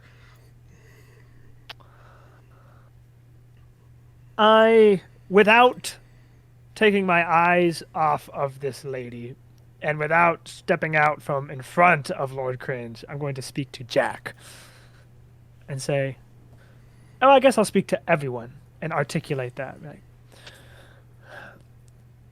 She's saying that she can either guide us or come with us, but I must be very clear that the amount of evil coming off of this being is truly terrific. As you are saying this, her gaze is locked exclusively on your little lizard. Just to not to be a devil's advocate or anything, but the intense energy of good coming off of the angels is not exactly helpful either. That's a great point. That's actually very insightful. It's a great point from Lord Cringe. I think we would benefit the most from taking her with us, but she seems to have a very particular interest in you, Lord Cringe, so I suggest you keep your distance. Maybe she knows I am. She saw the show and that I am the champion of the 9 hells. Matt, do I still have that black mirror on me? Yeah, you would. I'm gonna pull it out and I'm gonna stand back and I'm gonna go, hey Ronnie, are you seeing this? Yeah, I'm watching. You know what that is? Not particularly. She seems to want to go with us. You want to put that creepy bitch on my ship? I don't want to fight whatever that creepy bitch is. Fair enough. You think we can just tie her to the outside like we did with the last guy? if I'm gonna quote Theo here, that is the most evil thing he has ever laid eyes upon. I don't think it's a great idea to piss it off. I mean, that didn't really encourage me to let it on the ship.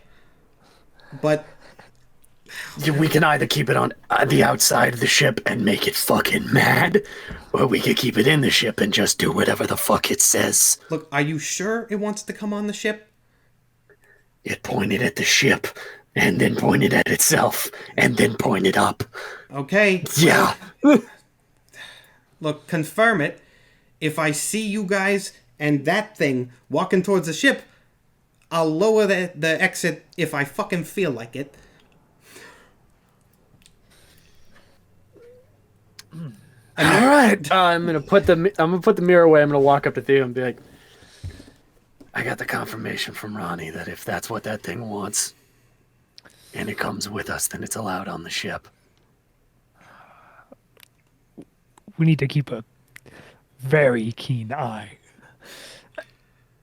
And I'll say to this being, follow me. The woman nods, and very abruptly is snapped back into the darkness, like something yanked her back out of your range of view. Oh? Uh-oh. And from the darkness, you hear the sound of a crying child. This sound is rapidly joined by more and more and more wails that echo together into a chorus. And after a moment of this, the woman reemerges, but now floating a good distance above the ground. Body I don't like this. As the chorus of cries starts to merge into something more akin to a howl. And as this woman approaches you, you can see that the veil trailing behind her back is much longer than you originally thought it was, and along its length transitions into something more organic that appears to be a tongue. And as this woman comes more and more into the light, you see that the veil extends into the mouth of a far, far larger beast. What the fuck? You now gaze upon a monstrosity several times the size of the riverboat.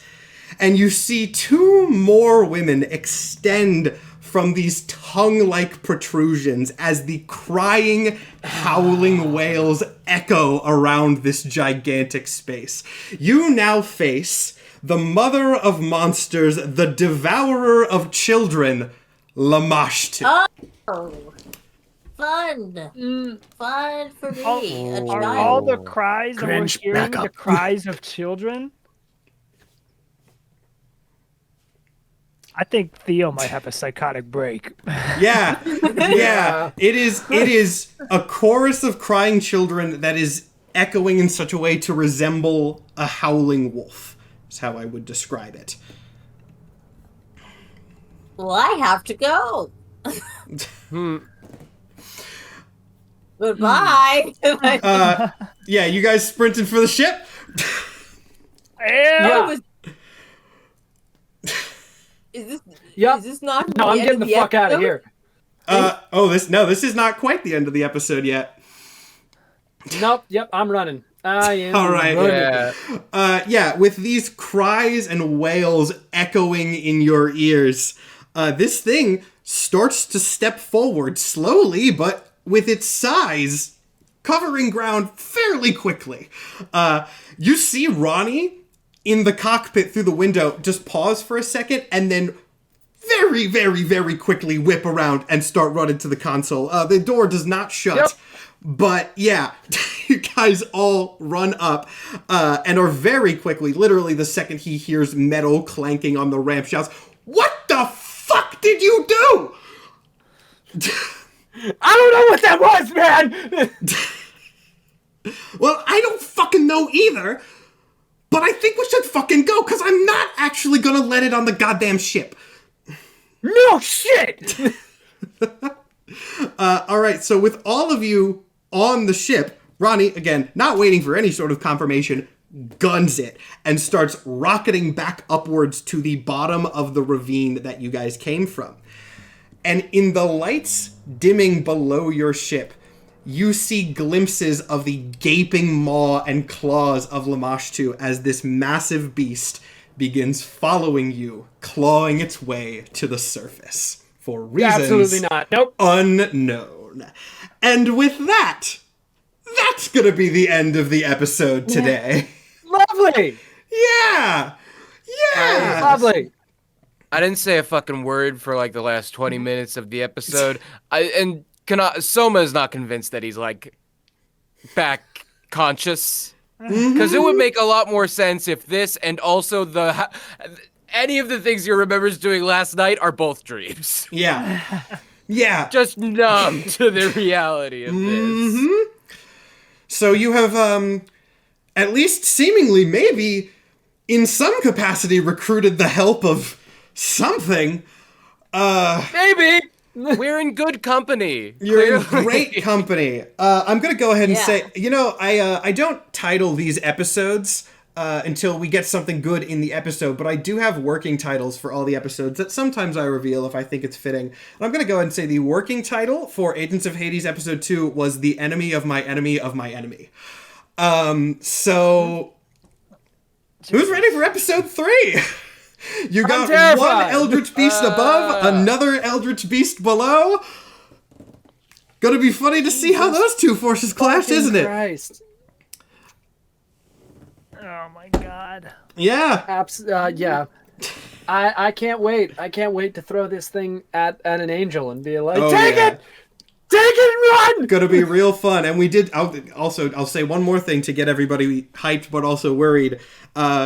We did a lot of a mixed bag in episode 1. Episode 2 was a lot of superhero-y stuff until the end. Episode 3, everyone get ready. Everyone get ready for some spooky shit. Anyway, that's all I got.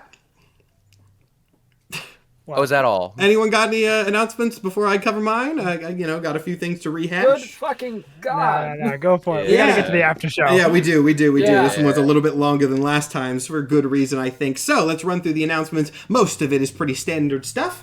If you liked this episode, or if you were terrified by this episode in a way that you enjoyed, episode 3 is next Friday, October 27th at 6 p.m. Central Time. That is also the day the Five Nights at Freddy's movie comes out. So I'm curious how much overlap we've got there, but hey, you can watch the Five Nights at Freddy's movie whenever. It'll be in theaters for a long time. This is a one-time live broadcast.